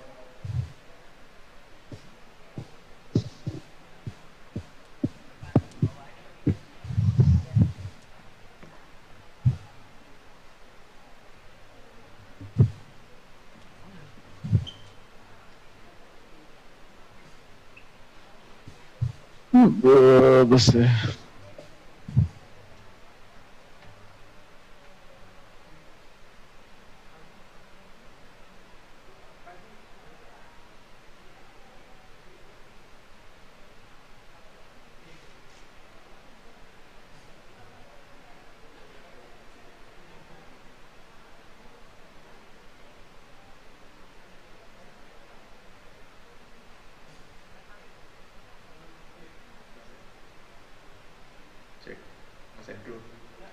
Mas Andrew diminta coba ngomong sama peserta yang di Zoom ini pakai mic yang ada di head table. Pakai gooseneck. Itu. Yang di head table, yang di atas meja itu. Nah. Cek. Oh, oke. Bagaimana? Apa terdengar di Zoom? Terdengar, Bapak Andrew. Apakah cukup Suara jelas? Apa kurang? Halo, Bapak Andrew. Ya, bagaimana suaranya terdengar jelas apa tidak? Jelas, Pak. Sangat jelas. Cukup ya? Volumenya cukup ya? Levelnya? Cukup, Pak. Oke, terima kasih. Sama-sama, kembali kasih. Kak Andrew, tes sekali lagi dari floor.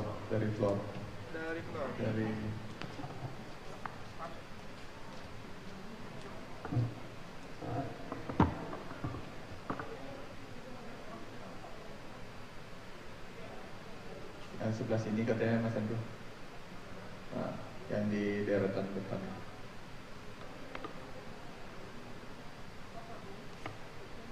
Hihihi.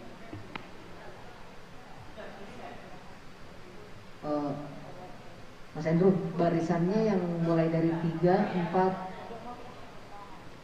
5 atau 6, 1, 2 sama 7, 8 ini belum. Ya, 3, 4, 5, 6 boleh. 3, 4, 5, 6. Ya.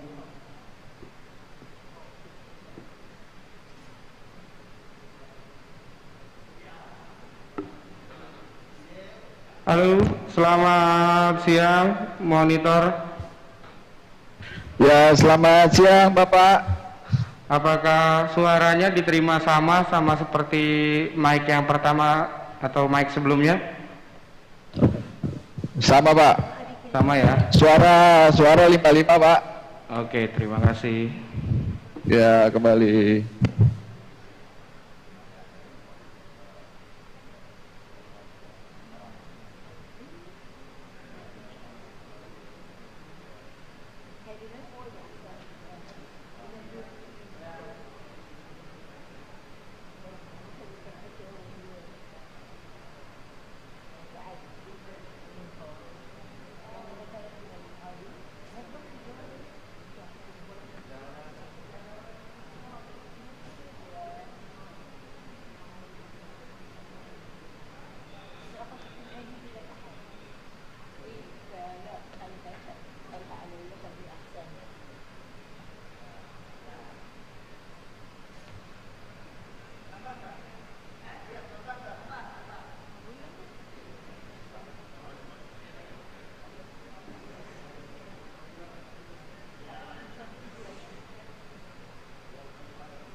Monitor partisipan Zoom.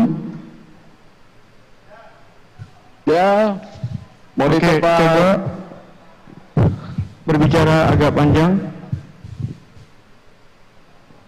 Ya, selamat datang untuk para hadirin yang terhormat. Terima kasih telah hadir di acara sidang hari ini. Tentunya kita akan melanjutkan sidang sesi ketiga pada jam berikutnya. Untuk para hadirin, disegera masuki terima ruangan. kasih. Ya, 55 Pak.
Nggak ada sinyal Pak kesininya.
cek lagi.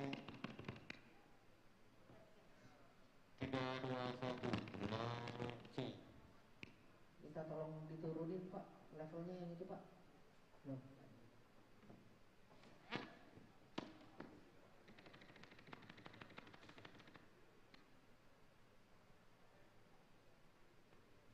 Cek 1, now cek.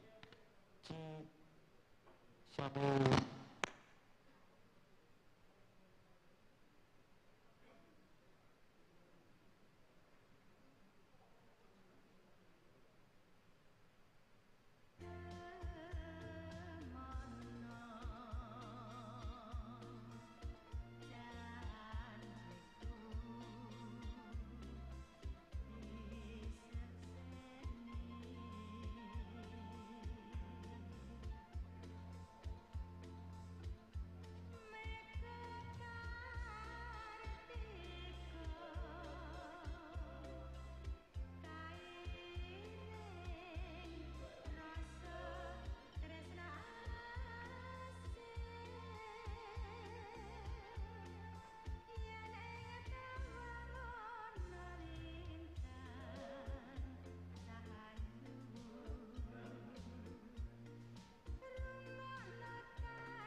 Recording in progress. To the international community and to IPU recognize the role that each one deserves.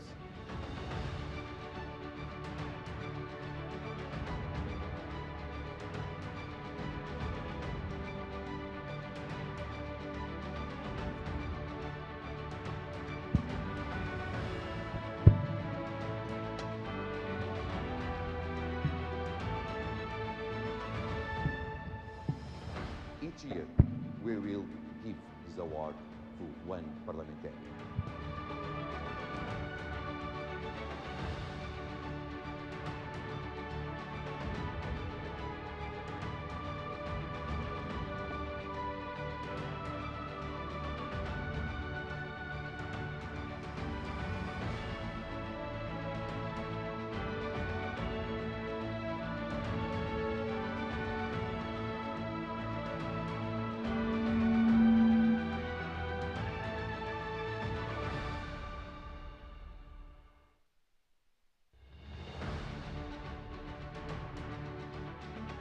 IPU involves more than 46,000 parliamentarians all over the world. Men and women dedicate their lives to defend freedoms, democracy, the state of law.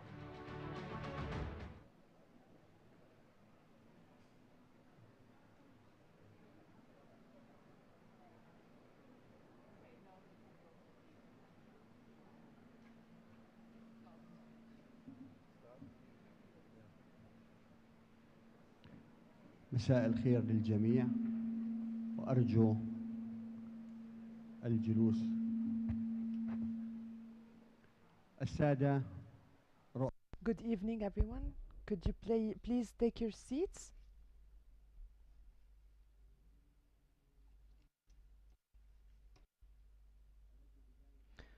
First of all, I would like to introduce myself. I am Engineer Haytham Al-Zayadin from the Hashemite Kingdom of Jordan, the Vice Head of the Jordanian Parliament.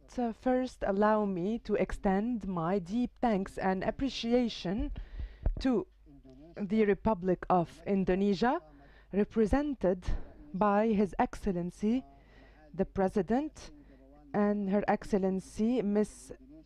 Bahawani, Head of the Indonesian Parliament. I would also like to thank His Excellency Mr. Pacheco, Head of the IPU, and His Excellency the General Secretariat, Mr. Martin, and all of the staff of IPU for hosting us, for their warm reception and their great representation or organization of this important event. Now we will continue our agenda and go back to the general discussion item. Please allow me to call on the Republic of Botswana. Later on, we will hear the speech of Egypt. Can you please go to the designated location?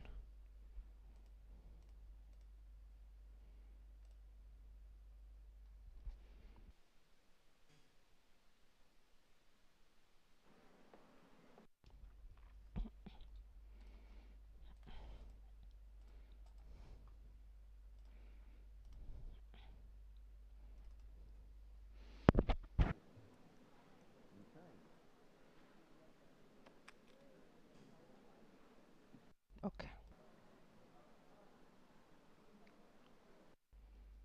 Mr. President, honorable speakers, honorable delegates, distinguished guests, good afternoon. It's an honor and a privilege for Botswana to join you on this occasion of the 144th Inter-Parliamentary Union Assembly in the beautiful island of Bali in Nusa Dua, Indonesia. May I extend our sincere regard the commiserations as Busana to those we have lost owing to the COVID-19 pandemic and the global strife that continues, and we experience it. Climate change is one of those subjects we should talk about because of its existential threat it poses to life on Earth as we know it. For the general debate to focus on climate change clearly demonstrates the seriousness with which we seek to treat this issue as Parliament. For the general debate, Botswana is not exempt from the impacts of climate change, as our economic sectors such as agriculture, water, energy, and tourism have been adversely affected, resulting in declined livelihoods of our citizens.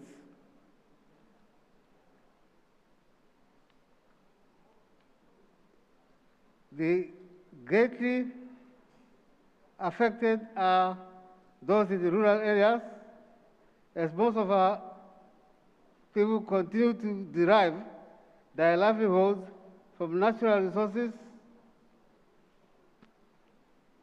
beneficiation, and small-scale rain-fed agriculture. Climate change, therefore, represents one of the greatest environmental, social, economic threats facing Botswana today, as it is projected to increase the frequency and intensity of extreme weather events such as heat waves, droughts, floods all over the world. For countries like Botswana, this could have dire consequences on livelihoods, especially to the poor and the vulnerable, thereby further amplifying existing inequalities among our people, more especially gender inequalities. Parliament urgently needs to ensure that our countries put in place policies and action plans to reduce greenhouse gas emissions, to significantly reduce climate change risks and impacts. The Parliament of Botswana adopted the climate change policy and institutional framework in 2021 in an effort to respond to existing and potential climate change effects. The policy presents an opportunity for the country to reinstate its commitment in the stabilization of greenhouse emissions in the atmosphere to the required levels as demonstrated by science. A national action plan and strategy to operationalize the policy has been developed, involving a long-term, low-carbon strategy, a national adaptation plan, nationally appropriate mitigation actions, identification of technologies, plan for knowledge management, capacity development, education and public awareness, and a financial mechanism. These commitments are further anchored on our development policies through Vision 2036. We strive for society that is sustainable, climate resilient, and whose development follows a low-carbon development path in pursuit of prosperity for all. As part of our commitment to the Paris Agreement, Botswana has also communicated its nationally determined contributions through which it intends to achieve overall emissions reduction of 15%, through which it extended to achieve an overall emissions reduction by 2030.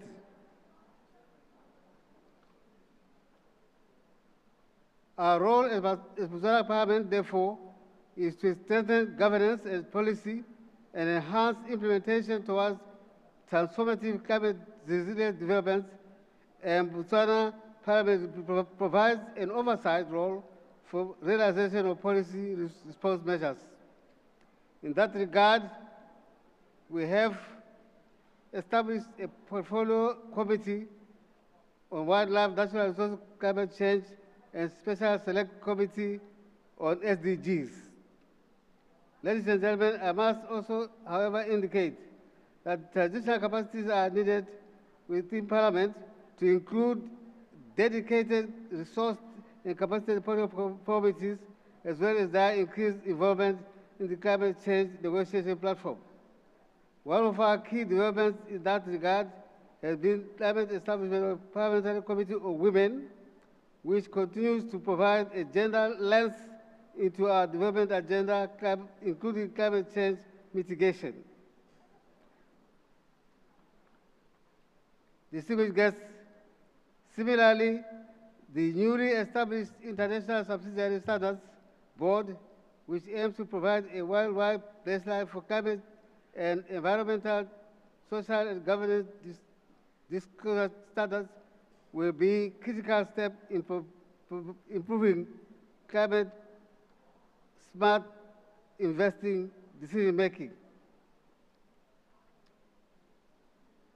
Targeted not to be ensure reduction in emissions, but also ensure that our governments maintain their aim to meet the Paris Agreement's temperature objective at a faster rate in order to combat climate change. We need to intensify our actions and investments needed for a substantial low-carbon future and equitable development globally. We need parliaments to increase participation in negotiations at regional and international fora. The Botswana economy is primarily anchored on mining and agriculture. The diamond and beef sectors in particular mean a lot to Botswana and are most energy and water intensive. We therefore require better production technologies, funding, water, energy efficient and climate friendly production order in order to achieve development agendas. It is therefore to mobilize our stakeholders to change rules, attitudes, and behavior for achievement of suitable developments. Mr. President, in conclusion, I take this opportunity to call on parliaments to ensure they maintain valuable partners, they remain valuable partners at the forefront to achieve sustainable development for all because of the constitutional advantage they have and they enjoy through lawmaking, overseeing government policies and programs, enacting and scrutinizing government budgets, and responding to views of their constituents. As parliaments, we have the responsibility to shape national climate policies, drive equitable and sustainable development, and fill the important gaps at global, national, and local levels. It remains crucial that parliamentarians are capacitated on issues of climate change to catalyze the process. I thank you, our members, for your attention. Thank you.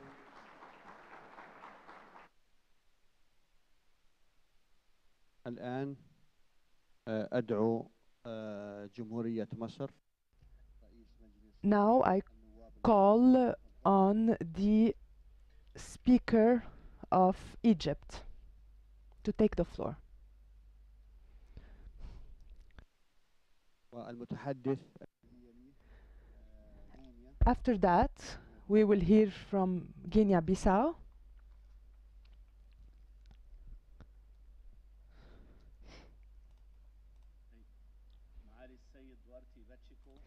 Mr. Duarte Bechiko, head of the IPU, Mr. Martin Shongong, General Secretary of the IPU, heads of parliaments and heads of parliamentary delegations, ladies and gentlemen. First of all, I would like to express my deepest thanks and appreciations to our friends in the Indonesian Parliament for their much appreciated efforts and for their great organization. Dear guests, we are not overreacting when we say that the phenomenon of climate change is the biggest threat that has disastrous consequences on the environment. Therefore, the international community should exert all efforts and have a serious and honest will to combat this phenomenon by mitigating the emissions. This should be a global goal in order to save people from the repercussions of climate change. Dear guests, Egypt has given a special attention to the issue of climate change. Therefore, adaptation to climate change is one of its priorities. The Egyptian narrative in different international events was based on the fact that all countries of the world are responsible to save planet Earth. And in this regard, Egypt adopted a comprehensive path in order to combat this phenomenon, in addition to a positive integration and participation in all global activities that are related to combating climate change. At the national level, Egypt revised legislations and laws related to the environment. In addition to this, it established new policies based on a comprehensive national vision. It also gave a priority to the transition to a green economy.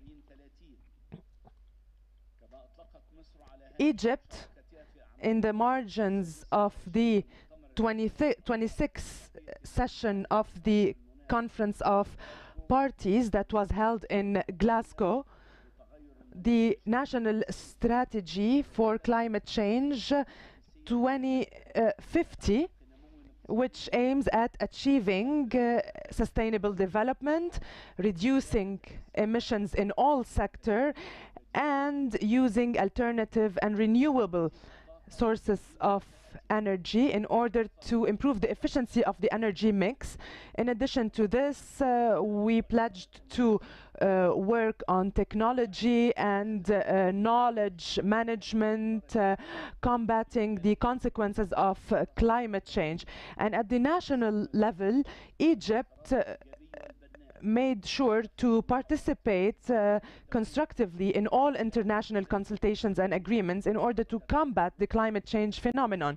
In this regard, the Egyptian vision relies on the common responsibility of all countries in order to face the climate change challenges. So the burden must be shared between advanced countries and developing countries in a bid to reduce the emission of gases, the greenhouse gases. However, we should also pay attention to adaptation policies, climate change adaptation policies, because climate change had negative consequences on the developing countries compared to the advanced countries. Egypt will host the COP27 on climate change this year, and this is proof that Egypt is serious and has the will to exert a just international effort to combat climate change. Ladies and gentlemen, dear guests, as parliamentarians, we are urged more than ever to mobilize our efforts to combat the consequences of climate change at the national level and international level as well, through different mechanisms, mostly making countries abide by providing reports on climate change. In addition to this, we should be able to have more we need to have policies that are consistent with legislations, because we are not only responsible for future generations, we are also looking after them. In conclusion, we wish you all success, and I would like to thank you for listening. شكرا. Thank you very much. Now I would like to call on the representative of Thailand, because the representative of Guinea-Bissau is not here. Then we will hear the representative of Kuwait.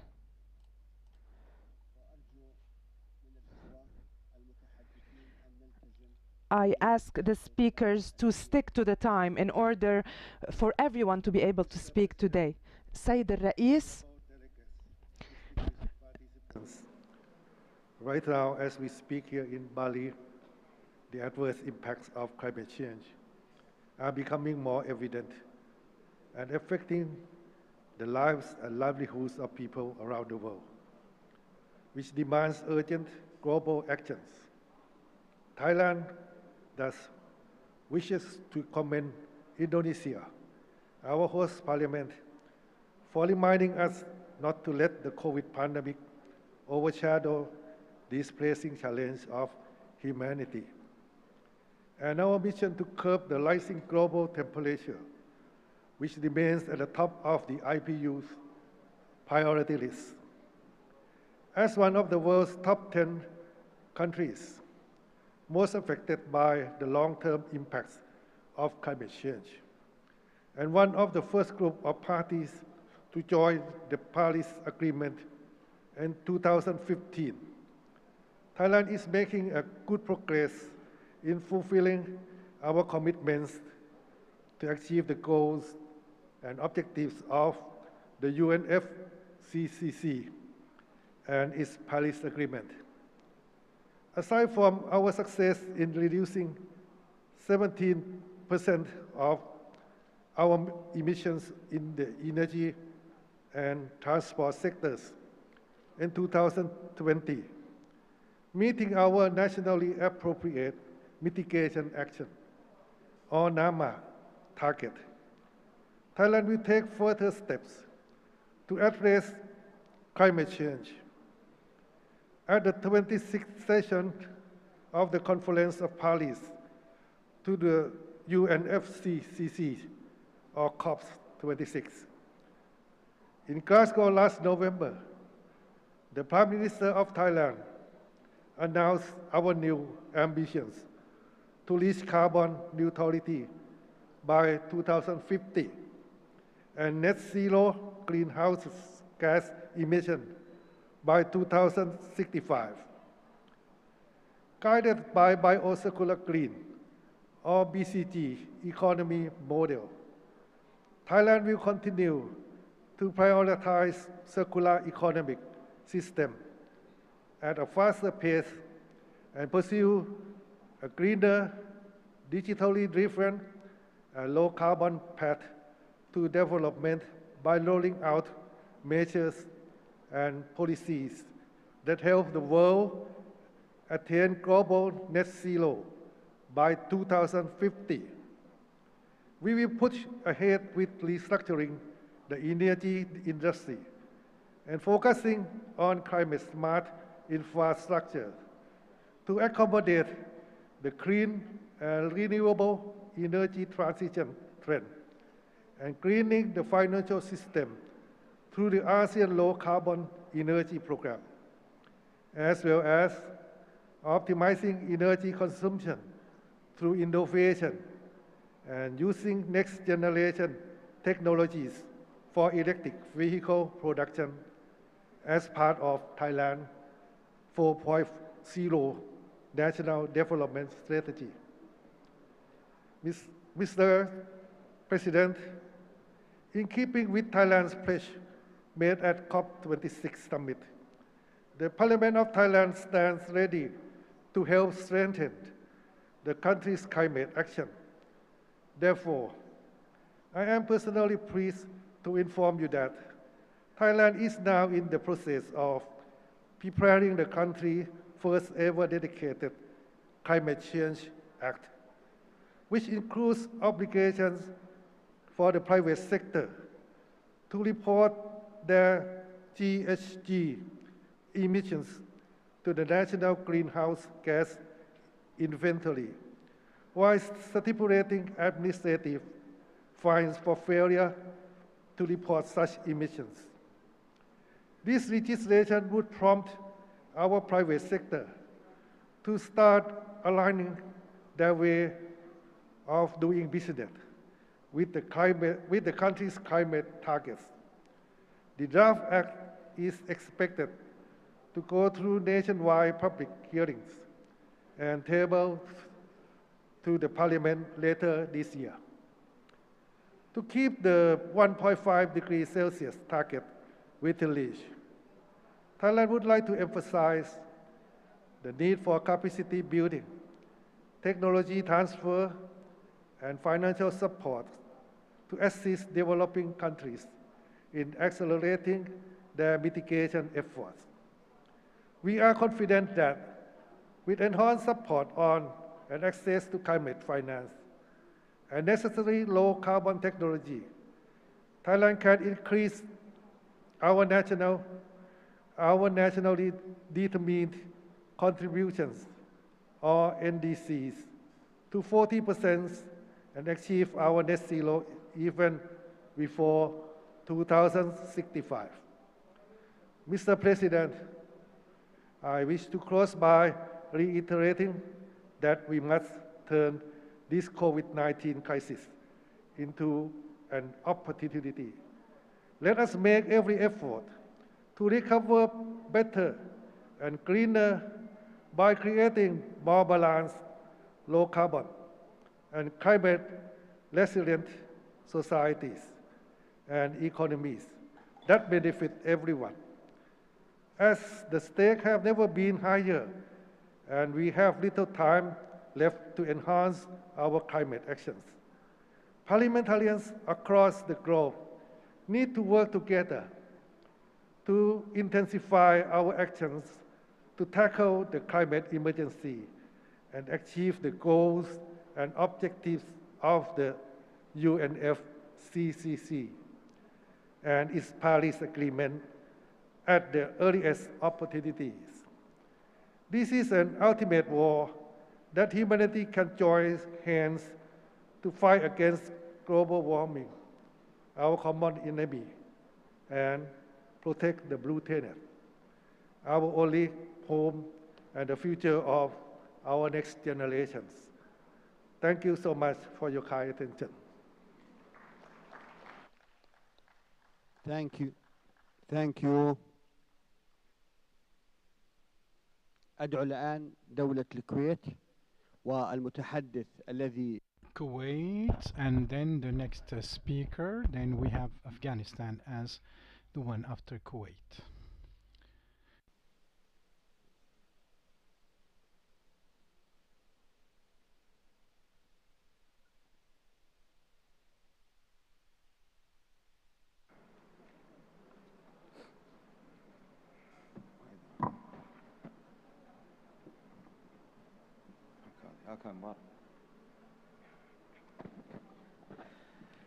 Bismillah ar-Rahman ar-Rahim walhamdulillah. In the name of Allah, the Merciful, the Most Merciful, and prayer be upon Muhammad, the Prophet, and all the kith and kin and disciples. Your Excellency, Speaker of the Indonesian Parliament, Your Excellency Duarte Pacheco, the President of the IPU, Your Excellency Mr. Martin Chong, the General Secretary of the IPU, ladies and gentlemen, different speakers of parliaments and delegates, dear participants, peace and mercy of God be upon everyone. At the outset, I would like to thank you for choosing the climate change and the gas emission as themes of this session. The importance of this choice is not a matter of the importance of these themes, but this is a model of the different cases and issues that all the world should deal with. When I say that this is a model, this means that these are characteristics of this issue. The most important characteristic of this issue is that it is an international issue. That is, it is cross-cutting all the different contents, and it's not continents, and it's not limited to a particular region in the world. Here we are not talking about poverty or hunger or desertification or drought or the rights or the political rights of women as cases and issues that are limited to particular regions, but this is an issue that is spreading all over the world. And when I say that it is global, I cannot but remind us of COVID-19 that has somehow revealed the vulnerability of the world, and it has also revealed the different egotistic policies and the isolation policies, and we have seen different practices that are somehow selfish with the piracy of the vaccines in order to protect historically, and which is actually hiding all the different levels of the absence of any human solidarity. Here we are facing a dilemma, especially when we are dealing with cases such as the climate change, because man can only move when there is a catastrophe, a disaster. The world thought that the different arrangements after the Second World War, and which emanated from the UN and different other agencies and different conventions and instruments and different treaties, we thought that these were binding legally and ethically. Everybody thought that this is something that has warned the world about the fact that a third war will not take place, and that this is a sort of red line that nobody should cross. But we were always failing. There we had the Cold War, and we had a sort of war by proxy everywhere, which are witnessing to the fact that danger is there, from the Korean War, the Vietnam, and the Bay of Pigs, and the Prague Spring, Afghanistan, Angola, and other places. The world has witnessed all these wars that should have been avoided. Here we are, after 77 years after the end of the Second World War, here we are facing a military conflict between Russia and Ukraine, unfortunately. And here we are hearing words such as atomic and chemical and the third war. These are expressions that should have been part and parcel of history, being part of bygones, but these are only used in order to threat. But here we are facing a sort of element that shows us the vulnerability of the world system, something that should make us witness and see actually how man should be more civilized and not play with fire. The importance of the climate change is residing in its global dimension. It is a threat to all humanity, whatever their continent, whatever their regions, whatever their race. And there is another importance to the climate change, is that man can only move when the disaster takes place. At that time would have been late. The world is such a small village. Why? Because there is no limited or regional issue. If there is hunger in Africa, this is a threat to Europe, to Asia, and so forth. If there is an economic crisis in the East, it is a crisis for the whole world. And if there is a pandemic in Latin America, it's something that is threatening the whole world. Just like any occupation that is a regime such as the Zionist system that is perpetrating in Palestine, it is a one that everybody is suffering from all over the world. Again, dear brothers and sisters, no one is immune today. No one is immune from any disaster, whatever its dimension, regional or not. Recently, we were talking about terrorism. I was saying in similar conferences that no one is prone from that, is actually safe from that. If there is an explosion in Baghdad, the sound of that explosion would be heard in London. This was not a threat. It was just a reminder of the the fact that this world is interlinked, and facing all the different issues that we are discussing, there is one common denominator, is that we have to work today and not tomorrow, as soon as possible. And thank you for listening to me, and God bless everyone. Thank you. Afghanistan Islamic State, and the next speaker would be the Kingdom of Bahrain.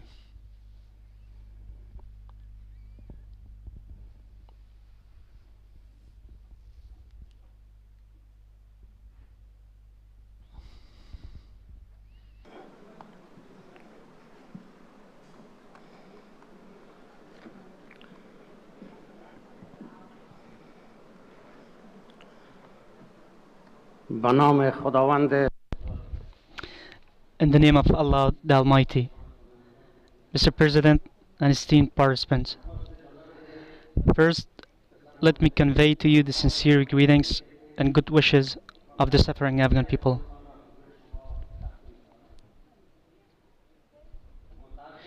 Sadly, after 7 months of Taliban rule in Afghanistan,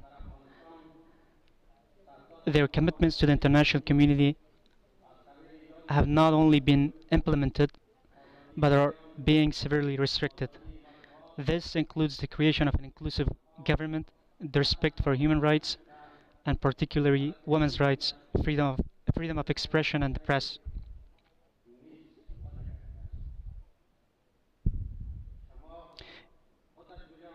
You're aware that the level of poverty, unemployment, has reached its peak, even forcing people to sell their children. Crimes and kidnappings are on the rise day by day.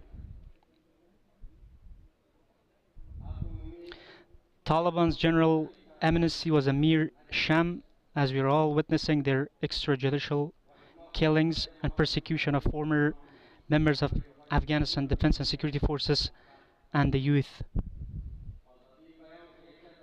Freedom of expression, one of the significant gains of the last 20 years, which was made possible by the international community, no longer exists. The majority of local and national media are either blocked or censored, with hundreds of female and male journalists having lost their jobs.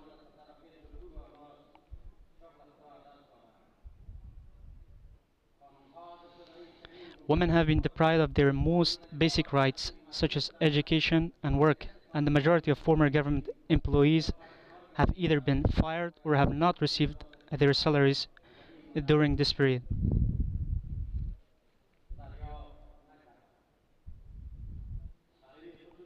The Afghan people's privacy is violated, and in certain areas, door-to-door searches continue to be conducted merely based on political motives. While appreciating the humanitarian assistance of the international community during this period, it is worth noting that as far as I and my colleagues are concerned, in most cases these aids are not distributed to the beneficiaries. The migration crisis is still going on.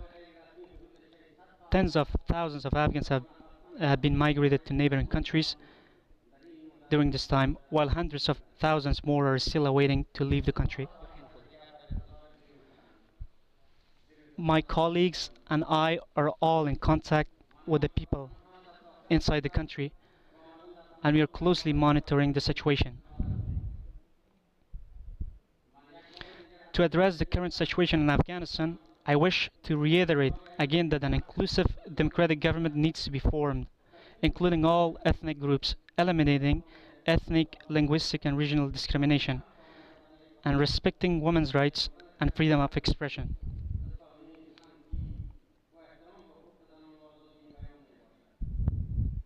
As a result, I ask you and the international community to continue to vigorously support the people of Afghanistan in their pursuit of these goals, as you have done so in the past. Thank you.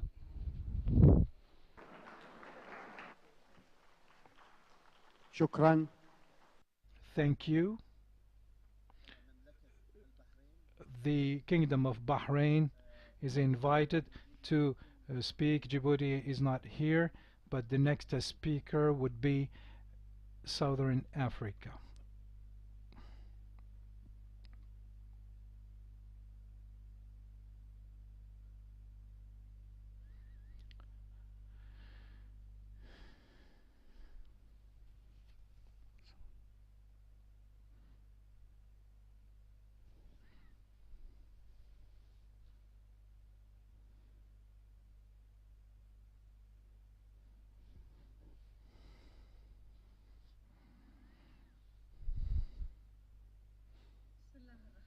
In the name of Allah, the merciful, the most merciful, prayer be upon the Prophet, his kith and kin. Your Excellencies, speakers of parliaments and heads of delegations, peace and blessing of Allah be upon everyone. This meeting should have taken place in Bali, which is very beautiful venue, in order to be a sort of example of a meeting that is putting us in front of the responsibility of assuming responsibility facing the climate change in order to be able to preserve this planet from this environmental disaster, a disaster that is also warning about other catastrophes that we cannot predict. The climate change is one of the most dangerous challenges that are facing humanity. Dealing with this phenomenon is a necessity at the international level, considering the increase of the extreme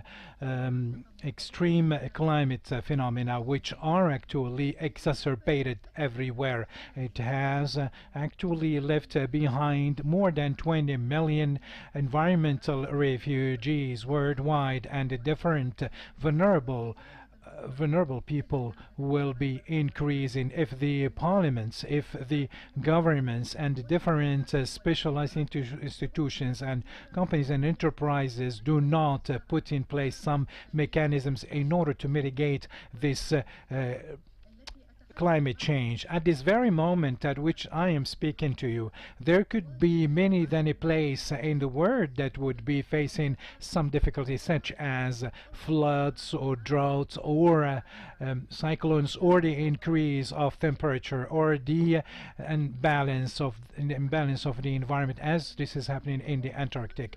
And this is something that is somehow warning us about the increase of these different phenomena that will lead to more refugees, to more displacement, and we cannot deal with that without a global international will, with some immediate measures and a sort of total change of different mechanisms and behaviors in order to mitigate the different effects of climate change that would be putting the food security, water security, health security at risk.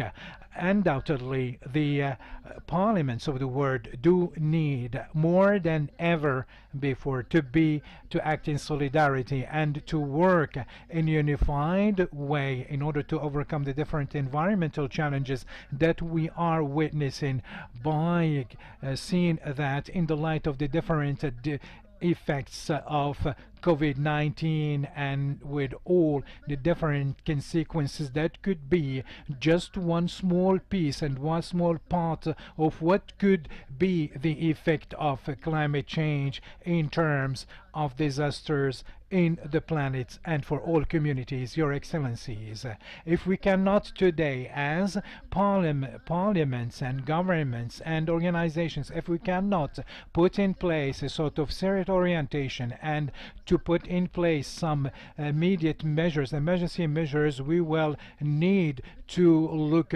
for some friendly cities for the refugees, especially with the outcry of the United Nations that has warned about some destructive changes in the planet in the coming decades. And we need to overcome all these threats by changing the human behavior, and it is an action that we need to work in resilience and in flexibility with the change or the climate change, and we need to improve the capacity of different states in order to deal effectively with the environment and the climate crisis, and we need to mitigate the effects of this crisis by expanding the different economic activities that are environment friendly in order to encourage the green economy and also to encourage the sustainable production and consumption that would put in place the international standards as a priority by encouraging the private sector so as to move towards the sustainable production and consumption and the expansion of the use of renewable energy and putting in place the different stimuli for this transition.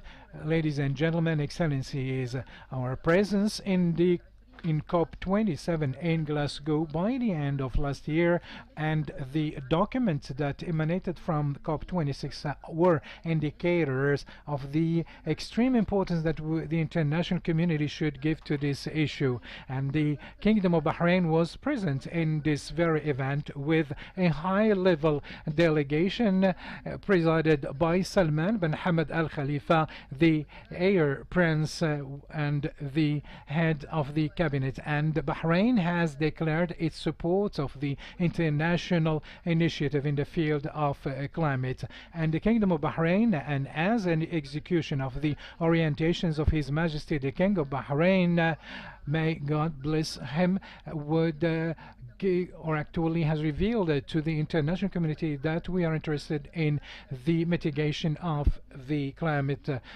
change, and the 20 and 30 vision and the program of our state are actually testimony of the importance that we give to this issue.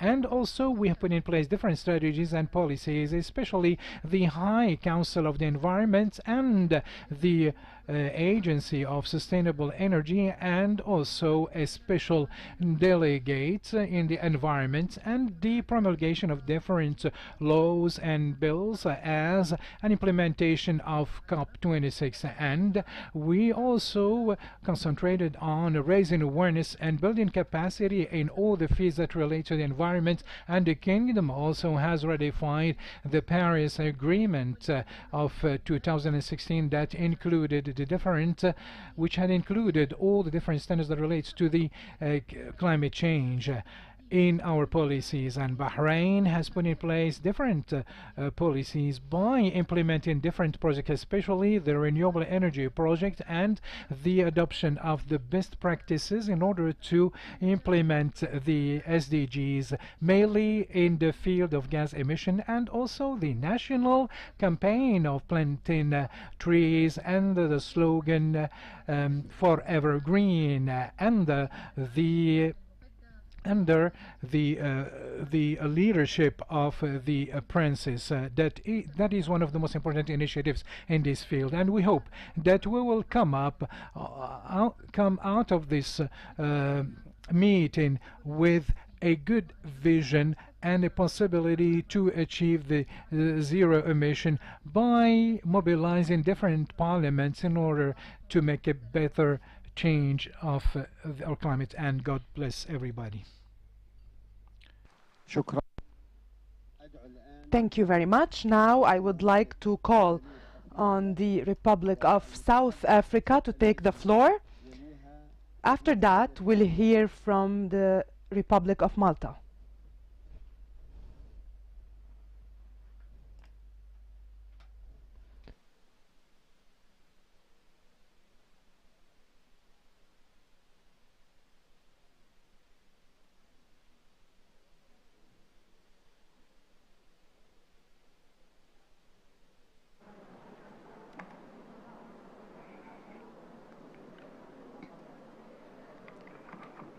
Honorable President of the IPU, Mr. Duarte Poshako, the Speaker of Parliament of the Republic of Indonesia, our host, Chairperson, Honorable Presiding Officers, Honorable Members and distinguished guests. Your Excellency, Madam President, of Indonesia in absentia. It is an honor and privilege for me and the people of the Republic of South Africa to be afforded this prestigious opportunity to contribute to the debate of such important theme of the 144th IPU Assembly, Getting to Zero, Mobilizing Parliaments to Act on Climate Change. On behalf of the delegation of South Africa, I wish to express our sincere appreciation for the kind and warm welcome we have received in this beautiful country since our arrival. It will be amiss of me, Chairperson, not to mention that in 1961, on this day in South Africa, 69 people were mowed down by the racist regime, and that day has since become the Human Rights Day in South Africa. So today, South Africa is commemorating its Human Rights Day. The 144th plenary session takes place against the backdrop of the COVID-19 pandemic and conflicts across the world that continue to claim the lives of innocent people. Tackling climate change has far-reaching implications for socio-economic development, for production and consumption patterns. Your Excellency, the Chair, the theme of our debate enjoins us to reflect on the question of climate change and the need to mobilize parliaments to act swiftly in reducing its negative effects. We wish to confirm that the Republic of South Africa welcomes the outcome of the concluded Glasgow Climate Change Conference, which calls upon the international community to rally behind a shared objective to inject a greater sense of urgency on the basis of international equity and the latest available science. In our country, we support the government's view articulated by our President on the green recovery for our country. It is our view, Chairperson, that the Rome COP26 legislative prescript can and must safeguard the planet's ecosystems, reduce emissions of greenhouse gases, and limit global temperature increases. In this instance, we call on high-income countries to step up and take responsibility given the fact that they continue to benefit from the use of fossil fuels. There is still a lack of clear commitment to phasing out fossil fuels by 2050 by some of the key development countries, and there is a lack of clarity on outstanding financial commitments by developed countries on previous gatherings where we feel that they simply don't walk the talk.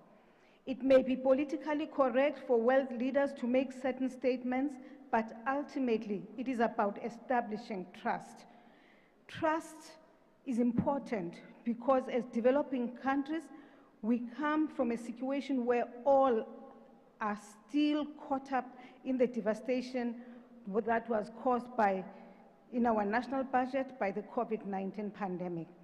As it has been with climate change, developed countries were saying a lot of things about assistance coming to the developing countries, yet there are mounting concerns about vaccine hoarding, which has a negative impact on relationships of trust.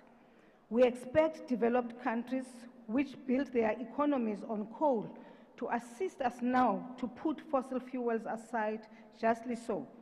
South Africa has revised its NDCs by committing ourselves to more ambitious greenhouse gas emissions targets by 2030.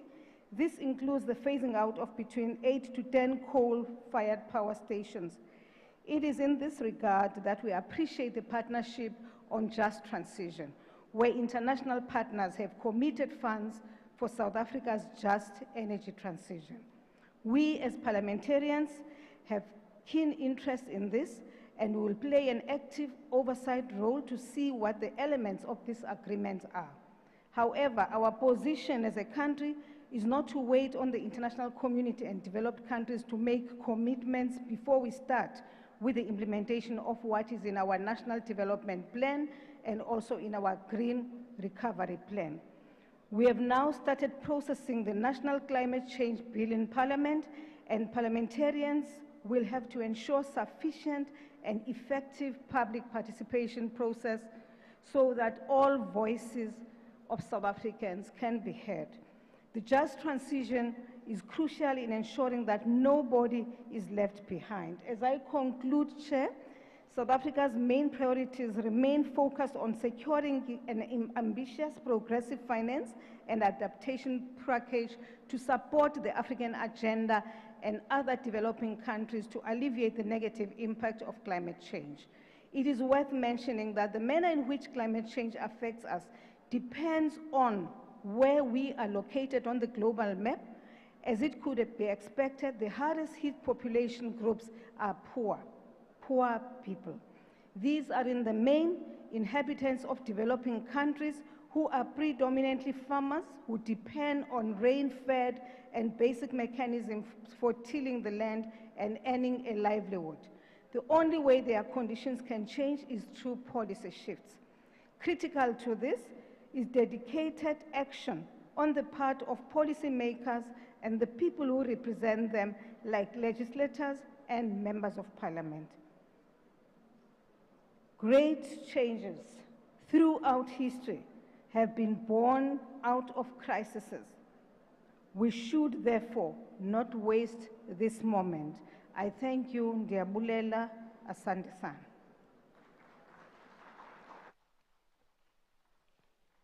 Shukran. Thank you very much. Now I call on the Republic of Malta to take the floor. Later on, we will hear from Zambia.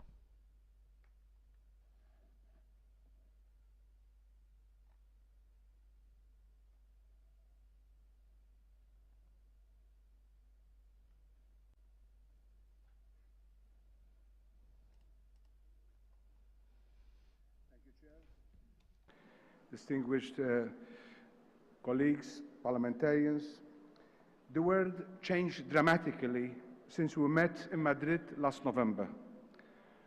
No one can even think about it, that we didn't even thought about it, that the war will return to Europe in a few months' time, just a few months after the Madrid conference. We are living now in challenging times, and once again, the victims of war are the people dying in the streets of Ukraine, women and children fleeing their homes and crossing their borders towards safer and more peaceful countries. It is indeed a humanitarian tragedy. War, as you know, does not stop at the borders of those countries directly involved. It is sending shockwaves across Europe, and I must confess, across the whole world. It is also hitting our efforts to address the climate crisis.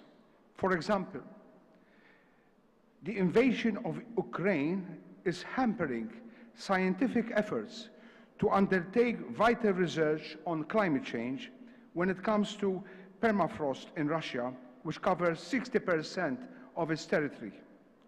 We are talking about a vast area of frozen ground, which is estimated to hold twice as much greenhouse gas as there is in the whole atmosphere.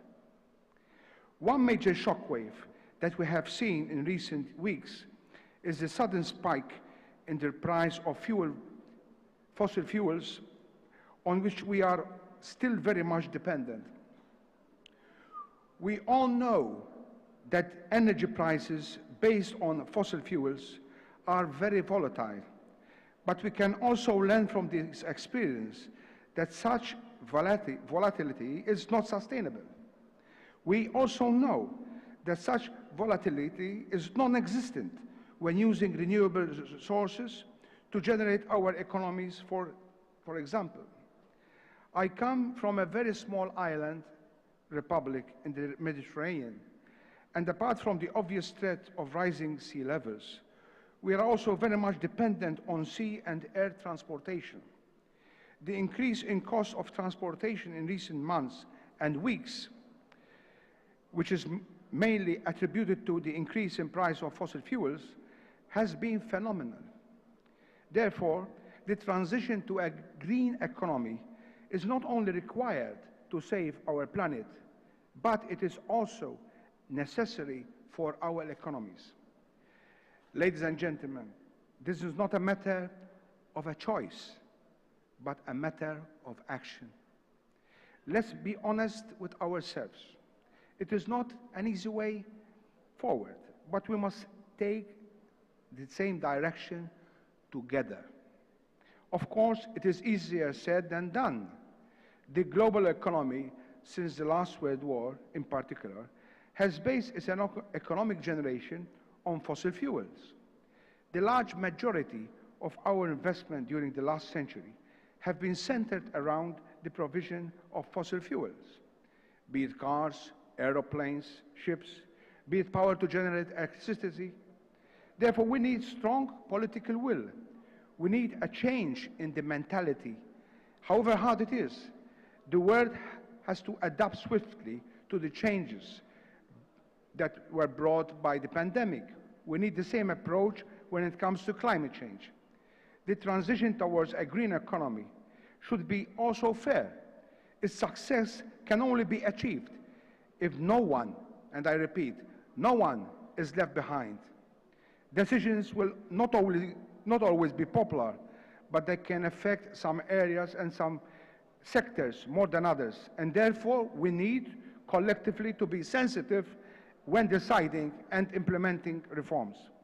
Malta took the initiative to request the inclusion of climate change on the agenda of the 43rd session of the United Nations General Assembly, proposing that an appropriate high-level mechanism be established to address the cause and effects of this phenomenon on mankind. This mechanism would be tasked to propose legal and political measures to address global warming and its environmental and social economic implications. I must remind you that it was my country, Malta, way back in 1988, 6 December, when there was the Malta Resolution on the protection of global climate for present and future generations of mankind, that was at that time unanimously adopted in the plenary of the General Assembly. Ladies and gentlemen, the role of politicians, but the role definitely of parliamentarians, is crucial. In 2015, Malta enacted the Climate Action Act. This act established a Climate Action Board, a body in which all sectors of our society are represented, aiming to mainstream climate action, monitor implementation of international and EU commitments to reduce greenhouse gas emissions and facilitate preparedness and adaptation to climate impacts. This Climate Action Act also required the executive to prepare a low-carbon development strategy and a national adaptation strategy that will be reviewed and updated at least every 4 years. So Parliament is also responsible as an institution to hold the government into account. It is important to pass laws. However, laws need to be implemented on the ground in an effective way. It is the role of our parliaments that must make sure that the implementation of laws as is done should be and targets are met in time. Climate change is a horizontal issue and cannot be tackled through a single sector alone. Let me conclude with a concrete proposal. I urge you to go back to your parliaments and work toward the setting up of a parliamentary committee with a specific aim of scrutinizing the implementation of measures relating to climate change. A specific committee solely dedicated to climate change matters in which all sectors can coordinate all the perspectives within one mechanism that can prove to be more effective. Thank you very much. شكرا. أدعو الآن. Thank you. Now I call on the Republic of Zambia to take the floor.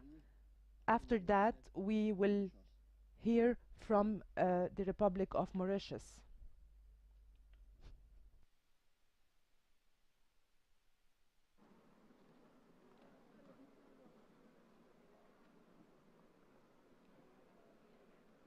Dear colleagues, الزملاء والسيد الرئيس، دعوني أولا أعبر عن تقديري وامتناني لإعطاء هذه الفرصة للتحدث عن حشد البرلمانات للتصرف في مجال التغير المناخي. سيد الرئيس، دعني أيضا أنتهز هذه الفرصة لأتمنى لكل النساء الموجودات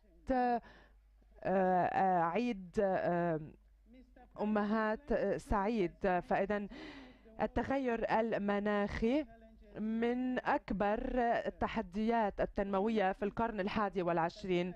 إن المجتمعات حول العالم، خصوصا المجتمعات الفقيرة والهشة. of climate change. As a woman from a developing country, climate change is close to my heart. This is because I have witnessed its devastating impacts on my country, which sadly has disproportionately affected women and girls and worsened their socio-economic status. This, Mr. President, needs to be addressed urgently by all stakeholders. While recognizing several interventions at global, regional, and national levels, climate change challenges and its effects remain complex. With the advent of COVID-19 pandemic, countries are urged to ensure that plans to recover from pandemic are ongoing. It is important to embrace and adopt health and green recovery strategies and interventions. It is therefore imperative that parliaments are mobilized to spearhead ambitious climate actions owing to their centrality by virtue of being representative institutions. Through their entrenched legislative oversight, budget, and representative functions, parliaments with their strategic mandate can be mobilized to do the following. 1. Provide legislative framework on climate change. This can be achieved by reviewing existing laws and proposing new ones where possible to mainstream climate change. 2. Influence and monitor the implementation of climate change legislation and budgets. Parliaments can be mobilized to provide effective oversight and national and international commitments, including government implementation of national legislation and budgets. Further, parliaments can provide effective oversight by ensuring that the legislation it enacts is sufficiently funded and implemented, and guarantee that the citizens it represents are consulted and included in climate change decision-making processes. While parliaments endeavor to carry out the aforementioned roles, the Zambian parliament inclusive, a number of challenges were faced. Structural and policy issues such as limited financial support, inadequate technical capacity, overlapping sectoral objectives of synergy between the diverse sectors, and insufficient relevant information and data to support members of parliament in addressing climate change issues are the most prominent challenges. To ensure that members of parliament are effective in discharging their responsibilities, the highlighted challenges need to be addressed and capacities built in order for parliaments to achieve the desired outcomes of getting to zero on climate change. Mr. President, as people's representatives and beyond the confines of legislation and oversight in parliamentarians should be mobilized to act on climate change. For example, in Zambia, parliamentarians felt the need to address the effects of climate change at local level in their constituencies, where the impacts of climate change are experienced directly by the people. Further, parliamentarians have sought to combat certain vices such as charcoal burning and deforestation, which are fast-changing rainfall patterns and worsening the impact of climate change at local level. In this regard, Mr. President, our parliamentarians established a Zambia Parliamentary Caucus, which is a cross-party voluntary grouping for parliamentarians with a mandate to work towards prioritizing and building consensus on issues that affect conservation. natural resource management, and climate change. As part of its milestone, in 2015, the caucus, in partnership with various stakeholders that work towards climate-resilient communities, such as the Worldwide Fund for Nature and the International Conservation Caucus Foundation, advocated for legislation on the forest protection and management. The caucus made a submission to the Parliamentary Committee on Lands, Environment and Tourism, which led to the enactment of the current Forest Act. Further, the Zambian Parliamentary Conservation Caucus participated in the revision of the Wildlife Act by partnering with the ministry responsible for tourism in organizing the National Parks and Wildlife Policy Workshop, where the caucus made submissions that led into the enactment of the current Wildlife Act, number 14 of 2015. The Act provides for, inter alia, the sustainable management and protection of wildlife, including forest ecosystems, in the wake of climate change. Mr. President, in addition, the parliamentarians have partnered with the government of the Republic of Zambia's Forest Department to plant 1,000 trees in their constituencies as one of the measures to mitigate against the impact of climate change at community level. Mr. President, allow me to share with this August gathering that we as a parliament are doing to reduce our carbon footprint at institutional level. Our parliament works in partnership with the local recycling company to collect waste paper for recycling. Further, in 2014, our institution collaborated with the country's main power utility to install a mini solar plant as an alternative source of power. Mr. President, let me conclude by stating that parliaments are at the center of the climate change response.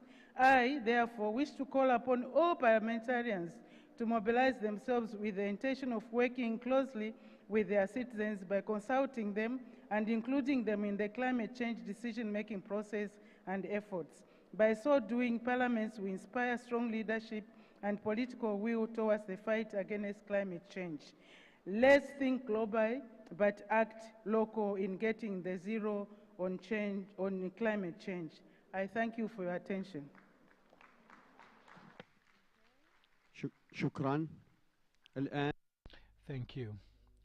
Now I call upon the Mauritius Republic, and the next speaker after will be the Democratic Nepal Republic.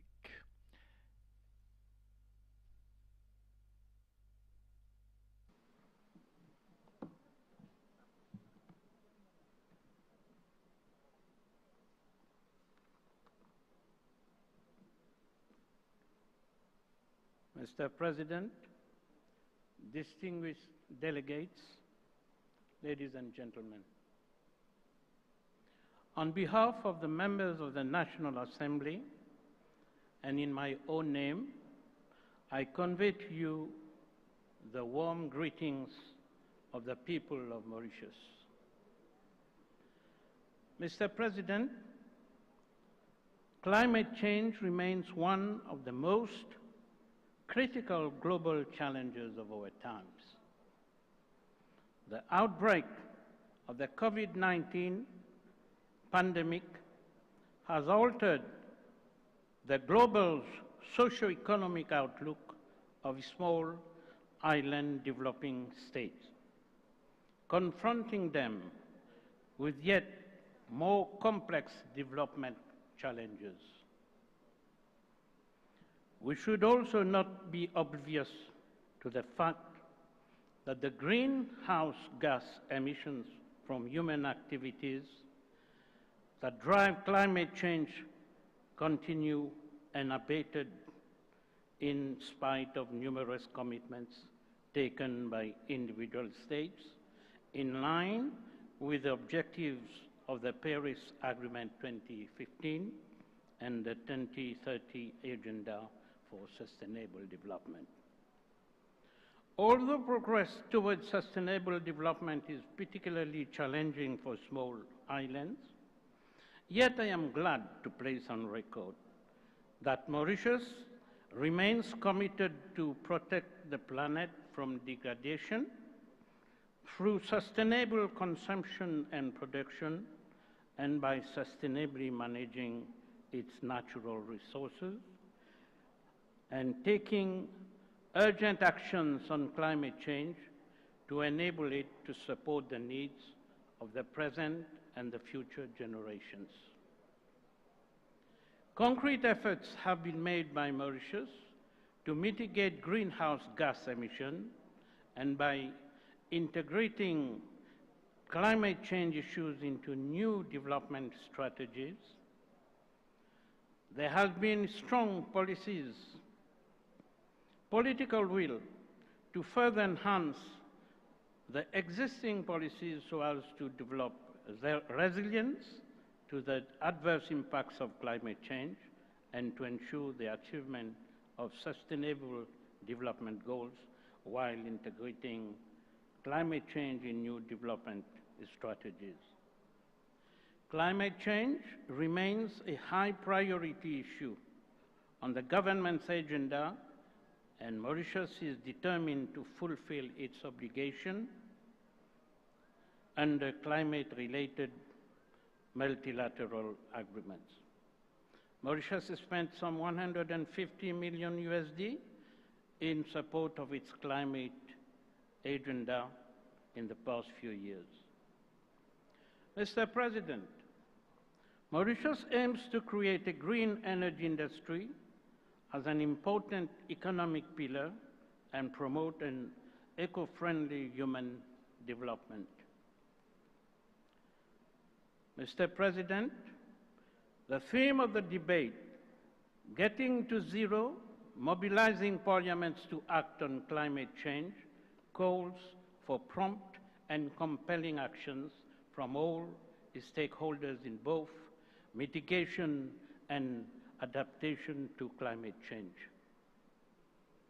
Mr. President, I can assure you and this Assembly that the Mauritian parliamentarians play an active role in holding the government to account on its commitments taken at international and regional levels, including those made through the Paris Agreement and the 2030 Agenda for the adoption of legislation and the mitigation and adaptation measures envisaged and being taken by the government to tackle the climate change issues as a matter of priority.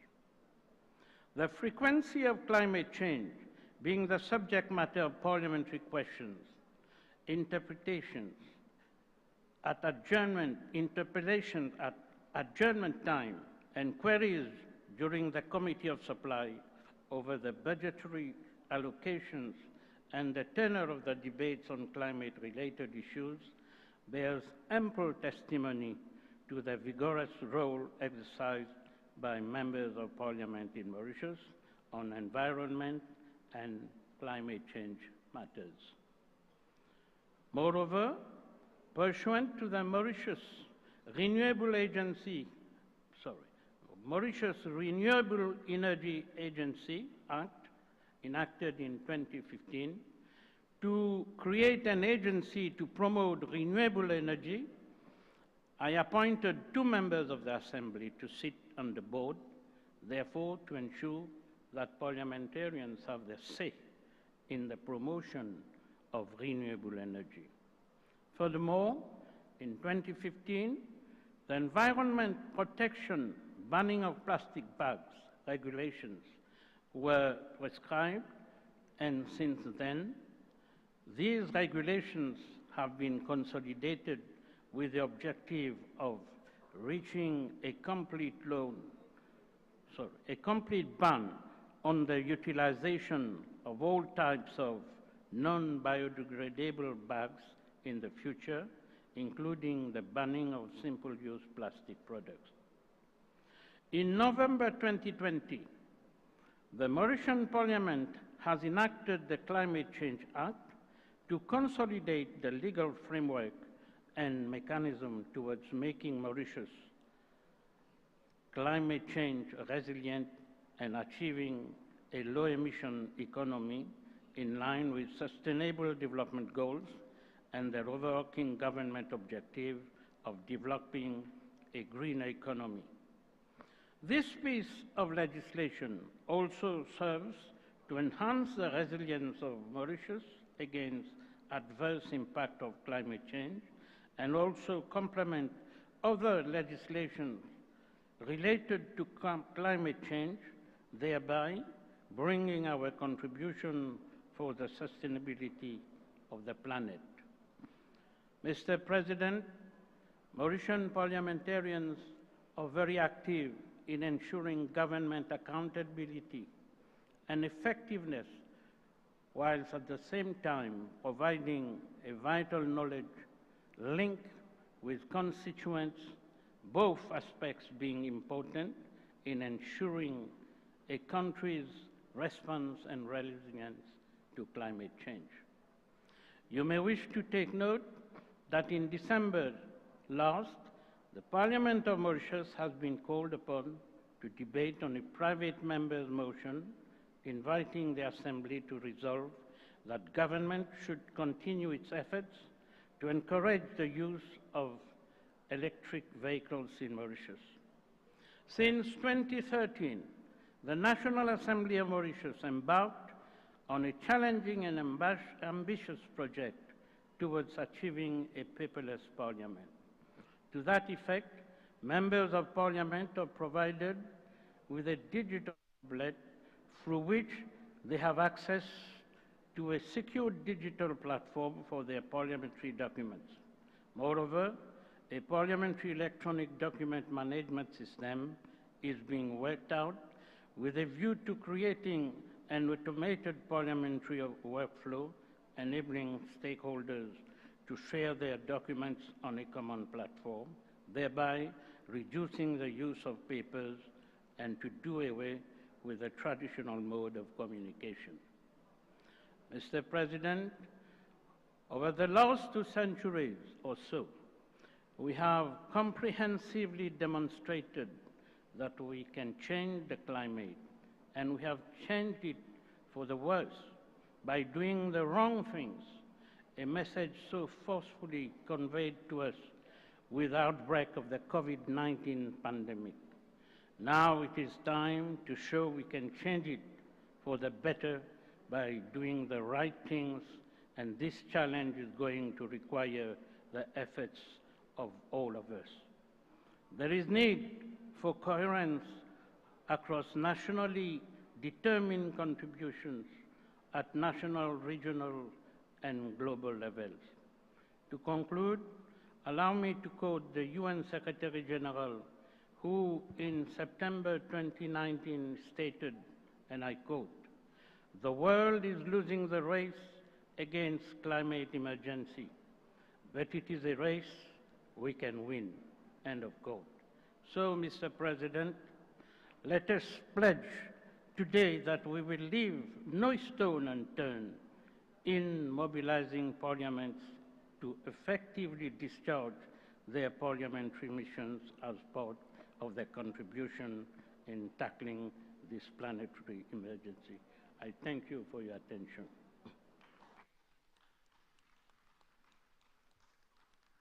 شكرا. والآن Thank you. The Republic of Democratic Republic, and the next speaker will be the Republic of the Timor-Leste, Democratic Timor-Leste.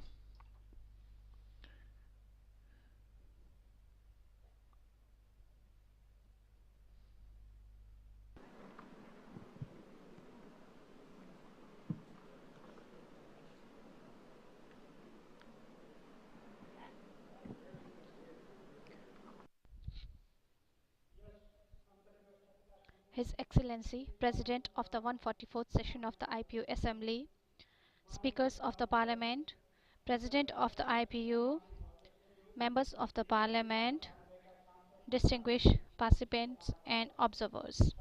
First of all, on behalf of the delegation of the Federal Parliament of Nepal, I would like to thank the Parliament of Indonesia and the IPU for the invitation to attend the 144th Assembly of IPU. I extend my sincere appreciation to the government, Parliament and the people of Indonesia for the successful arrangement of the Assembly during their COVID-19 pandemic.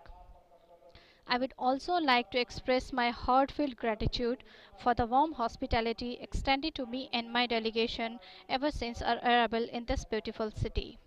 The theme of this assembly, Getting to Zero, Mobilizing Parliaments to Act on Climate Change, is highly relevant in the context of emerging challenges of the climate change.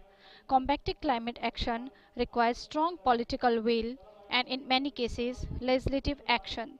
In this regard, dialogue and sharing of best practices among legislation of different countries will go a long way. Parliaments play a crucial role in enabling the transition to a green economy. Green economic policies and laws are vital to build a resilient economy. Strong ties among parliaments and the private sector, development partner and civil society organization will be crucial in the fight against climate change. It is essential that the adverse impact of climate change on Himalayan ecosystem catch the attention of the global community. Mountainous countries like Nepal are facing the brunt of it. Rising temperature and pollution has led to melting of snow in high mountains, creating the threat of glacier burst. Disasters following these are dangerous even for lower altitudes. Whichever country or region such disasters hit, the severest effect fall on the most vulnerable and marginalized populations. Hence, it is imperative that not only entire world hand in hand for the conservation of the Himalayan ecosystem. It is necessary that all of our esteemed friends, especially the developed countries, prove additional assistance in the Nepal's effort for risk reduction and climate change. Nepal is the country that is eligible to sell carbon to developed countries. Those want to offset their emission under the Reducing Emission through Deforestation and Degradation program. The emission reduction process is one pillar of strategic program on forest landscape and climate action in Nepal. It supports new opportunity to conserve and regenerate landscape and biodiversity while simultaneously support most resilient, inclusive, sustainable and effective economic growth key for Nepal to build back better and greener. Excellencies, I take this opportunity to share Nepal's role in tackling climate change issues. Nepal is one of the most vulnerable countries regarding climate change. Water-induced disasters and hydrometeorological extremes events such as drought, storm, flood, inundation, landslides, debris flow, soil erosion and avalanches. Our efforts are geared at reducing emissions from the forest and increasing the carbon reserve. In this connection, it may be worthwhile to call that Nepal's community forest program has won international praise for the restoring of the country's greenery. In COP26 in Glasgow, the government of Nepal made three significant commitments with regard to net zero emission. First, Nepal has committed to increasing its forest cover to 45% by 2030 and halt deforestation completely. Second, we have also announced our goal of attaining net zero greenhouse gases emission by 2045. Third, we are committed to protecting the life and livelihoods of the people from climate-induced disasters and loss and damage. To ensure the accountability of the policies and plans towards the most at-risk and vulnerable population and to address climate change's impact, risk and vulnerability, the Parliament of Nepal has laid emphasis on policy and legal reform to ensure compliances with environmental and climate resilient codes, as well as for the adoption of climate resilient pathways and the integration of climate change into sectorial development policies and plans, including local government planning and budgeting. All these require a major strong political will and commitments. The Parliament will ensure that Nepal meets its international and national commitments on net zero and climate resilience. In order to meet the goals set by the Paris Agreement, Nepal will adopt climate change policies and target as per the gender equality and social inclusion target outlined in the National Determined Contribution NDC, Nepal Adaptation Plan and other policy targets. focusing on budget and programs aimed at improving governance systems so that climate money reach women's, indigenous groups, low-income households, and communities will remain high on our priority.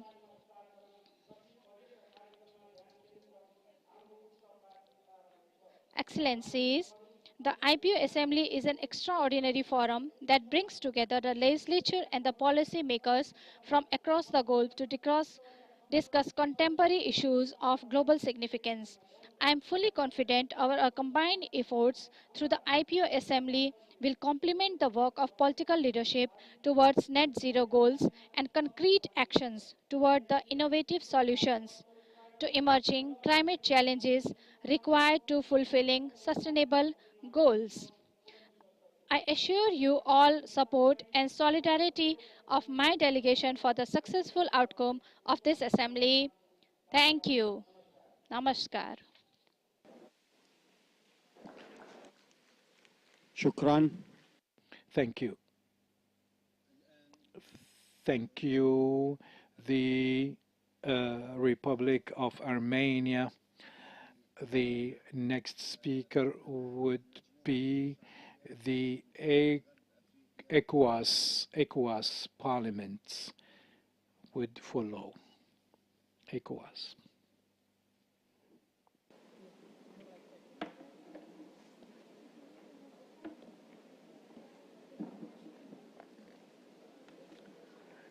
Excelentíssima Senhor Presidente da Assembleia, Yang Mulia Ketua DPR RI Ibu Puan Maharani,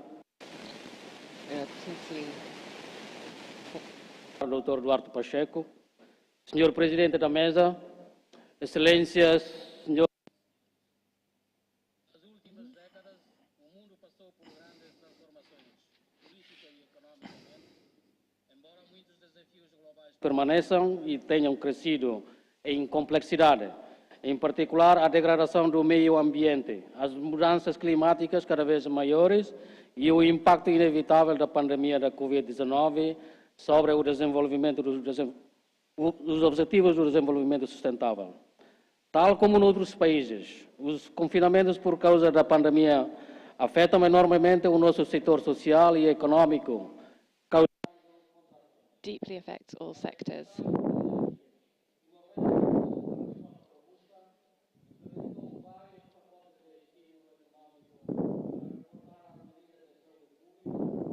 As famílias vulneráveis e o setor empresarial através.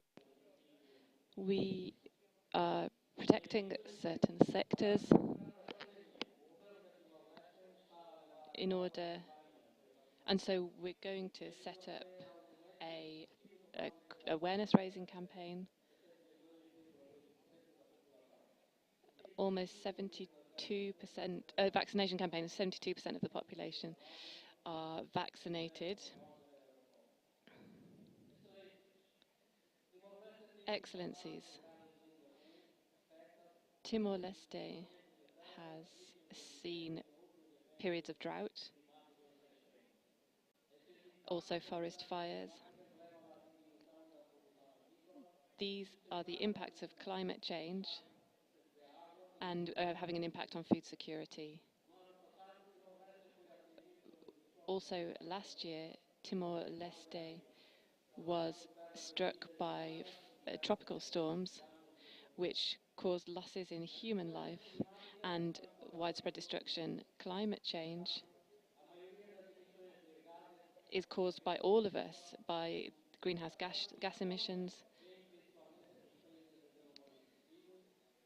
and mainly through emissions from the key economies and developed countries. Timor-Leste is only responsible for 0.3% of emissions, but in spite of this, we are some of the most vulnerable to climate change. And so we are one of the developing countries that has been at the forefront of reducing emissions in order to achieve our 2050 goals as committed to at Glasgow. Presidents, Excellencies, parliamentarians, Timor-Leste is fully committed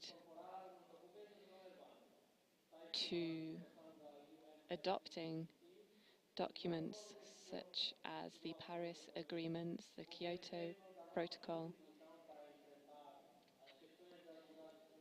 And this is an example of our commitment to dealing with this in order to guarantee sustainable development.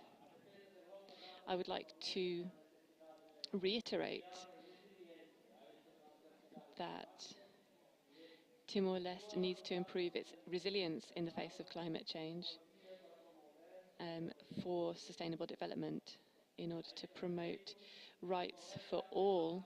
In this context, Timor-Leste is calling on the whole Assembly to cooperate and to make shared efforts to reach political agreement in order that we can be effective and ensure that all citizens, including women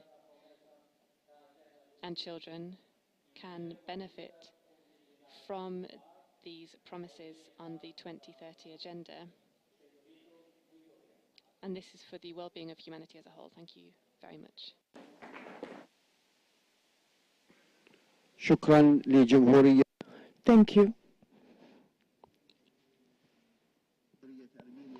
Now we call on the Republic of Armenia, and later on we will hear ECOWAS. We will hear from ECOWAS.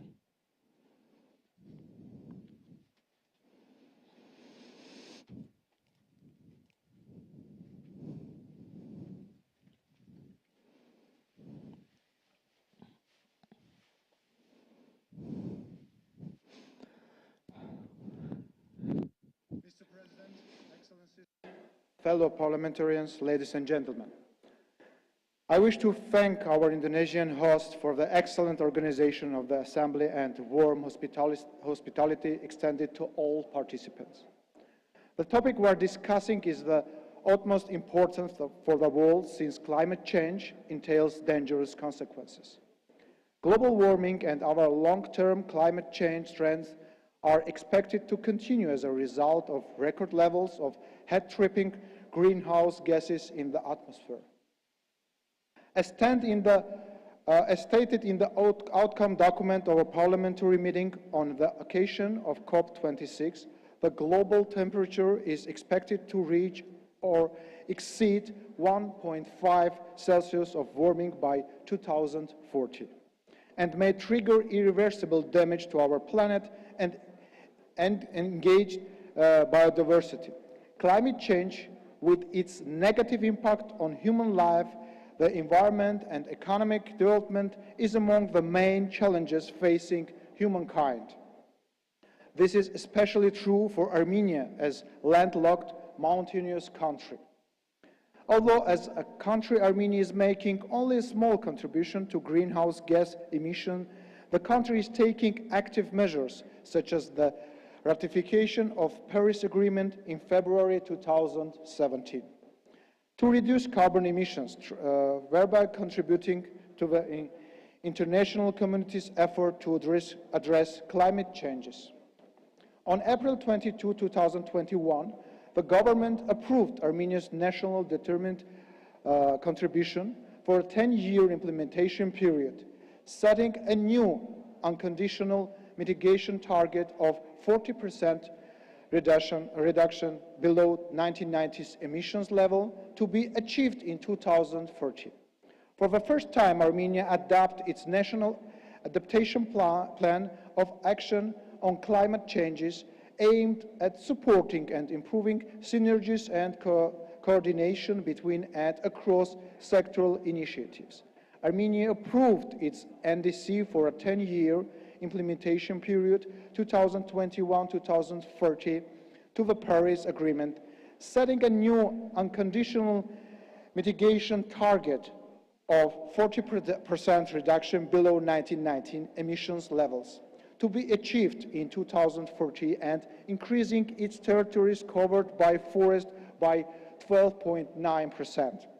My country is promoting policies to increase the share of renewable energy in the power generation sector, expanding solar generation on the demand side, promoting energy savings in all sectors of economy, including expanding the supply of high-efficiency equipment in the industrial and building sectors, promoting eco-friendly vehicles, and improving road infrastructure in the transportation sector.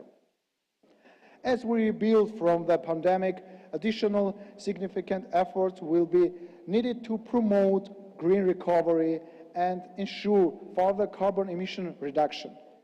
This will require a concrete effort across all sectors of economy and society, and primarily in the energy sector as the largest emitter of greenhouse gases.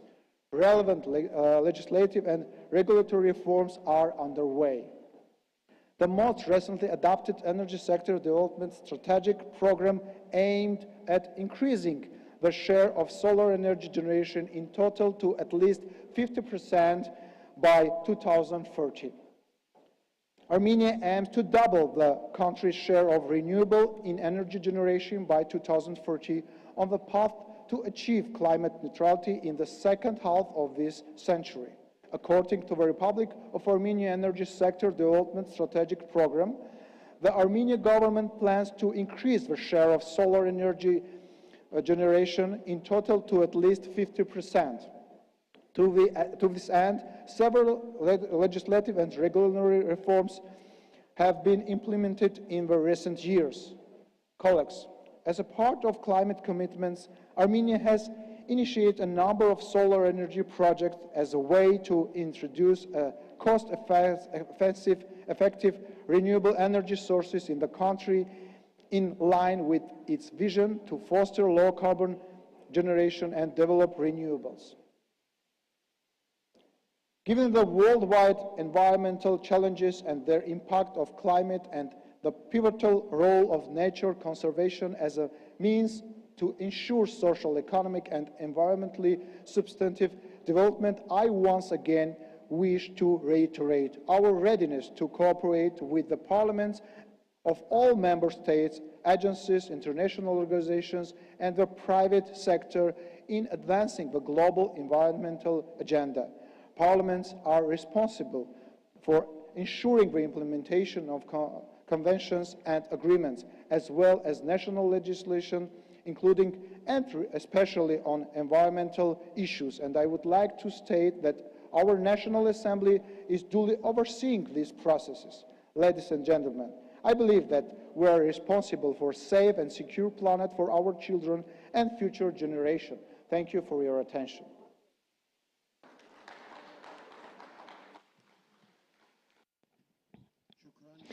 Thank you. Now, I would like to call on the Parliament of ECOWAS to take the floor. After that, we will hear from the Republic of Sri Lanka.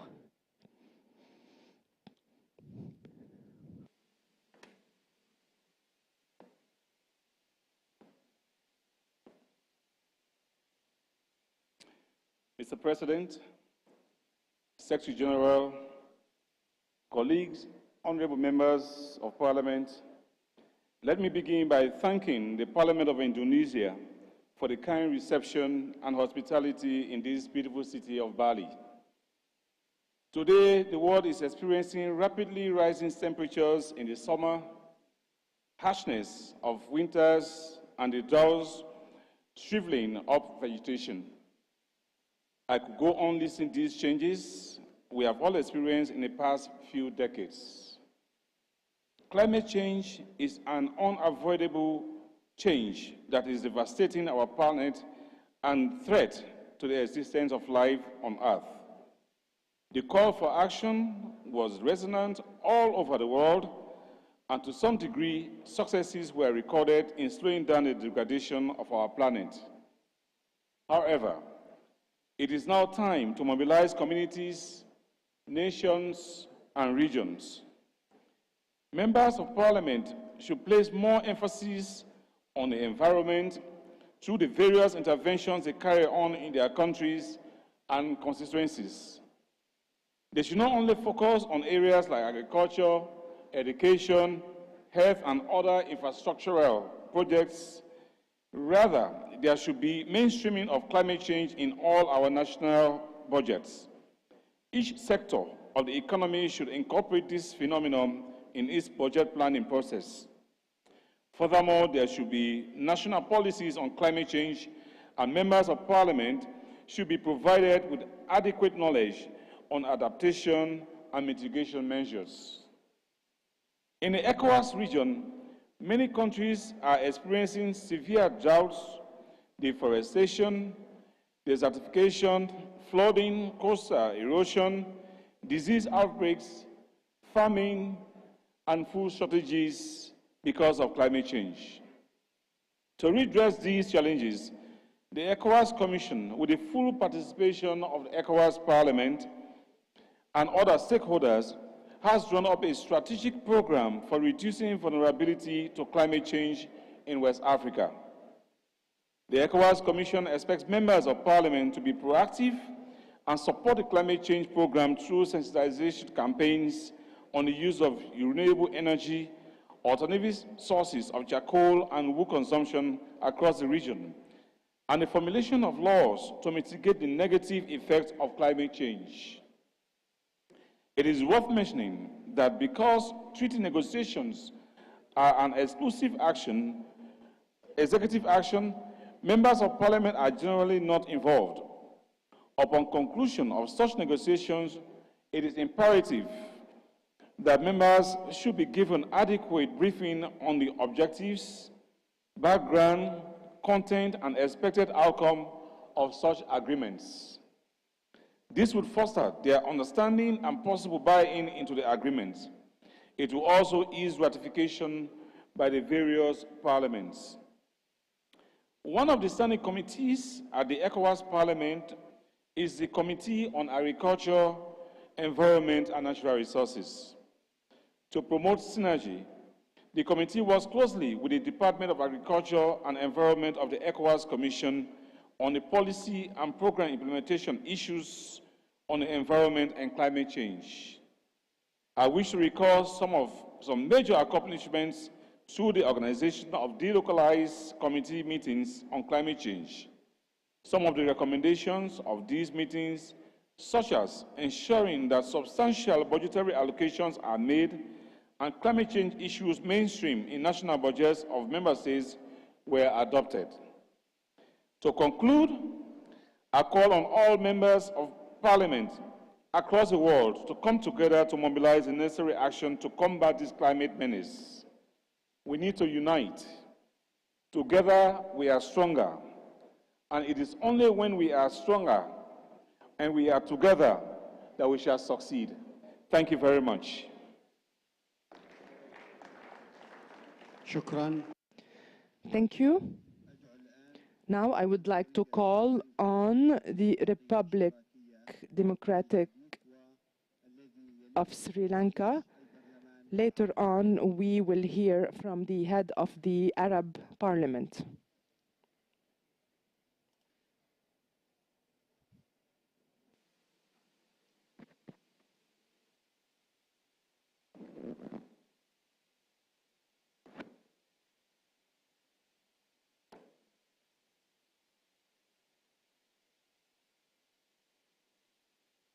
Honorable Chair, distinguished parliamentarians, ladies and gentlemen.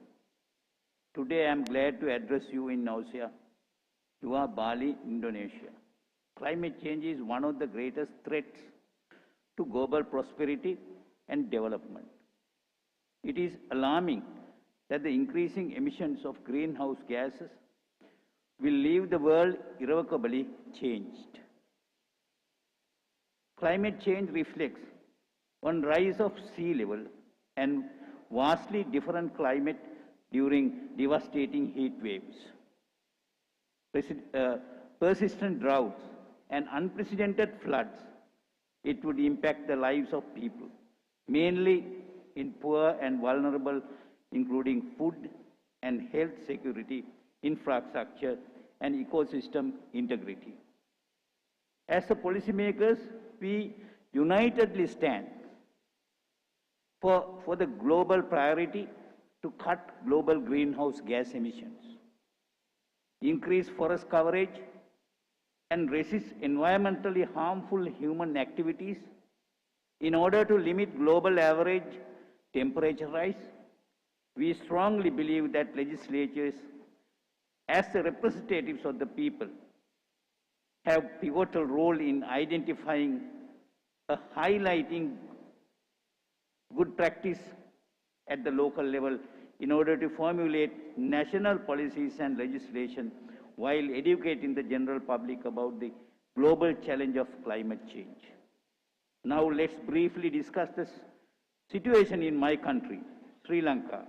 Sri Lanka, the tropical nation, is highly vulnerable to the impacts of climate change. As a small island in the Indian Ocean, the coastal region of Sri Lanka is susceptible to changes in sea level. 1/3 of the total population of the country lives in the coastal belt, which was severely affected in the tsunami in 2004. It was indicated vulnerability of sea level in the future. Global climate changes also would affect the national economy and livelihood of the people who are engaged in tourism, agriculture, plantation, and fisheries sectors. In order to address the environmental challenges caused by climate change secretariat was established under the Ministry of Environment.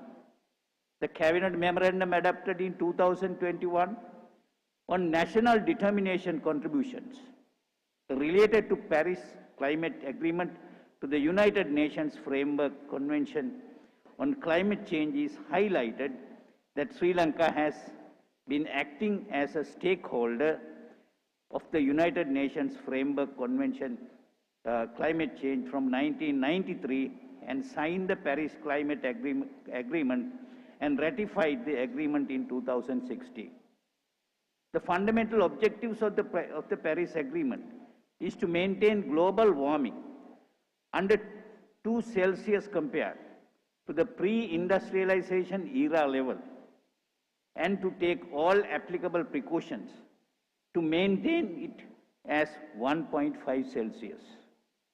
In relation to that, the Cabinet has approved the proposal by the Environment Ministry to submit the nationally determined contribution that ever been re-updated with the participation of stakeholder institutions of relevant sectors by adjusting to the government policies and appoint a national monitoring committee to supervise whether these contributions are implemented efficiency and productivity. The action plan covers the following strategic areas. Number 1, the clean air in everywhere. Number 2, the saving the fauna and flora and ecosystems. Number 3, meeting the challenge of climate change. Number 4, wise use of the coastal belt and the sea around. Number 5, responsible use of land resources. Number 6, doing away with dumps. Number 7, water for all at all times. Number 8, green cities for health and prosperity. Number 9, greening the industries. Number 10, knowledge of rights choices. Next, what is the role of the parliamentarian? Parliament. The Parliament has special commitments to focus on lawmaking and oversight with regard to mitigating climate change and minimizing carbon emissions and transforming the renewable energy policy as proposed in the budget proposals in 2021. In addition, parliamentary committees such as the ministerial consultative committees and special committees can study alternative approaches to scrutinize the existing systems with experience and knowledge of the academia and the experts. The parliamentary committees provide ideal forums for fruitful discussions on key areas. The executive legislature and bureaucracy are in the position to initiate relevant programs. Finally, it is the responsibility of the Parliament to allocate more financial resources for climate action, which is goal number 13 of the Sustainable Development Goals. Thank you very much for being listened to me. Thank you.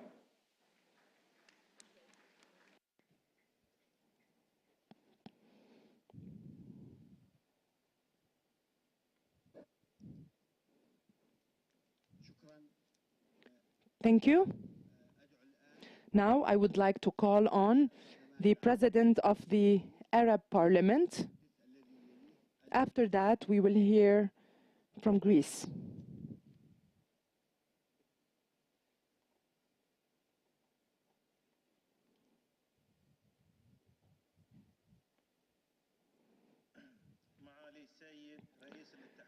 Honorable Mr. Duarte Pacheco, President of the IPU, President of the Assembly, Secretary General of the IPU, colleagues, Presidents of Parliaments and heads of parliamentary delegations, ladies and gentlemen, esteemed gathering, Assalamu alaikum. First of all, I wish to express my pleasure at participating in the 144th IPU Assembly and to convey my sincere thanks and appreciation to the Parliament of the Republic of Indonesia for the well-organized proceedings of the meetings and the valuable efforts in this respect. Climate change remains the ultimate challenge faced by our world today, with its challenging and grave implications that extend to all aspects of life and affect the future of present and future generations. Undoubtedly, addressing this crisis is not limited to the efforts of governments, but parliamentarians have an instrumental role to play in that regard through their legislative and oversight powers that make them a key guarantee for the implementation of the objectives of the United Nations Framework Convention on Climate Change and to translate the international obligations contained in the UNFCCC into national legislation supportive of the green economy. Ladies and gentlemen, distinguished audience, we all agree on the inevitable collective international action to address the climate crisis. In this connection, let me emphasize on behalf of the Arab Parliament that any constructive and fruitful climate cooperation must be based on two fundamental pillars. The first pillar is the need for all states to fulfill their obligations based on the principles of equity and shared responsibilities. We must be honest in this context and emphasize the commitment to the principle of international climate justice when implementing the obligations contained in the UNFCCC and to ensure that the responsibilities that states must assume are proportional to the magnitude of the damage they cause to the environment. At a time where more advanced states are producing the largest proportion of harmful emissions responsible for global warming, states with limited resources are the most affected by climate change and the most vulnerable to its consequences. Therefore, there must be equitable burden sharing and the fulfillment of related commitments. The second pillar is the necessity to assist developing countries in implementing their commitments to confront climate change in accordance with the Paris Agreement, under which developed countries have pledged to jointly mobilize $100 billion per year in support of climate action in developing countries to date. However, that remains to be realized. This gap between available funding and the actual needs of developing countries must therefore be eliminated. I look forward that our Assembly will issue a global parliamentary appeal calling on developed countries to act on their commitments to provide the necessary funding to developing countries in this regard. Ladies and gentlemen, distinguished audience, dear guests, the Arab states have made strenuous efforts and launched pioneering initiatives to address the climate change crisis. In this context, I refer to the Middle East Green Initiative, launched by the Kingdom of Saudi Arabia, which sets out an ambitious and unequivocal roadmap for mobilizing regional efforts to address the climate change crisis. And I call on our Assembly to support and embrace this initiative, which serves as a role model for efforts to address the climate change crisis at the regional level. In parallel, we are proud to say that 2 Arab states will host, respectively, the COP summit to be held in the Arab Republic of Egypt next year in 2022 and the United Arab Emirates in 2023. This reflects the pioneering efforts of the Arab states in addressing this crisis. And I call to take advantage of the preparatory parliamentary meetings for these summits to develop an international parliamentary plan of action to support the implementation of the commitments contained in the UNFCCC. Ladies and gentlemen, distinguished audience, while this session of our Assembly is dedicated to the subject of climate change, we cannot ignore current developments and their impact on the security system and international justice. The world has rose up over the past few years due to contemporary developments in the Russian-Ukrainian crisis. We certainly are not in favor of violating the sovereignty of any state in any way, or threatening the security and stability of any state. However, we would like to say that there is a people that has been subjected to the most repugnant forms of occupation over the past 7 decades, which is the Palestinian people. And the world never did anything to end the suffering of that people and to establish its independent state. International action with the cause of the Palestinian people and with the developments in the Russian-Ukrainian crisis is a stark example of double standards. Humanitarian engagement should be the same at all times, places, and with all peoples. Our plea is that there be common global standards to achieve the international justice that we all seek. In conclusion, I would like to thank you for listening. Peace be upon you. Shukran. Thank you. I call upon Greece to give its speech, and the next speaker would be from the United Kingdom.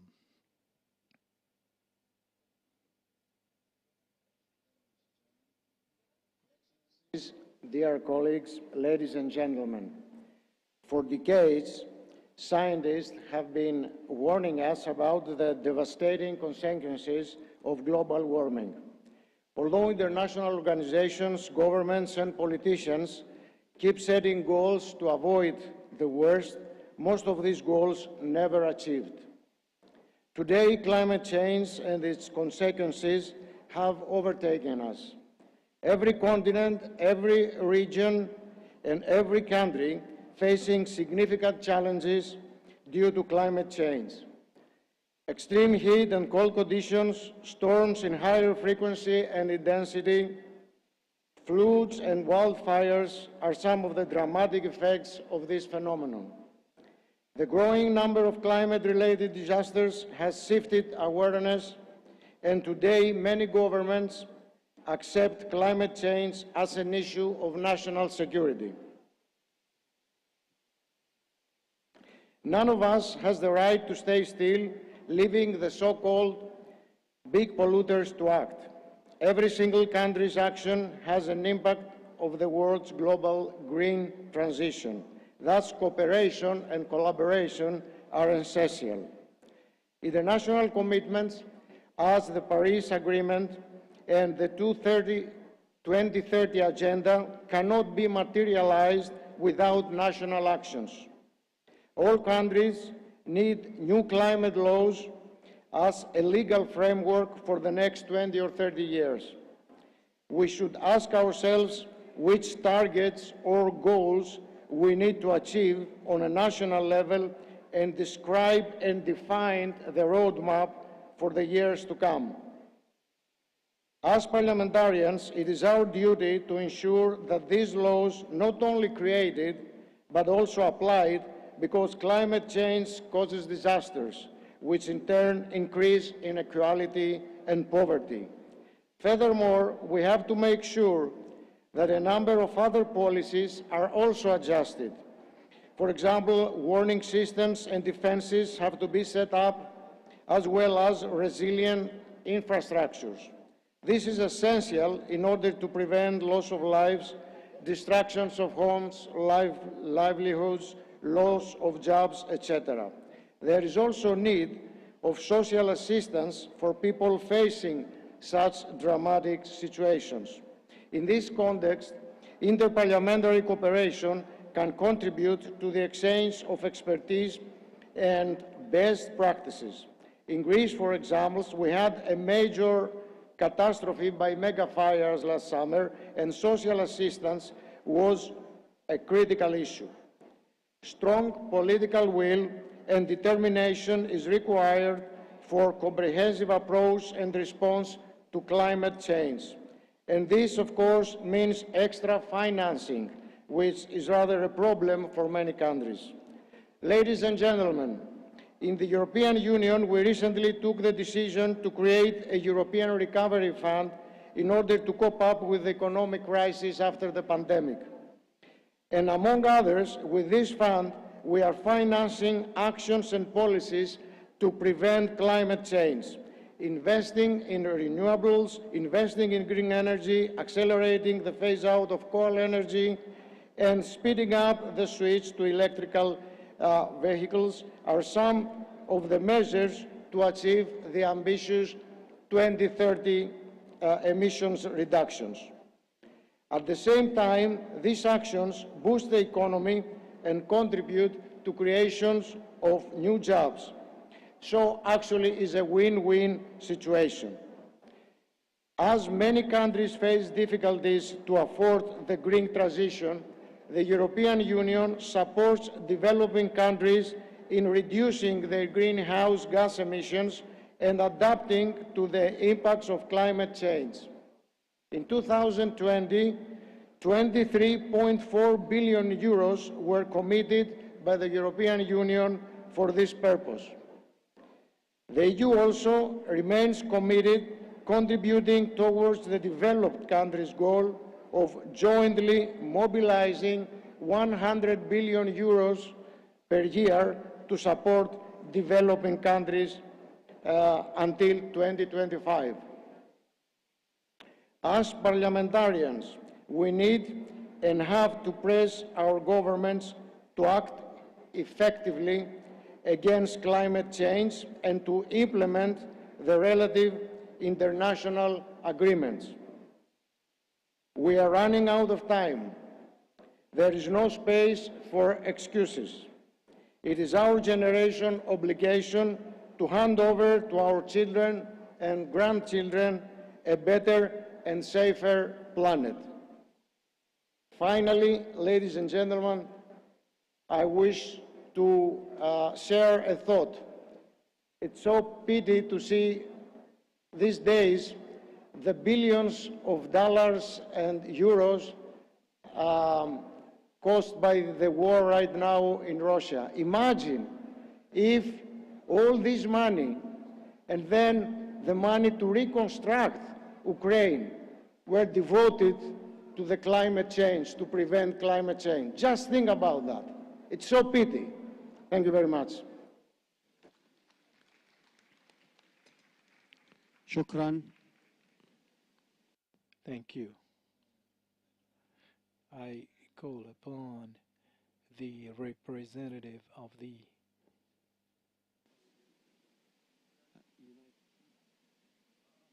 أدعو الآن the representative of the United Kingdom to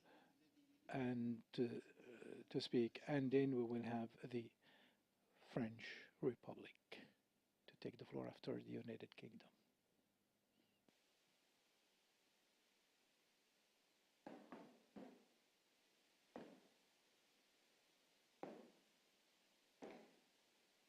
Thank you very much, ladies and gentlemen, fellow parliamentarians, and thank you to our Indonesian hosts for your warm welcome to your beautiful country.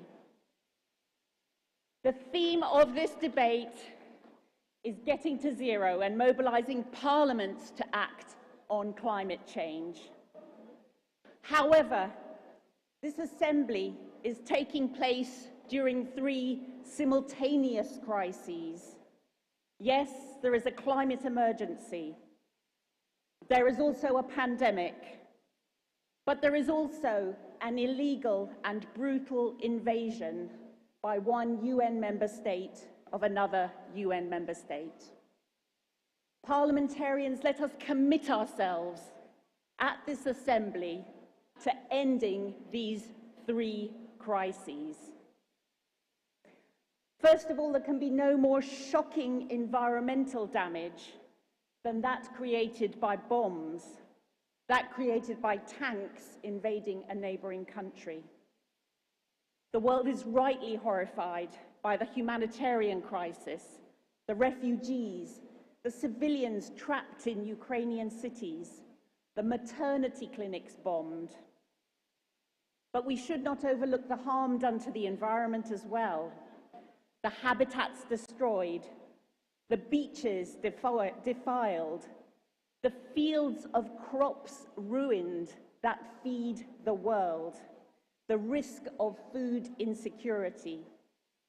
We cannot look away from the sheer environmental crime of thermobaric weapons, reports of white phosphorus and untargeted air raids.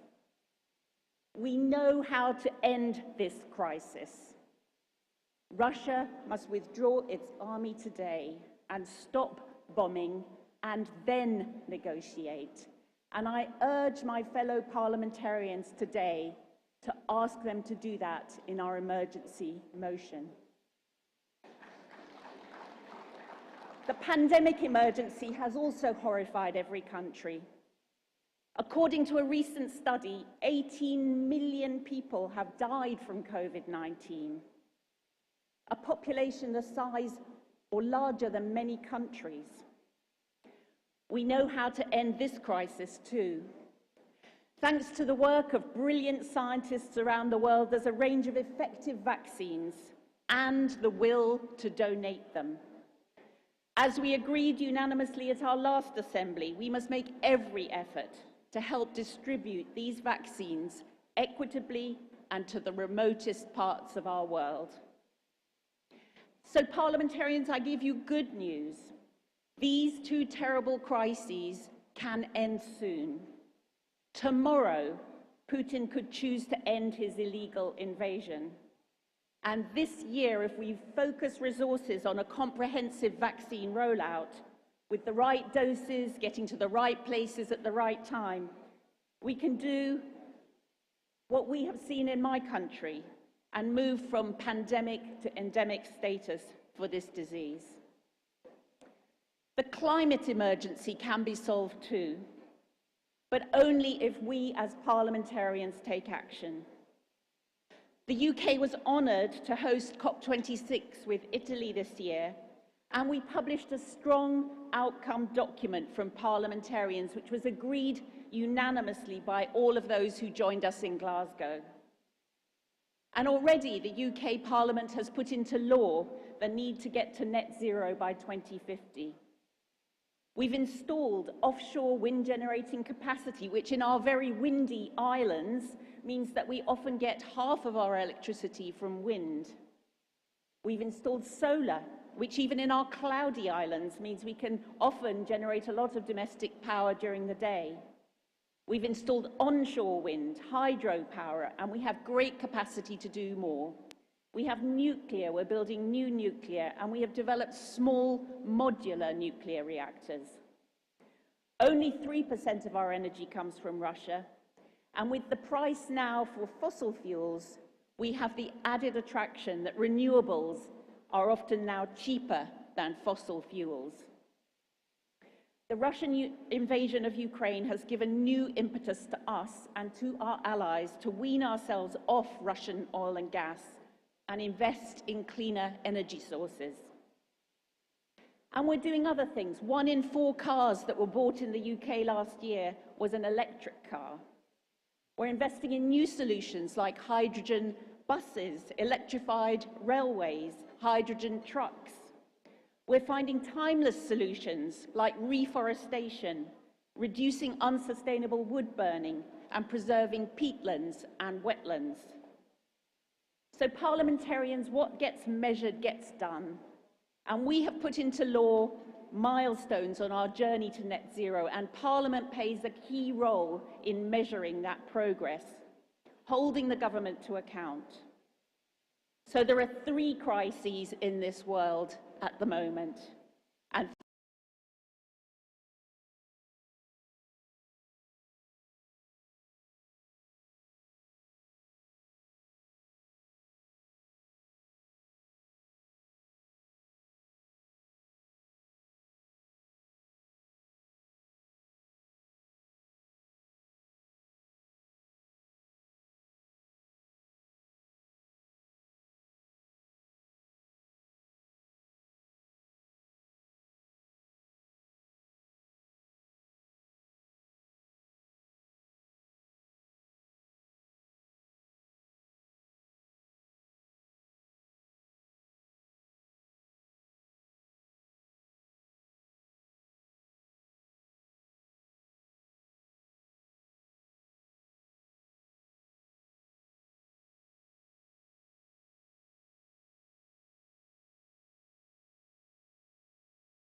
know it quite well, how is the methodology of vote in our organization during this time of emergency item. Mr. Secretary General.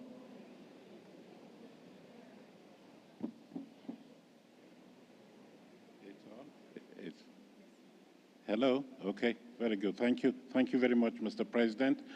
The procedure is that you will invite those who have proposed those proposals, one after the other, in the order in which the proposals were submitted to the Secretariat. You will listen to one person speaking in favor of those proposals, and if there are people who want to object to any of those proposals, they will be given the floor to speak against the proposal, one after the other. And when the three proposals have been presented, and at the end, if the three proposals are maintained, you will then call for a vote. And that vote, according to the rules, will be by roll call. The rules stipulate that for an emergency item to be adopted and put on the agenda of the Assembly, it has to have obtained 2/3 of the majority, or the 2/3 majority of the votes cast by the Assembly members. And in the case of several proposals, the one that will be accepted is the one that has obtained the 2/3 majority and also the most votes. Mr. President, as you have said, only one item may be placed on the agenda of the Assembly as an emergency item. Regarding the voting entitlements, each delegation present here is entitled to a number of votes, though there is a table indicating how many votes each delegation may cast, depending on a number of criteria that are defined in the rules. And I do take it that you all have that table in front of you and that you know how many votes you will be able to cast in each of in the voting on each of the proposals that will be put to the vote. So once that initial phase of explanation of the proposals has been concluded, Mr. President, and in the event of several proposals still being on the table, then you will call for a vote. Otherwise, if there is just one item that remains on the table, then you don't need to do a roll call vote. The Assembly will be called upon to adopt that proposal by acclamation. So that is how, Mr. President, this Assembly will be called upon to proceed at this particular stage to adopt an emergency item.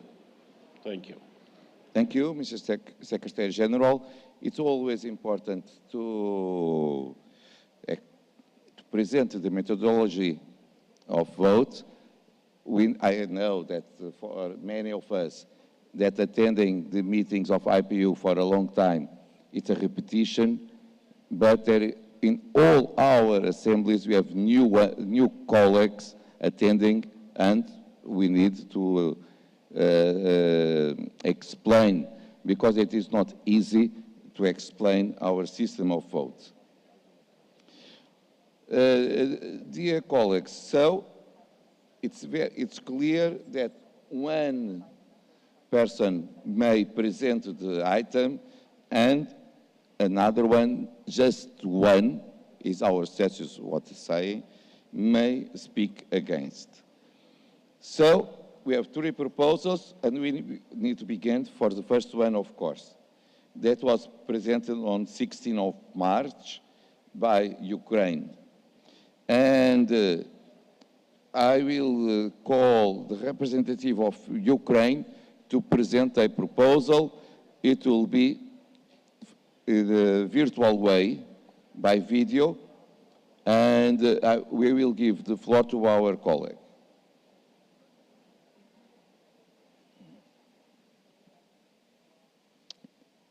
You have the floor, Lesia.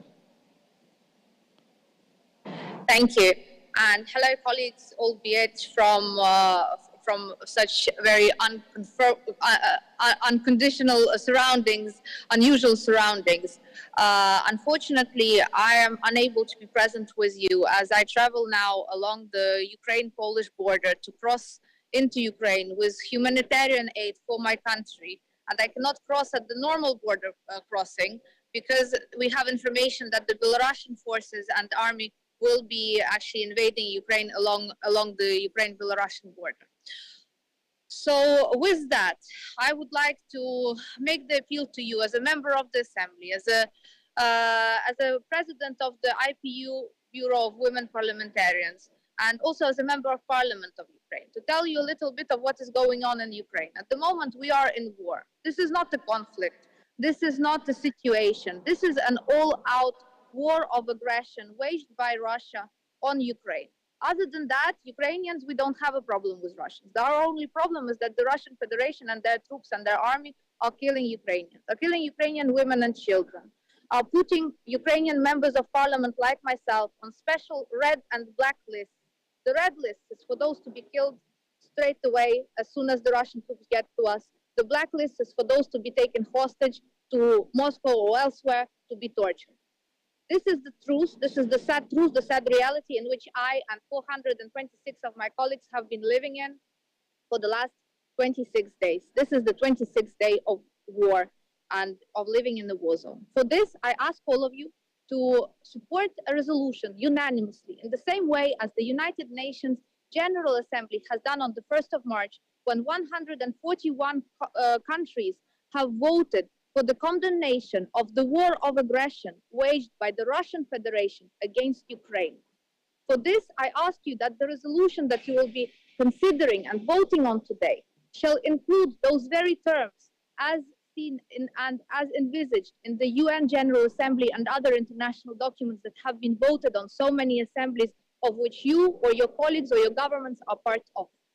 With this, I understand that we must stand united against this plague of aggression, against this crime, which is affecting not just Ukraine, but the whole framework of security and defense in the world as we know it today. It's not just about Ukraine or Russia. It's about a country attempting to go back to the practice of empires, a practice that has been long forgotten and that should stay in history books, not have their way back into the 21st century. We must stop this as a community of parliamentarians, as the international community. With that, I would like to inform that the Ukrainian delegation is withdrawing our proposal for the resolution on the emergency item in favor of the New Zealand resolution that has been drafted by a number of you in the assembly in Bali with the participation from our part. And with that, we would ask you, on behalf of the Ukrainian delegation and of the 44 million people of Ukraine who are now risking their lives for freedom of the world, we ask you to support this New Zealand resolution and to vote on it and condemn once and for all the aggression of the Russian Federation against Ukraine and against the whole of the world. Thank you.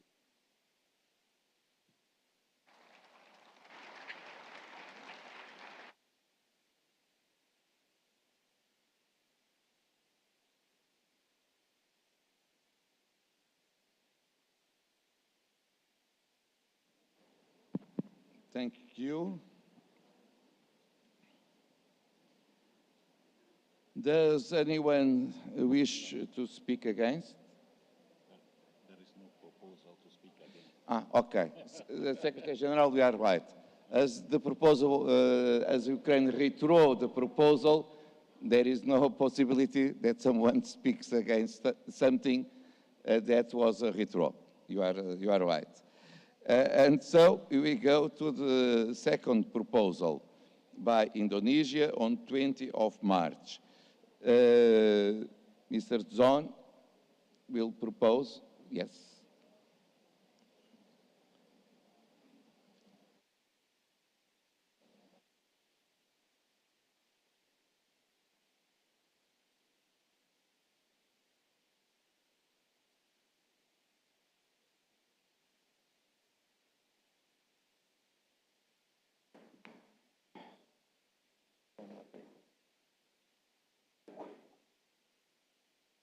Thank you very much. Assalamualaikum warahmatullahi wabarakatuh. Peace be upon us all.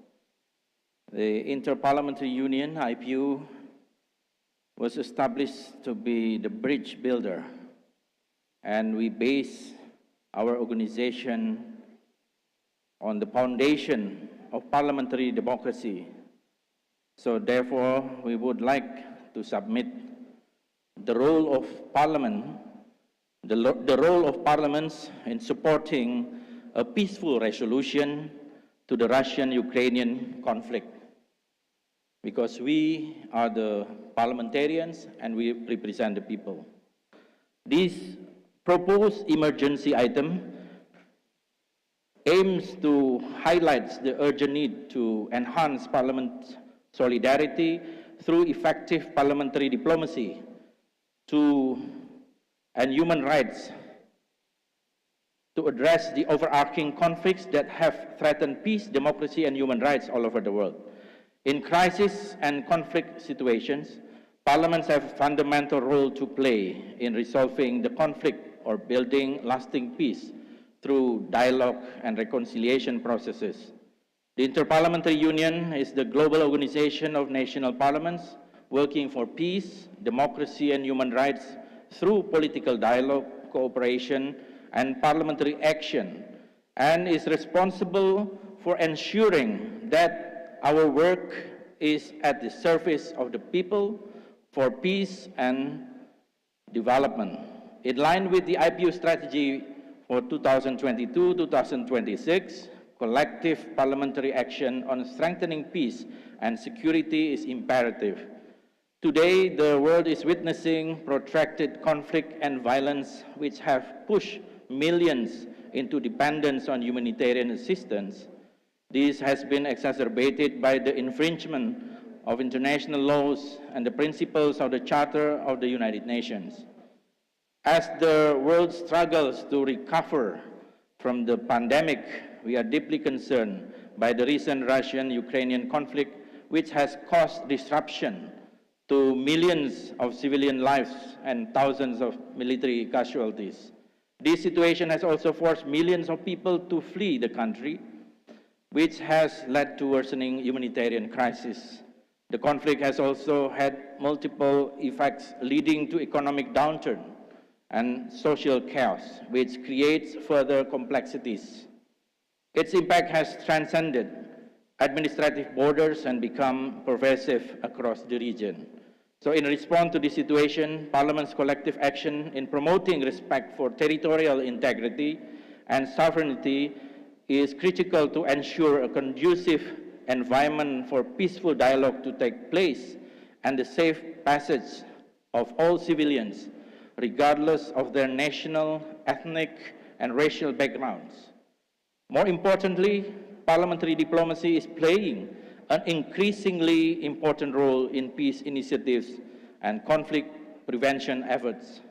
In this regard, it is important for the global parliamentary community to support efforts in stopping the war, de-escalating the situation, ensuring a peaceful resolution to the conflict, and facilitating humanitarian assistance for people in need, especially women, children, and elderly, and other vulnerable groups, and establishing a secure humanitarian corridor to allow safe passage. Therefore, IPU members must encourage the respective governments to refrain from the use of military force and promote feasible solutions to end the conflict. To follow up on this matter, it is recommended that the IPU establish a task force on the situation in Ukraine, led by the IPU and comprising members from concerned but impartial IPU member parliaments. Thank you very much.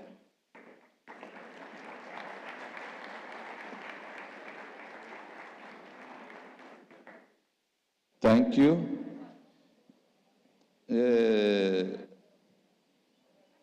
I ask if someone wish to present Poland.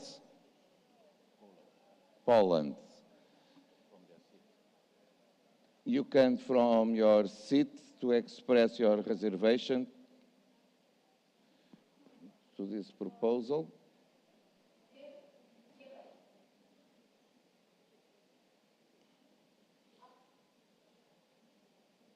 It's possible, allow me, just a second please.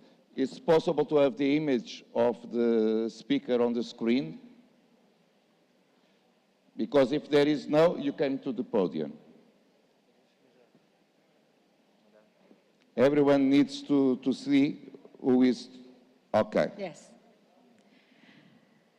Dear colleagues, in behalf of the group 12+, I am against this proposal of Indonesia. Why? It's very easy. This is not ordinary conflict. This is war. This is war. This is unprovoked, unjustified military aggression against Ukraine.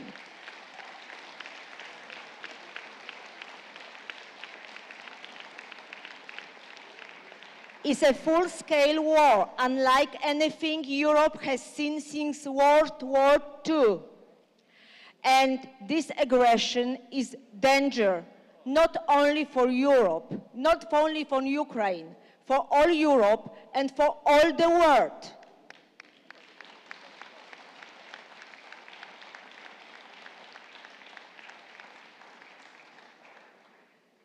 And all the countries, all the continents will have the consequences of this war in economic level, migration level, climate change level, everything. That's why we are against. We support this New Zealand proposal.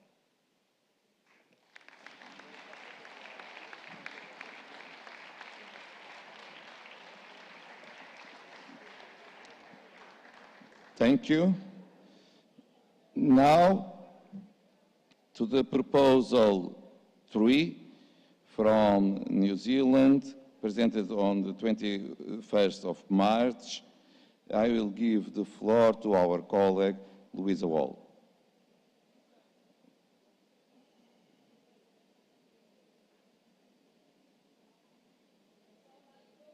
Yes.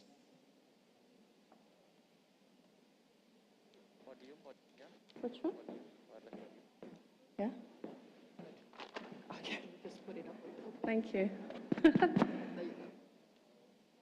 Assalamu alaikum, tēnā koutou katoa. Mr. President, dear friends and colleagues, as a representative of the New Zealand Parliament, we could not be more distant from the conflict in Ukraine. Unlike our colleague Lesia Vasilenko and her colleagues, and like all of us, we can only do what we can do to support our Ukrainian citizens who need our help to meet their immediate and basic humanitarian needs, and to stop the destruction of homes, of communities, of the Ukrainian way of life. And therefore, in the spirit of the IPU commitment to democracy for everyone, New Zealand has proposed this emergency item: peaceful resolution of the war in Ukraine, respecting international law, the Charter of the UN, and territorial integrity. This title was so eloquently articulated on this stage last night by Her Excellency Dr. H.C. Puan Maharani that underpins our international rules-based system. So with drafting support from colleagues representing Ukraine and Indonesia, we propose this emergency item. This will ensure the intent of both of these proposals are respected here at this 144th IPU. We ask that we come together in the spirit of unity to ensure a dialogue about the situation in Ukraine in a manner that helps to seek a diplomatic solution, helps to bring about the cessation of hostilities, helps to advocate for peace. We are part of the solution, As parliamentarians, as part of the IPU, an organisation that is 133 years old, please support our proposal that enables all of us to support the Ukraine and Indonesian emergency item proposals. Finally, a thank you to our wonderful Indonesian hosts. May peace be with us all. Kia ora.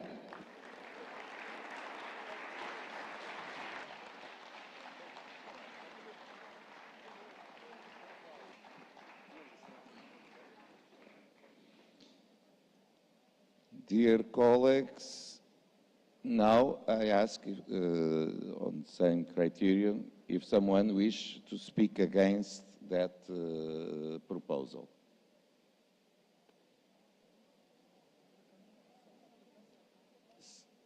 South Africa. Now there is just one, maybe you can understand yourselves, because in accordance with our statutes, it's just one in favor and one against. And so if I saw if you talk each other to understand who will speak against. South Africa? Okay. So, South Africa. No, thank you very much, President.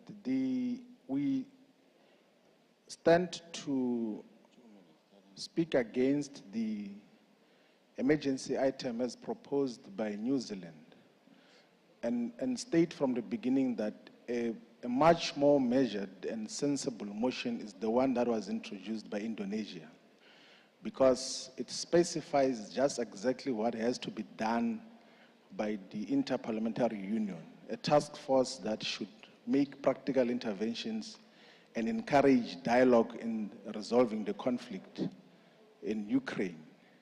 The motion that is proposed by New Zealand already comes with some conclusive remarks in terms of their characterization of what is happening in that part of the world, without due regard and consideration of the geopolitics that are said to be the reasons for the conflict to happen in the manner that it is. So as a representative body, a multilateral institution that reflects different perspectives from different parts of the world, the most sensible thing to could do is to work on the basis of a balanced, sensible, and properly measured intervention and guidance of the motion that is presented by Indonesia, instead of one that comes with conclusive remarks and observations which ignores the dynamics that have led to the conflict. There are so many issues that are, of course, contentious in relation to the motion itself. So let's look into it differently. I think that let's take the Indonesia approach so that there is a balanced discussion, not a one-sided conclusive remarks that ignore, of course, the geopolitical issues that have been raised on several occasions. So we stand opposed to the New Zealand motion and support the one that is proposed by Indonesia. Thank you very much. Thank you.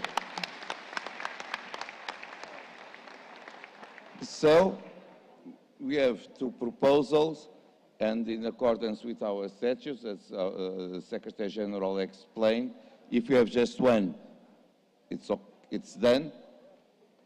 We have two, we need to go to the vote process. And so to go to the process vote, Ambassador Philip will begin the process. Everyone may be seated. As you know, you vote one and the votes for the first one. First one is the proposal of Indonesia. The proposed B is the proposal of New Zealand.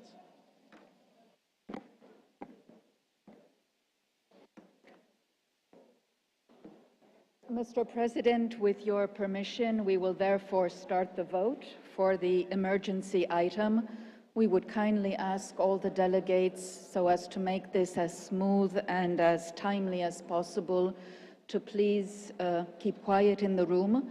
I do not intend to repeat your vote, so please speak into the microphone, if possible in English, French, or Spanish, so that my colleagues can very clearly note your vote.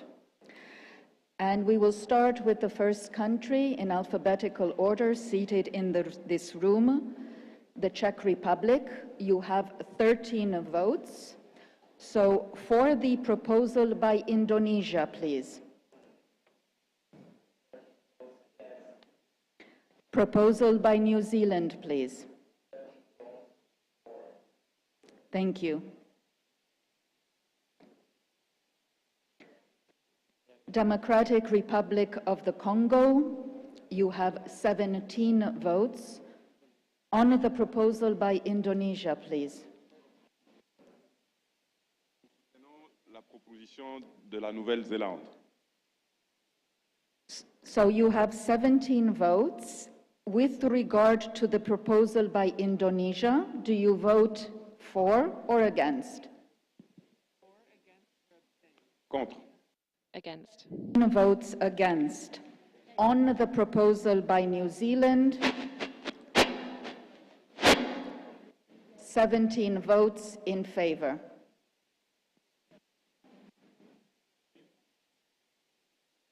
Seventeen votes in favor. Thank you. Denmark, 12 votes. On the proposal by Indonesia, please. 12 votes against Indonesia. On the proposal by New Zealand.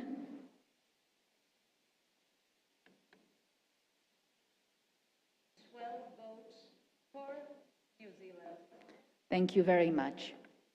Djibouti absent, Dominican Republic absent. Ecuador, you have 13 votes. On the proposal by Indonesia, please. Indonesia, el voto de Ecuador es en contra. Our vote is against. Against. On the proposal by New Zealand. A favor de la propuesta de Nueva Zelanda. In favour of the proposal by New Zealand. Thank you. Egypt, you have 20 votes. On the proposal by Indonesia. 20 votes for. Proposal by New Zealand. 20 votes abstention. Thank you. Equatorial Guinea absent. Estonia, 11 votes. On the proposal by Indonesia. 11 votes against.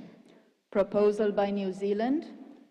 11 votes in favor of peace. I mean New Zealand. Thank you. Eswatini, absent. Ethiopia, absent. Finland, 12 votes. On the proposal by Indonesia, please. Gracias. 12 votos. Thank you. 12 votes against. Zealand. 12 votos. 12 votes in favour of peace and New Zealand. Thank you. France, vous avez 18 votes. Proposition par Indonésie. 18 against. Proposal by New Zealand. 18 in favour. Thank you for speaking French very much. Thank you. 19 votes. Proposal by Indonesia. 19 votes against. Proposal by New Zealand. 19 votes in favor. Thank you. Ghana, 14 votes. Proposal by Indonesia.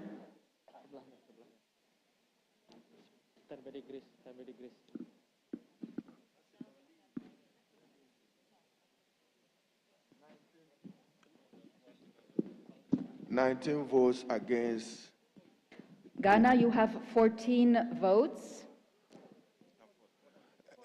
14 against Indonesia, 14 in favor of New Zealand, and in favor of peace. Thank you. Thank you, Ghana. Greece, 13 votes. Proposal by Indonesia, please.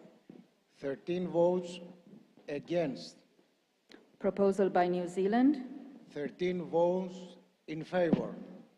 Thank you. We have Guinea next.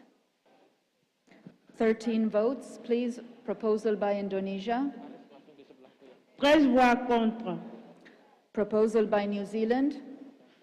13 votes against for the first one, 13 in favor. You have 8 votes. Proposal by Indonesia. 8 votes against. Proposal by New Zealand. 8 votes for New Zealand. 8 votes in favor. Thank you. India, you have 23 votes. Proposal by Indonesia. We abstain. 13 abstention, 23 abstention. Proposal by New Zealand. We abstain. Abstention. Indonesia, 22 votes. Proposal by Indonesia. Indonesia, 20 votes in favor. 22 votes in favor. And proposal by New Zealand. 22 against. Thank you. Iran, 19 votes. Proposal by Indonesia, please. 19 votes in favor. Proposal by New Zealand. The microphone, please. 10 votes against. Thank you. Italy, 10 votes. 10 votes in favor of New Zealand against Indonesia. Thank you. Japan, 20 votes. Proposal by Indonesia. Indonesia. We abstain for the proposal of Indonesia, 20 votes in abstention. 20 votes in abstention for Indonesia.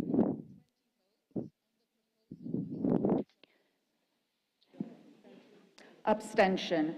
Proposal by New Zealand. We are in favor of the New Zealand proposal. 20 votes in favor.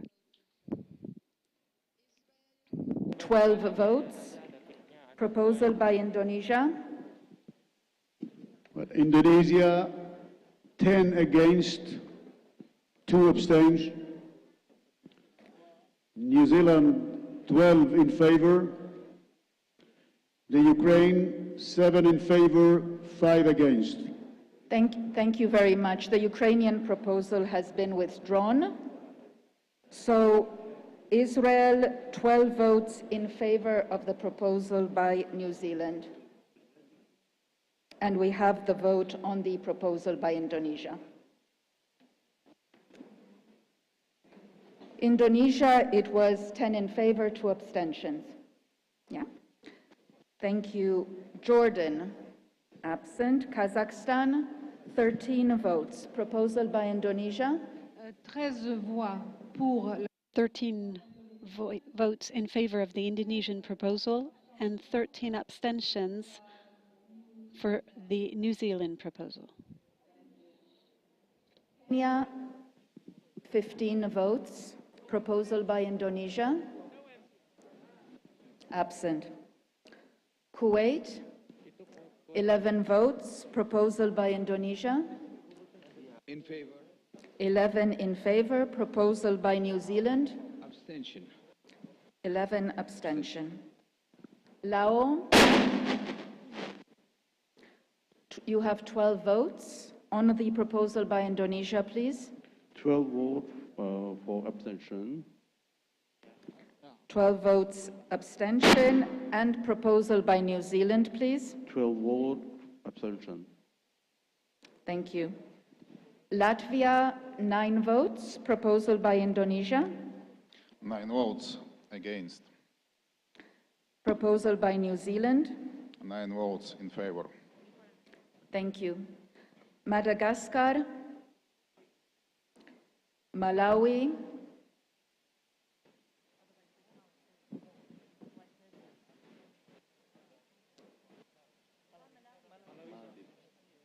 absent. Malaysia,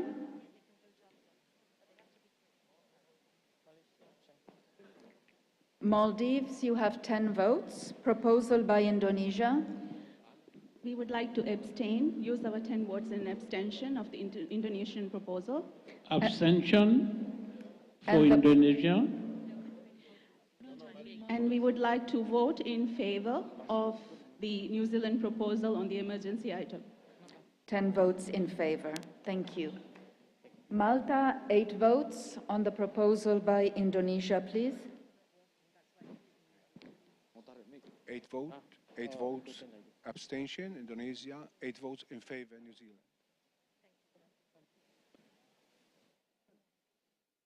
Thank you. Mauritius, 11 votes on the proposal by Indonesia, please. Abstention, 11 votes. Abstention, proposal by New Zealand. 11 votes in favor. In favor, thank you. Mexico, 18 votes on the proposal by Indonesia. Para Indonesia, 8 votes in favor of Indonesia. 8 in favor and 10 in favor of New Zealand. Votes. Yes. So all of them are in favor of Indonesia. No. Indonesia a favor, 8 a favor. 8 in favor. 8 and 10, 10 para Nueva Zelanda. The distinguished delegate of Mexico, we will vote on each individual proposal for which you cast all your votes.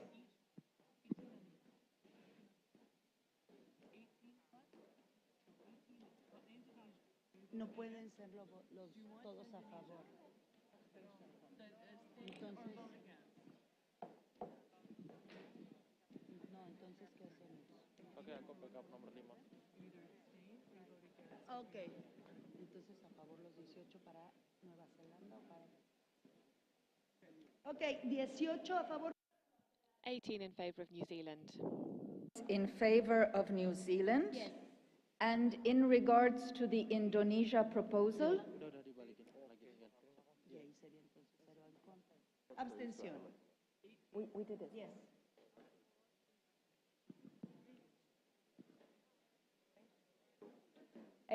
Abstention in regard to the proposal by Indonesia. Thank you. We move on to Monaco. Is Monaco in the room? Yes, you have 10 votes on the proposal by Indonesia, please. We vote against. Yeah. 10 votes.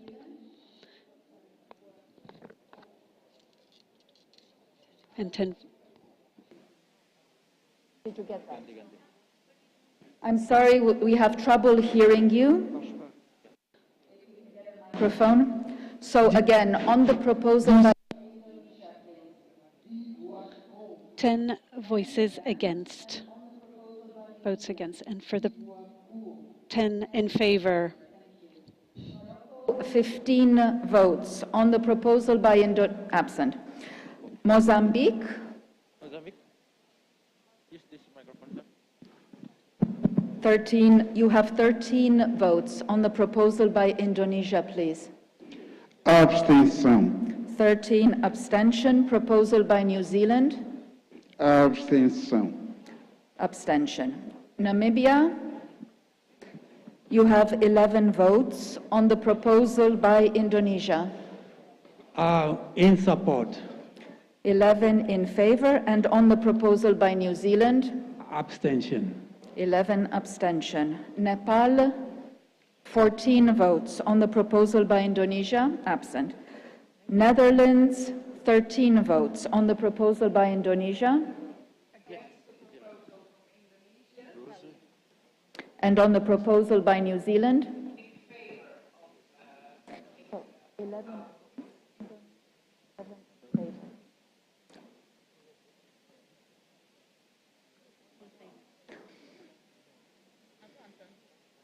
New Zealand, 12 votes on the proposal by Indonesia. 12 votes against. Proposal by New Zealand. 12 votes in favor. Thank you. Niger, 13 votes. Pour la proposition d'Indonésia. For the Indonesian proposal. Indonesia 13 in favor. And for the New Zealand proposal, none, 0. 0, none against.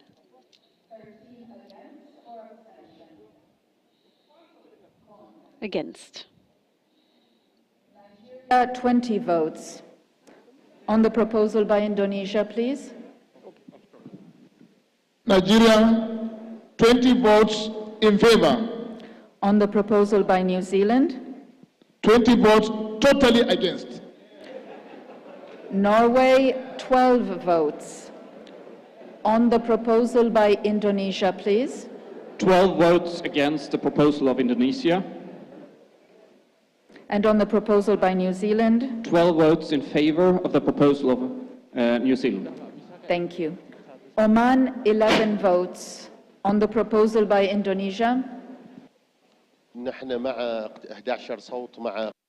have 11 votes with Indonesia and 11 votes against New Zealand. Thank you. Pakistan, 21 votes. Paraguay, you have 8 votes. On the proposal by Indonesia? En contra de Indonesia. Against New Zealand, but against Indonesia rather. 8 votes from Paraguay, for New Zealand. Philippines, 8 votes. On the proposal by Indonesia? Poland, 15 votes. On the proposal by Indonesia? 10 votes against. Against. 10 votes against, and 15 votes against, and for New Zealand, 15 votes in favor. Thank you very much. Poland, 13 votes. On the proposal by Indonesia?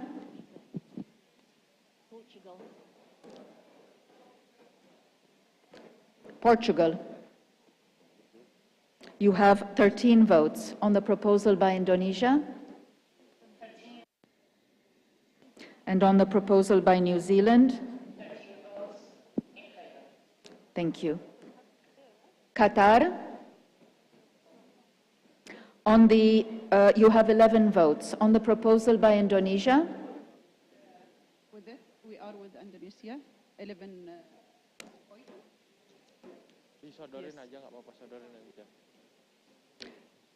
I'm sorry, this is not coming through. Can you repeat your votes on the proposal by Indonesia? We are with Indonesia's proposal. We are in favor. 11 in favor.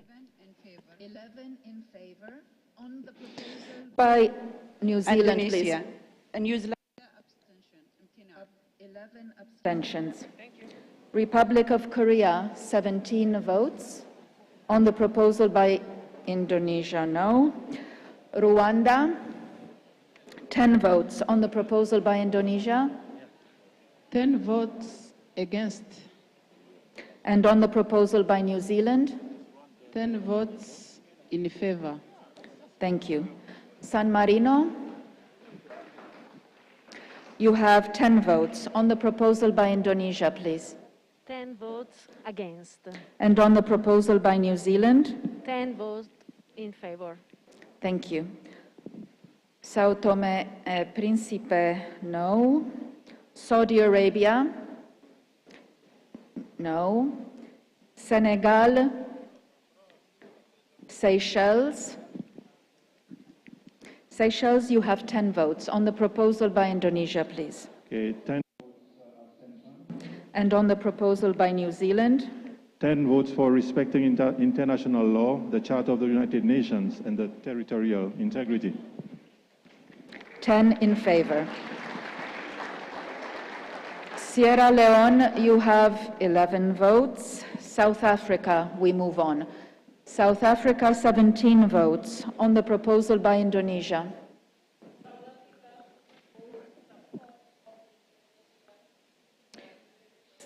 17 in favor. On the proposal by New Zealand,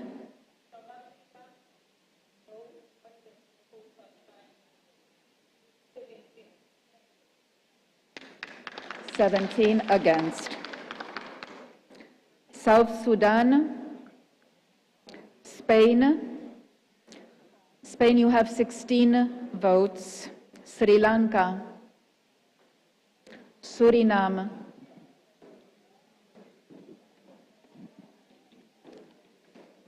Sweden. Sweden, you have 13 votes. Suriname here, okay. On the proposal by Indonesia, please. Yeah, Suriname. Oh, I'm sorry. Suriname is in the room. Please Yes, excuse me. I Suriname is can't in the see you room. from here. One MP. On the proposal by Indonesia, please. 5-4, 5 abstention. 5-4, 5 abstention. And on the proposal by New Zealand? 7-4, 3 abstention. 7-4, 3 abstention. Yes, thank you. Thank you. Sweden, 13 votes. On the proposal by Indonesia? 13 against. Proposal by New Zealand? 13 in favor. Thank you. Switzerland, 12 votes. On the proposal by Indonesia? 12 votes against. Proposal by New Zealand? 12 votes in favor. Thank you. Syria?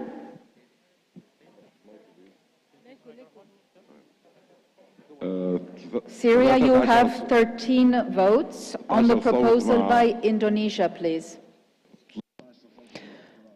13 votes with the Indonesian proposal and 13 votes against New Zealand's proposal.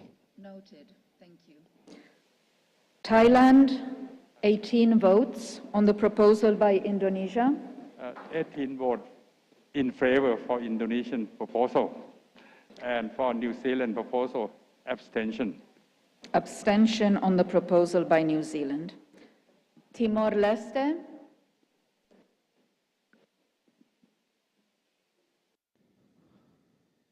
Togo. Turkey. 19 votes on the proposal by Indonesia. Thank you. For Indonesian proposal, 9 in favor, 10 abstention. And for the New Zealand proposal, 19 in favor. Are there 2 MPs in the room? Okay. Noted. Thank you. We go back to Timor-Leste.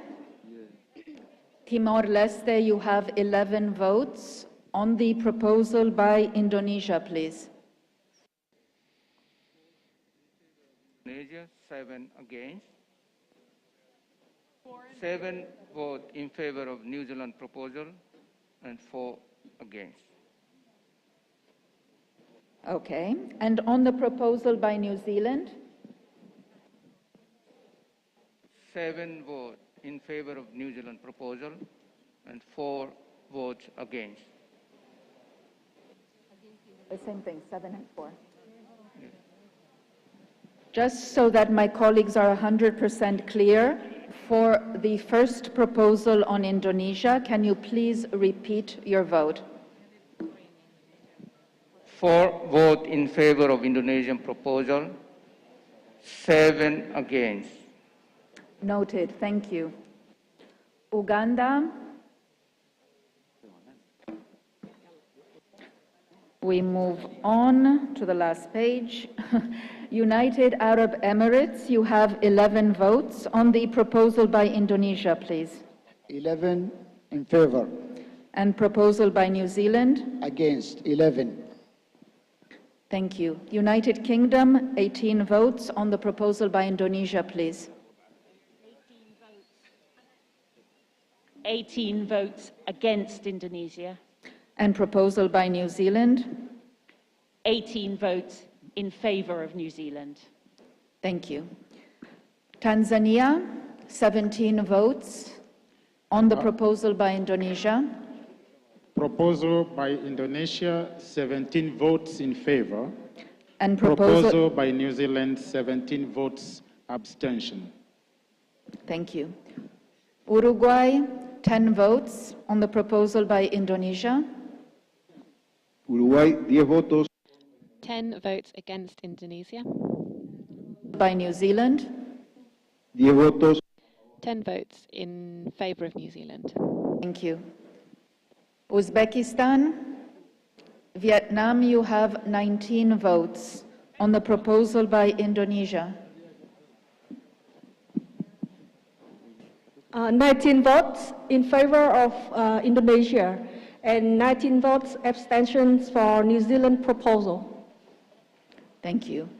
Yemen, 11 votes on the proposal by Indonesia. Yemen, 11 votes supporting the Indonesian proposal, and Yemen, 11 votes against the New Zealand proposal. Noted. Thank you. Zambia, 13 votes on the proposal by Indonesia, please.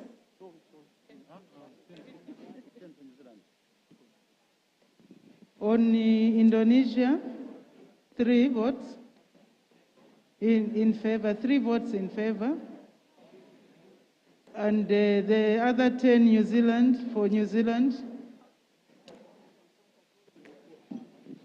My colleague will explain. For each proposal, please, we will need to cast the full allocation of votes.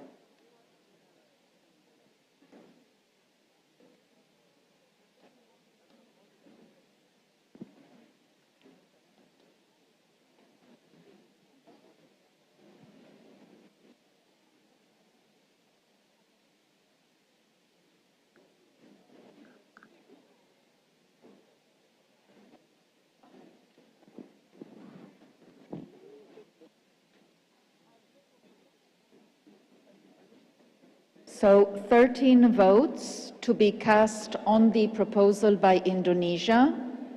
On Indonesia, 3 votes in favor, 10 abstention. 3 in favor, 10 abstention. And on the proposal by New Zealand? New Zealand, 10 in favor, 3 abstention. 10 in favor, 3 abstentions. Thank you. Zimbabwe, you have 13 votes. On the proposal by Indonesia, please. Thank you. 13 in favor of Indonesia. And on the proposal by New Zealand? 13 against. Thank you. Afghanistan, Algeria. Algeria, vous avez 16 votes. Pour la proposition d'Indonésie, s'il vous plaît. For the Indonesian proposal, please. We have 16 votes in favor of the Indonesian proposal. 16 votes in favor of Indonesia's proposal. 16 in favor, and on the proposal by New Zealand? As for New Zealand's proposal, we have 16 votes of abstention. 16 abstention. Thank you. Andorra, you have 10 votes. On the proposal by Indonesia, please. 10 votes pour la proposition de l'Indonésie. 10 votes for Indonesia and 10 votes against Indonesia's proposal and 10 votes for New Zealand. Thank you. Noted. Thank you. Angola. Angola, you have 14 votes. On the proposal by Indonesia, please. Angola, 14 in favor. And on the proposal by New Zealand? 14 abstention. 14 abstention. Armenia, 11 votes. On the proposal by Indonesia?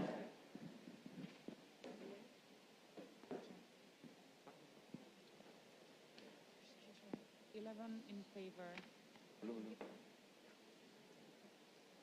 For goodness sake, excuse me, madam. Sorry. Thank you. In favor.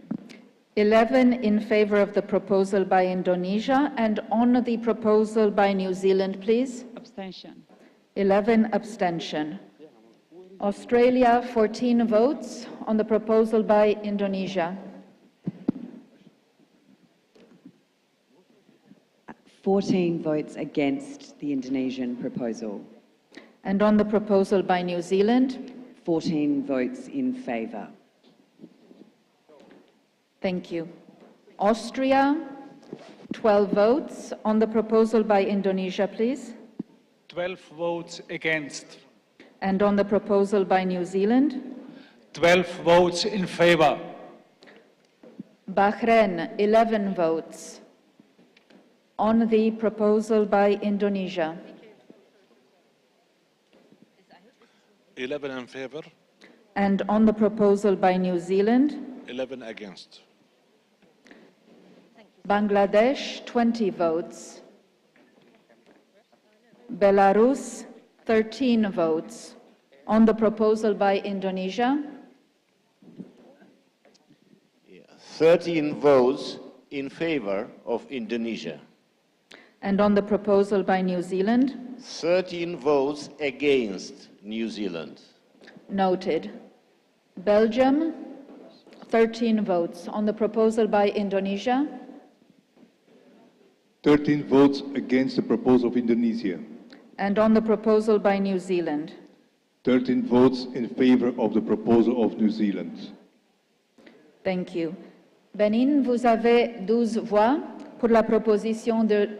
So Benin, you have 10 voices for the proposal of Indonesia.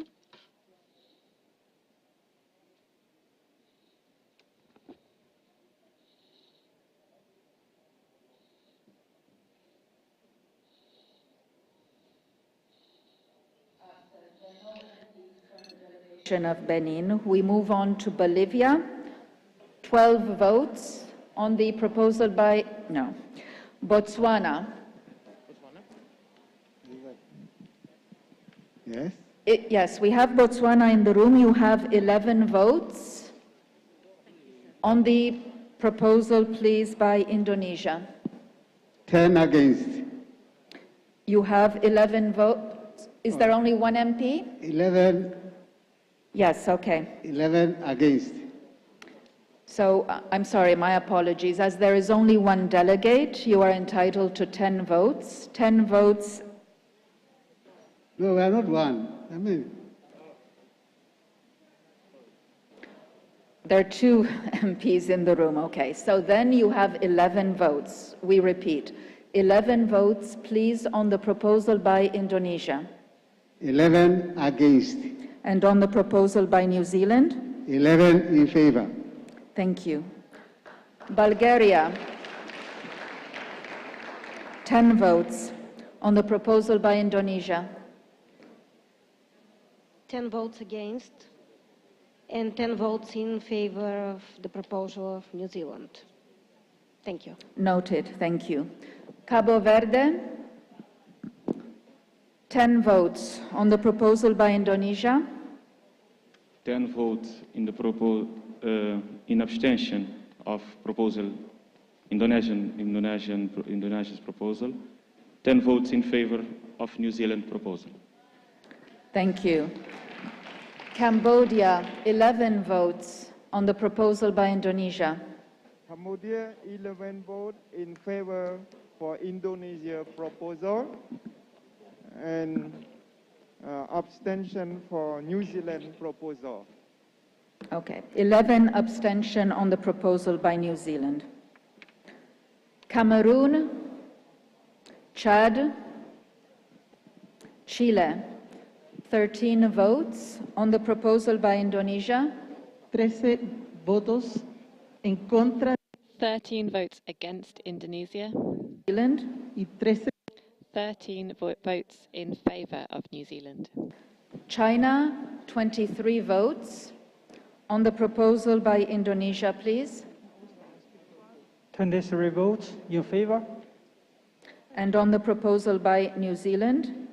23 votes abstention. Thank you. Croatia, you have 10 votes on the proposal by Indonesia. Against the proposal of Indonesia. 10 against. And on the proposal by New Zealand? 4 in 10 favor. in favor. Thank you. Now, we've gone through the room. I understand there are a few delegations that have not voted yet. Malawi. Is Malawi now in the room? Yes, Malawi, you have one delegate in the room. You are entitled to 10 votes. On the proposal by Indonesia, please.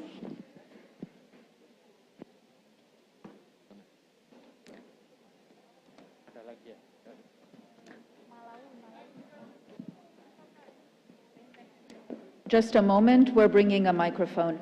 In Senegal.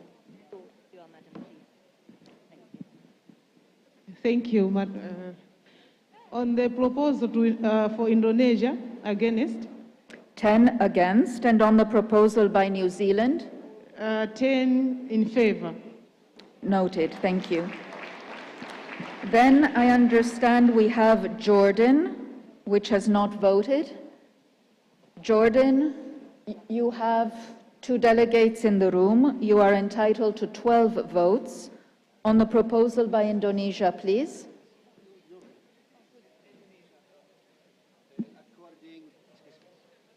According to Indonesia's suggestion, 12 in favor. We have 12 votes in favor. And on the proposal by New Zealand? According to New Zealand suggestion, abstention. On the proposal by New Zealand, 12 abstention. And I believe, thank you. And I believe we have Senegal, 1 delegate in the room. You are entitled to 10 votes.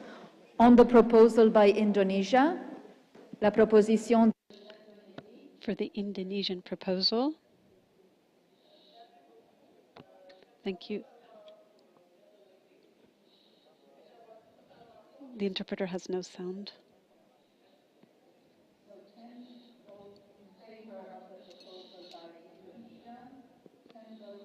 Against the proposal by New Zealand.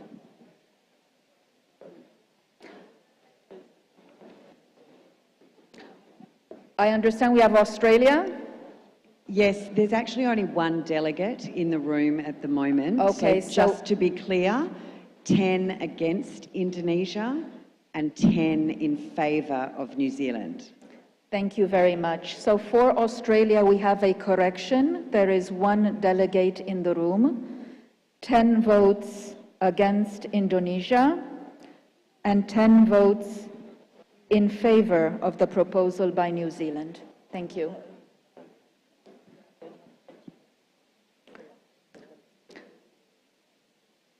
And for my colleagues and for the record, we are also making a correction to the vote by China. I understand there are 2 delegates in the room, therefore entitled to 20 votes.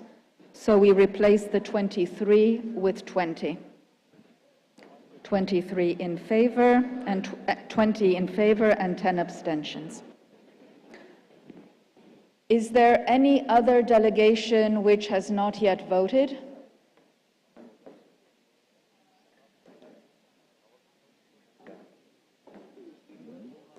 Okay, it appears, Mr. President, that all delegations have voted and the voting can therefore be considered as closed.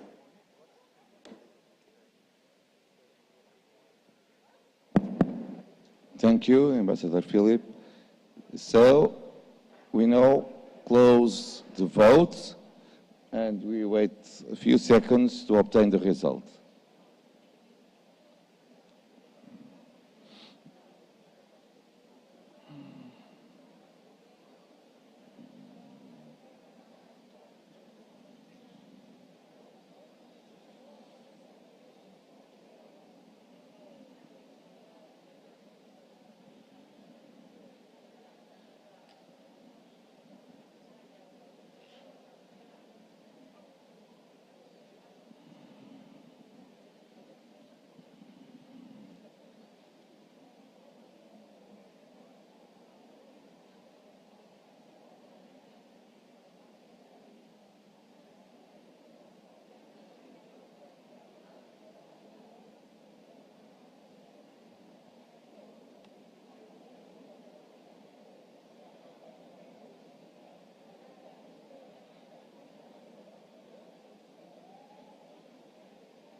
are waiting, you can explain the procedure to the draft committee.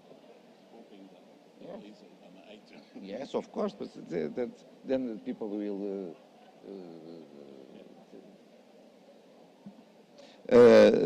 I will give the floor to the Secretary General in this, because we are waiting the votes, a few seconds or a few minutes, but it's better to wait.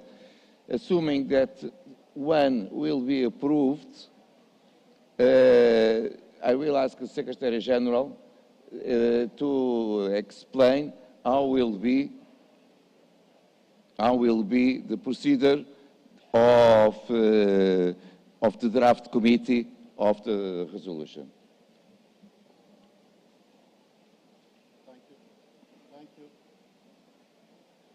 Thank you, Mr. President.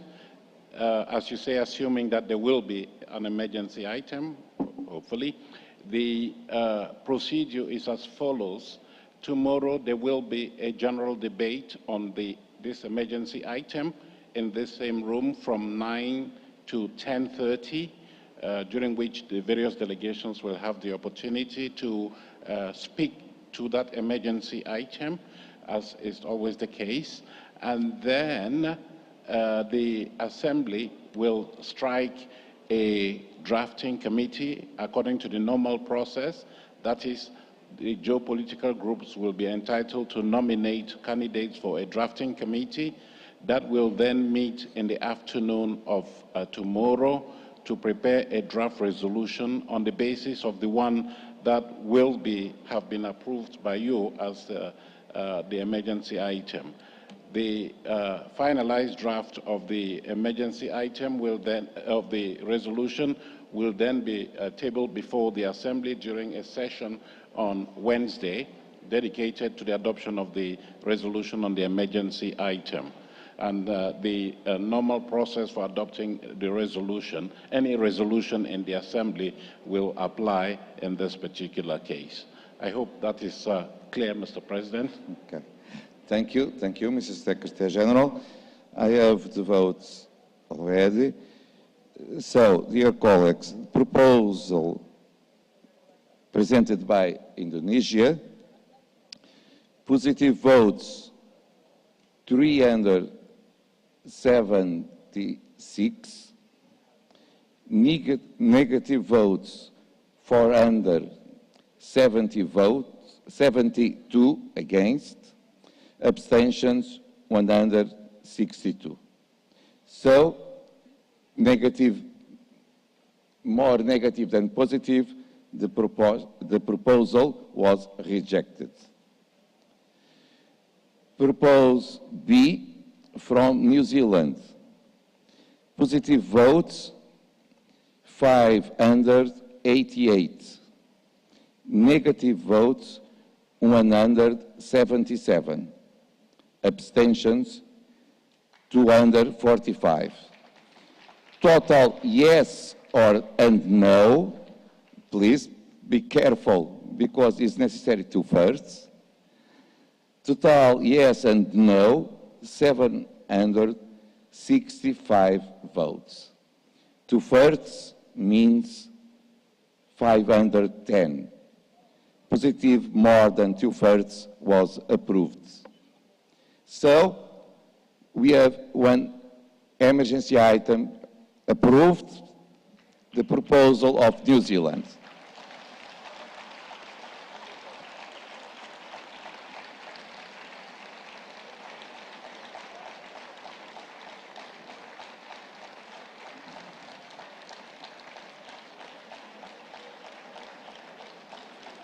So, dear colleagues, the proposal was approved and the debate will happen tomorrow morning at 9 a.m. 3 minutes for each intervention. And please be here at that time. We need to begin on time.